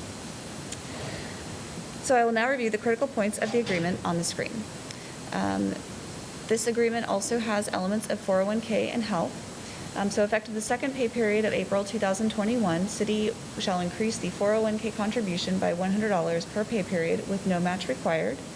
And effective April 2021, the city would provide to PMA members a deposit of $270 a month to a separate retirement health savings plan to be used for the reimbursement of health costs upon retirement.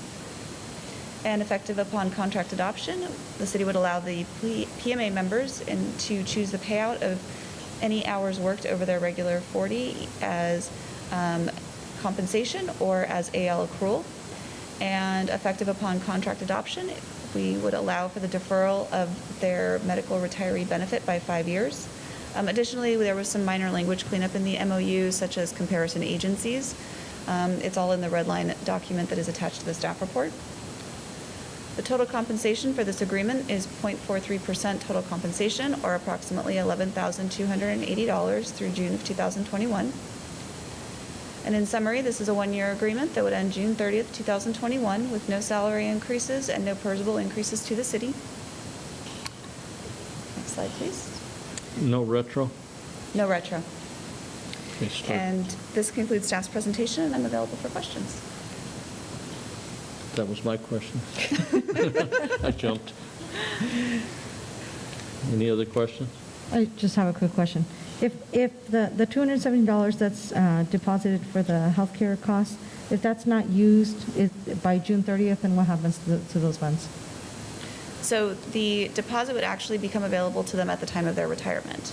Okay. So the city would contribute the funds, and then at the time of their retirement, they would be able, those dollars would be eligible for federally approved expenses. So essentially what you could use for your health savings plan, for example, or your health reimbursement plan would be the type of expenses that those dollars would be eligible for upon retirement. Okay, so they don't lose that money if they don't use it? No. Okay. Any other questions? Any questions, comments? This is a minimal, very minimal increase. And Mr. Mayor, I just wanted to say one thing, if I could, please. I appreciate staff's work on this, on both the contracts, actually, keeping them non-PERSable, because as the city knows, and our city is a very highly educated city, they understand what PERS is, and PERS right now is not doing too well. So the fact that we can keep our unfunded liabilities low is the best thing we can do as a city. That's all I have to say. Thank you. Yeah. And again, I think this is, I appreciate the efforts, and we'll let the public comment. But I would motion that we approve this. Okay, motion. I think Councilwoman Lister just made the motion. Let me read, do you want me to read it? Let me, I should have it up to read, shouldn't I?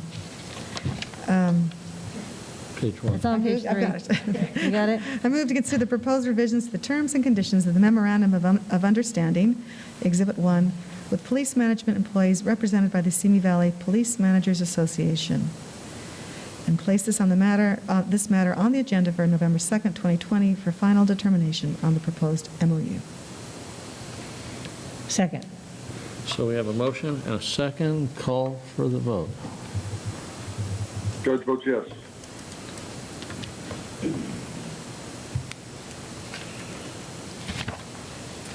The motion passes unanimously.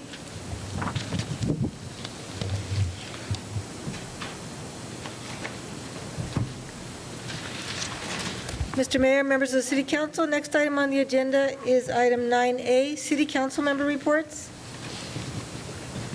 Thank you. Council Member Luevanos. As you notice, I have no particular order. It's all good, Mayor, it's all good. Let's see. On Tuesday, October 6th, I attended the Simi Valley Youth Council meeting where they set up the committees that they're going to focus on, different topics, and there's a lot of stuff going on with the Simi Valley Youth Council. They are going to collaborate with Parks and Rec for the Halloween drive-through event. So those of you that have been asking for, have heard that, the California Public Department of Health has said, recommend not going trick-or-treating. There will be events. There's a Halloween drive-through event that the Simi Valley Youth Council is doing with Parks and Rec, so you can still go do trick-or-treating. They're going to have like 12 different tables set up with local vendors, and I guess they were looking for local businesses that want to participate. So if you're interested, contact Parks and Rec. This week, we're going to have a Unity Day event on October 21st that Simi Valley Youth Council will also be participating in. In case you did not know, October is Anti-Bullying Month. We did do a proclamation regarding that. They encourage you to wear your orange shirts on October 21st. That is on Wednesday to promote anti-bullying. There is an escape room at 7:30 that is planned for October 30th. Again, for those of you looking for online plans, safe social distancing plans for Halloween, that will be on Friday, October 30th. Simi Valley Youth Council has an escape room planned for 7:30 p.m. online via Zoom. And I got to tell you, I'm really, really just impressed with all of the things that our youth council has planned and is doing and is moving forward. They're just amazing, amazing youth, and just providing such amazing leadership. And then on Wednesday, I'm sure everyone has participated in the Ventura County elected officials meetings for COVID-19, which we continue to have every Wednesday. And on Monday, October 12th, there was an online event with the Lourdes Huerta for Indigenous Peoples Day, recognizing all the indigenous peoples of the Americas and around the world. On Wednesday, October 14th, was the task force briefing again. And on Friday, October 16th, participated with the Simi Valley Youth Council on the anti-bullying movie and event. We watched the Lizzie Velasquez movie. If you don't know who Lizzie Velasquez is, she was a young girl with a deformity on her facial features and a metabolism issue that prevented her from gaining weight, so she's constantly eating just to try to keep her weight on. But she was just inspirational. The film was amazing, and there was a discussion after the movie online, and it was an excellent anti-bullying event that the Youth Council put on. It was on social media via Zoom. We had school board member Bob LaBelle showed up to give a few encouraging words, which was wonderful. And I encourage you to participate in our future Simi Valley Youth Council events. And you do not have to be young to participate. Anyone can come and participate in any youth council events, and that's my report. Thank you, Mayor. Thank you. Councilmember Litzner. Thank you. I'll begin with our Wednesday regular Ventura County briefing for the elected officials. I know that we've all been attending those. Some of the things, of course, that have come out is the discussion of how we have moved to the red level and how we now need to get to the orange level, so more and more, so that we have, our businesses have more opportunity to have commerce, of course, to do so safely.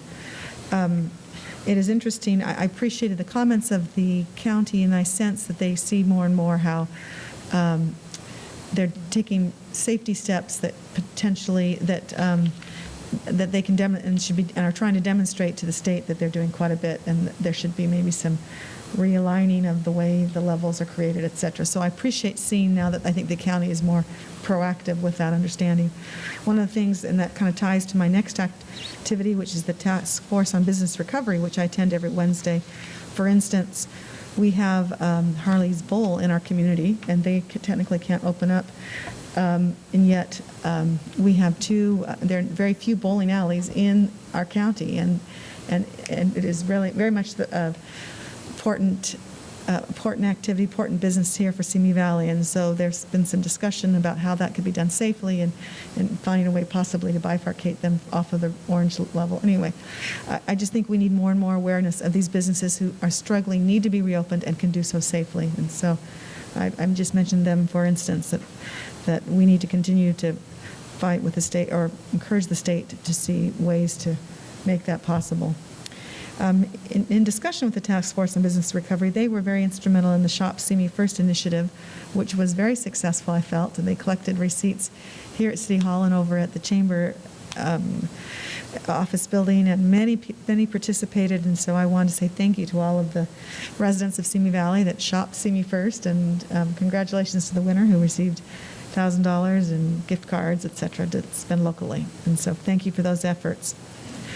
On Thursday, October the 8th, I attended virtually the Beacon Awards, and want people to know that the city received a Beacon Spotlight Award from the Institute for Local Government. They were given a gold level award for 14% agency energy savings. And so I want people to understand that the city is doing their part to conserve energy and be green. And so I think we should commend those who are involved in receiving and getting that award for our city.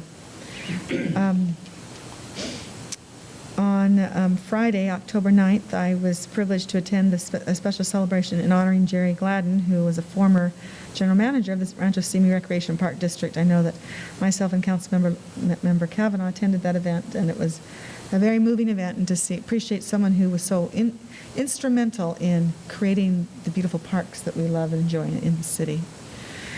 On Sunday, October the 11th, I was very privileged to stand in for the mayor, who was not available to attend, the memorial for Murray Shapiro, age 97, who is just an icon here in Simi Valley, who fought in the Battle of the Bulge, received 2 Bronze Star medals. He was an educator in LA County and beloved, and leaves his dear wife of 70 years. And it was just an honor to be there representing the city and speaking to his memory, and appreciated some of the city and how they commemorated his passing and his life.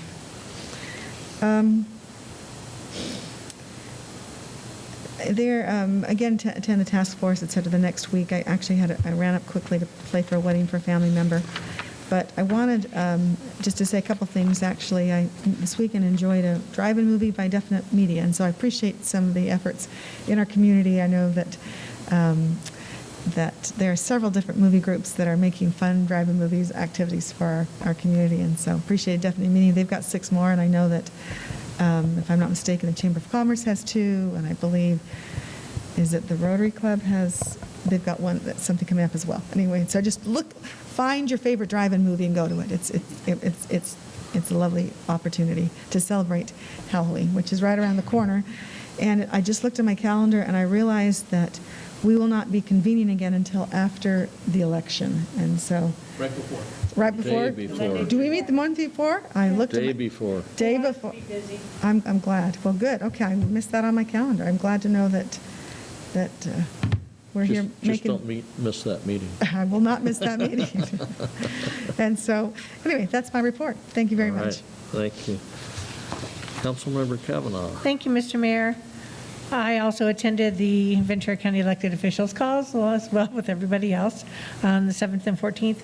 On October 9th, as Councilmember Litzter mentioned, yes, we were honored to attend the special celebration for Jerry Gladden, the former district manager for 30 years at Rancho Simi. Jerry was probably the inspiration in some of our community parks as well as the neighborhood parks. I was elected to the park board after he was already retired, but I had the pleasure of knowing Jerry in my Rotary Club. So that was a nice thing to be able to present our certificate from the city, and the family was like, oh my gosh, I'm glad you knew him. So that was really nice. And the park district in their new facility dedicated the manager's conference room to Mr. Gladden. So thank you to Mr. Paranek for doing that, the current district manager. But it was very good. The family was very, very happy. They were very appreciative of everyone that was there. They spoke eloquently, and you could tell they're still very, very close family, very close-knit. So it was very nice to be able to do something special for them. On the 15th, I had our EDC board meeting, and it was very interesting because there are a lot of things that we are doing, and the volume of assistance they are giving to businesses in this county and Santa Barbara County and even some in San Luis is just unbelievable. But on their current website, it's edccollaborative.org, there are some October webinars scheduled. The first one is in Spanish. If Councilmember Luevanos, can you read this for me real quick? Absolutely. Okay, let me bring it down there. I know what it's about. I know it's QuickBooks. I can make that out. But if you would like to read that in Spanish. Okay, here it is.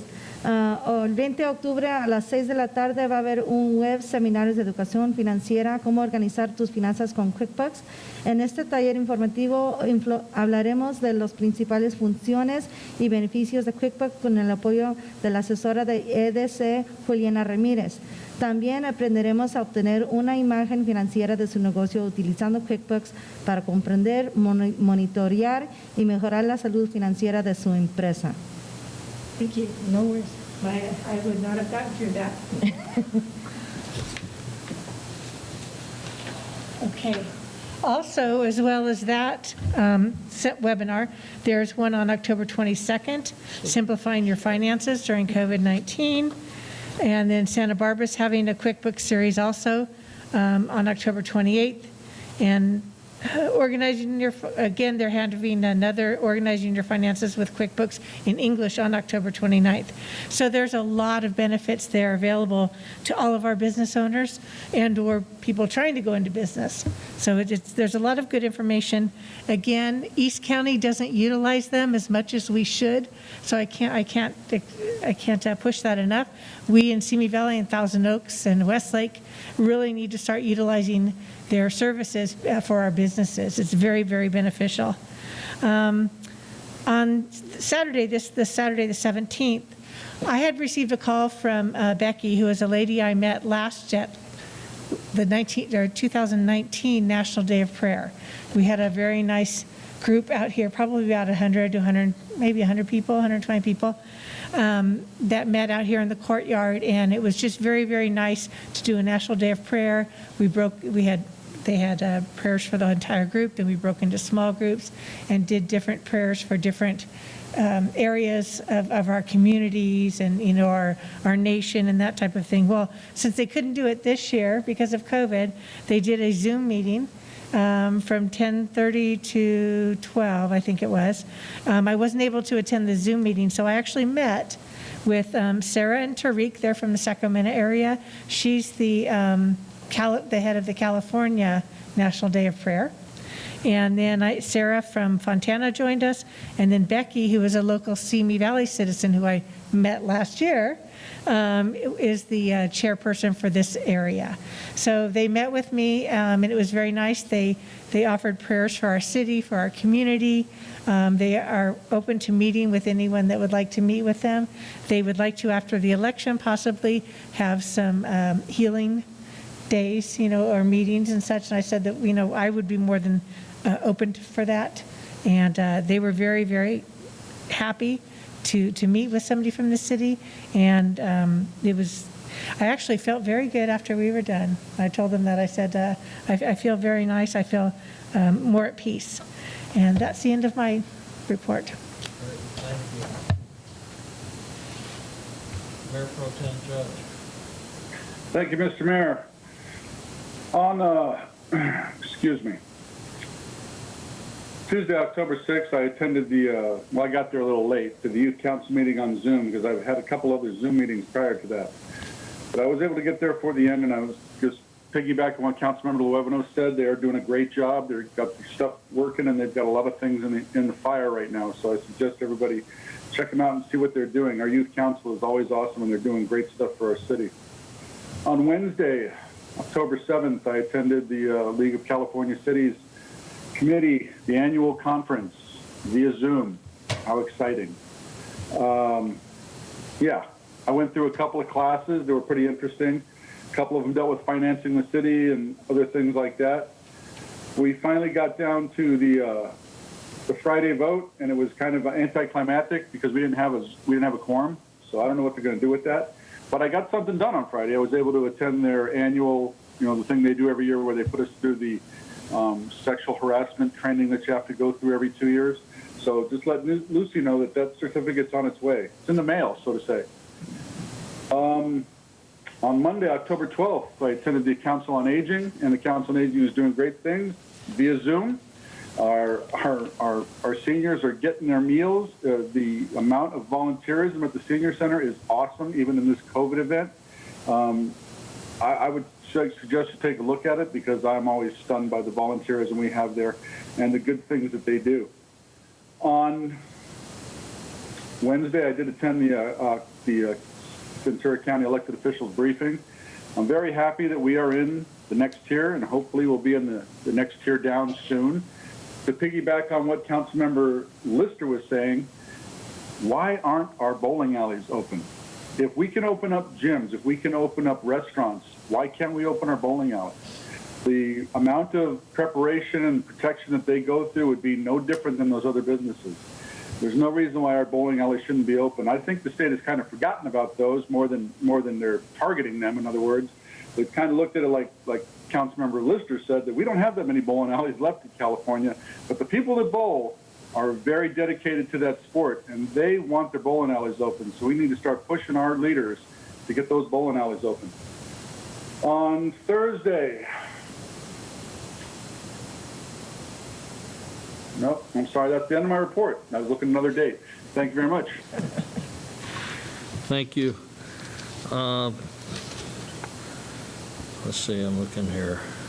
We had our RDP 21 meeting, and looking for a new chair. Gene Fisher announced that he's going to at least retire from the chair position.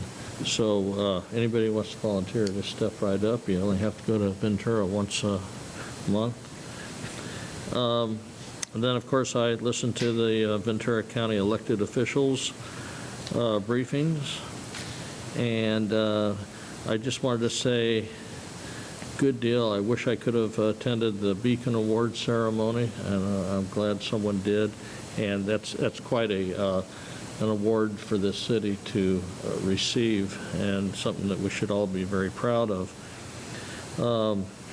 Friday, the 9th through the 12th, I was out of town, so didn't accomplish anything, but I do want to give a shout out, thank you, to Elaine Litster for going and representing the city, to Murray Shapiro's celebration of life, I think is the best way to put it.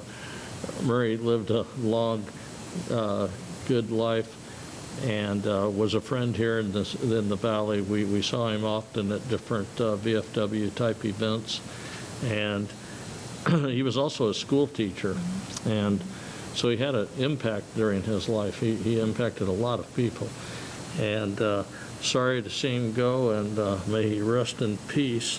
And what was really nice is his daughter called and thanked me for having you there.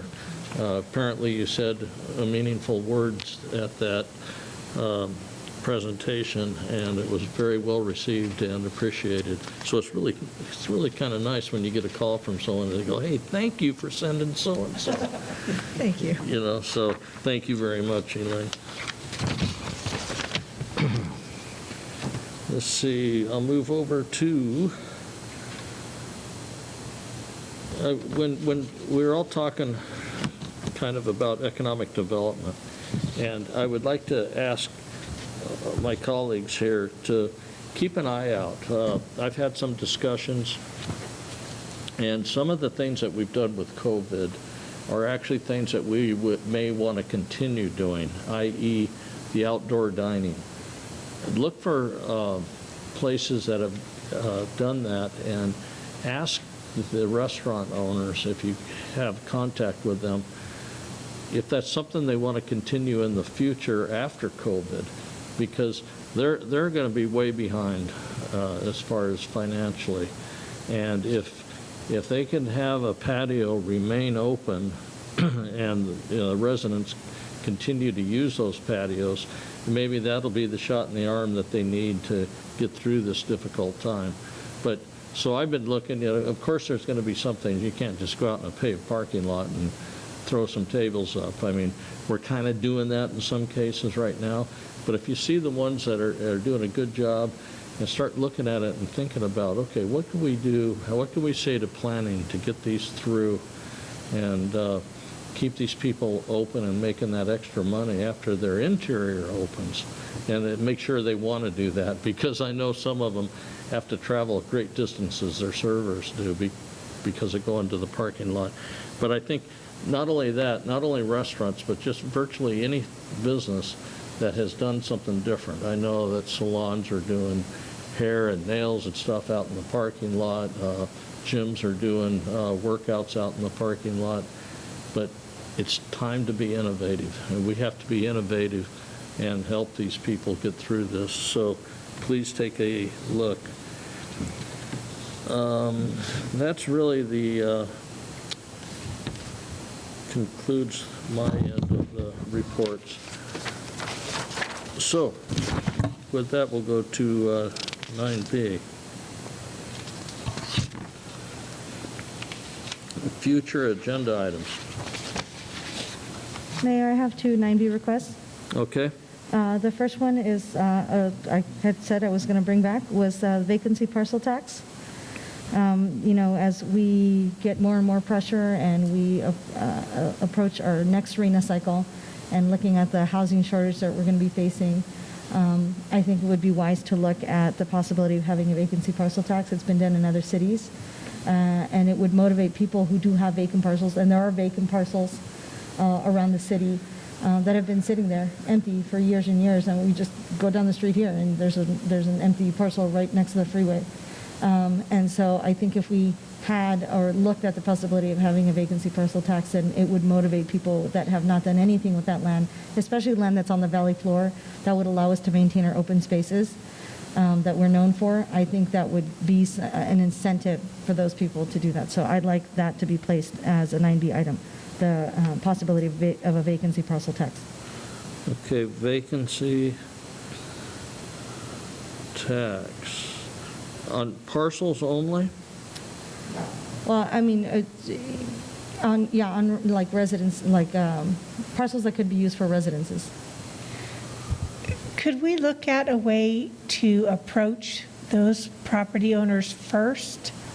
Maybe some type of a positive campaign? Instead of just jumping it right into discussing a tax? Is there something else we can do in a positive way? I don't know, I'm just... I hear what you're saying, Like but I maybe think it's not the incentivize. appropriate time to discuss it. We would have to bring it up on the agenda Okay. and then do it. So I would second Okay, her that's fine. desire. I'd like to see how has it worked in other cities? Is it feasible? Is it possible? Right, we can discuss it. Well, and I would suggest we modify that and include that with what Councilmember Kavanaugh said. Maybe there's a way to incentivize as well, whether it be enterprise zones or whether it be. Well, I think that would so that should come be up all part and parcel of the discussion. That would be the entire discussion. Yeah, thank It you. would start out for vacancy tax, but spread to I'm whatever we open come to up with. But the city attorney's right there. We start discussing it now, he's going to be throwing pins at us.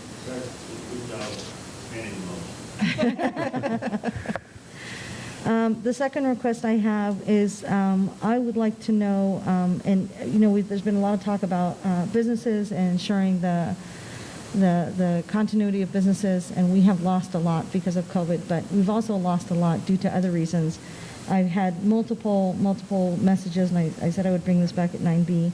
I'd like to know what is the loss of revenue with regard to these parades that we've been having every Saturday, and now apparently on Saturday and Sunday, one of which our own police department participated in, and various law enforcement, whereby I had comments from people telling me that they were boxed in, they had to call 911, they were screamed at and harassed, they were told to vote red or they would be dead. The comment that we had today, and the fact that we had our own, I understand that there was on the newspaper, it said that it was a tribute to the Borderline 12. However, the Borderline shooting happened in November, and I want to know what our police department costs, if that's something that costs us in terms of our police department participating, especially in a parade where there were political signs, including signs with guns and flags that said "F your feelings." That did not at all seem appropriate to me for something that was in memory to Sergeant Ron Helas or those in Borderline. Councilmember Livanos, So it should be that's my request. shaped towards the agenda item. Right, because his widow was in the first car of that parade, so that was the original intent. I don't know what happened, but that was the original I would like to know intent. what is the loss of revenue, what are the costs that we incurred in participating in that, and what is the loss in revenue in these continued parades that are happening every weekend on Saturdays and Sundays now. I don't know which staff member is going to be able to tell us that, but I would like to know what is the loss of revenue and the loss of business that it is costing our business to continue to have that. We can provide some type of memo to boxes. I don't, quite honestly, I'm not quite sure how we would come up with a loss of revenue. We don't even find out sales tax numbers for 6 months after the quarter. So, but let us take a look and see what we can come up with.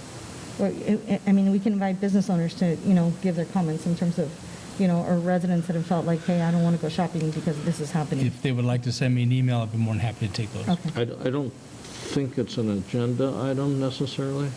We'll do a memo back to report boxes from and we'll A go from memo there. would be fine. I would like it out in the open because I want to know what the costs were associated with that. And just, can we ask, I don't know if we can or not, I'll look at you, Mr. Attorney, but a parade, the way those parades are occurring, isn't that a First Amendment issue?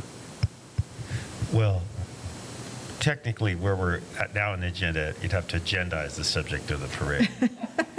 Yeah, parades are a First Amendment issue in general, but there are parade regulations.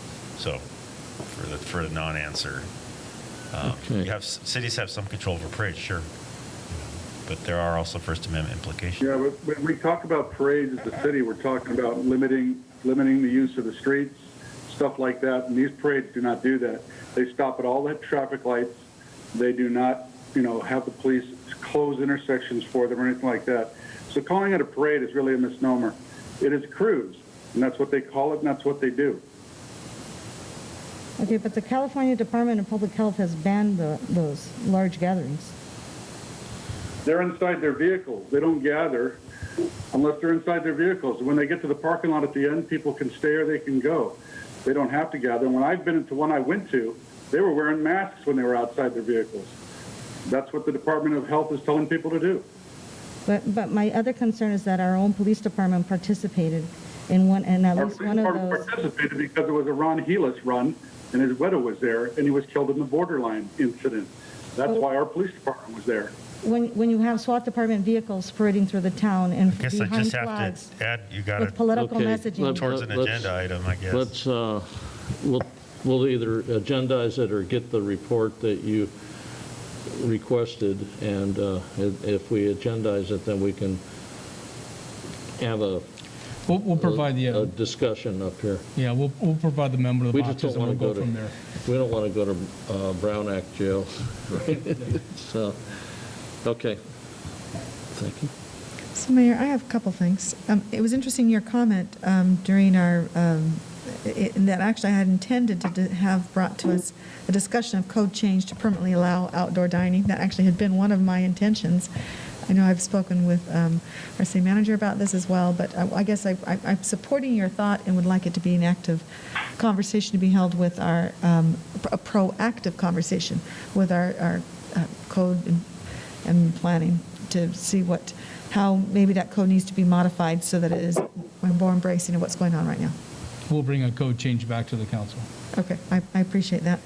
The second thing that I would love a report on sooner than later is the results of our, of the business and rent grant program that we've initiated. I mean, I'm hoping the funds that go out post-haste, and in our next meeting, we could get a report on that. Actually, I was going to provide a status report to the council this week, so Okay. we'll get you something on what the status is. Great, I'm just hopeful that those funds can go sooner than later. We want to get them out the door as quick as I we believe can. it. We've got a staff level committee that's starting to review them already. Thank you. So for completeness, so we'll be able to give you, I'll give you a status this week. Excellent, thank you. Okay, seeing and hearing, no, do you have anything? No, I was just going to ask the city manager if we think we will have similar problems to what the county and the Ventura County Community Foundation have had in regards to the grants?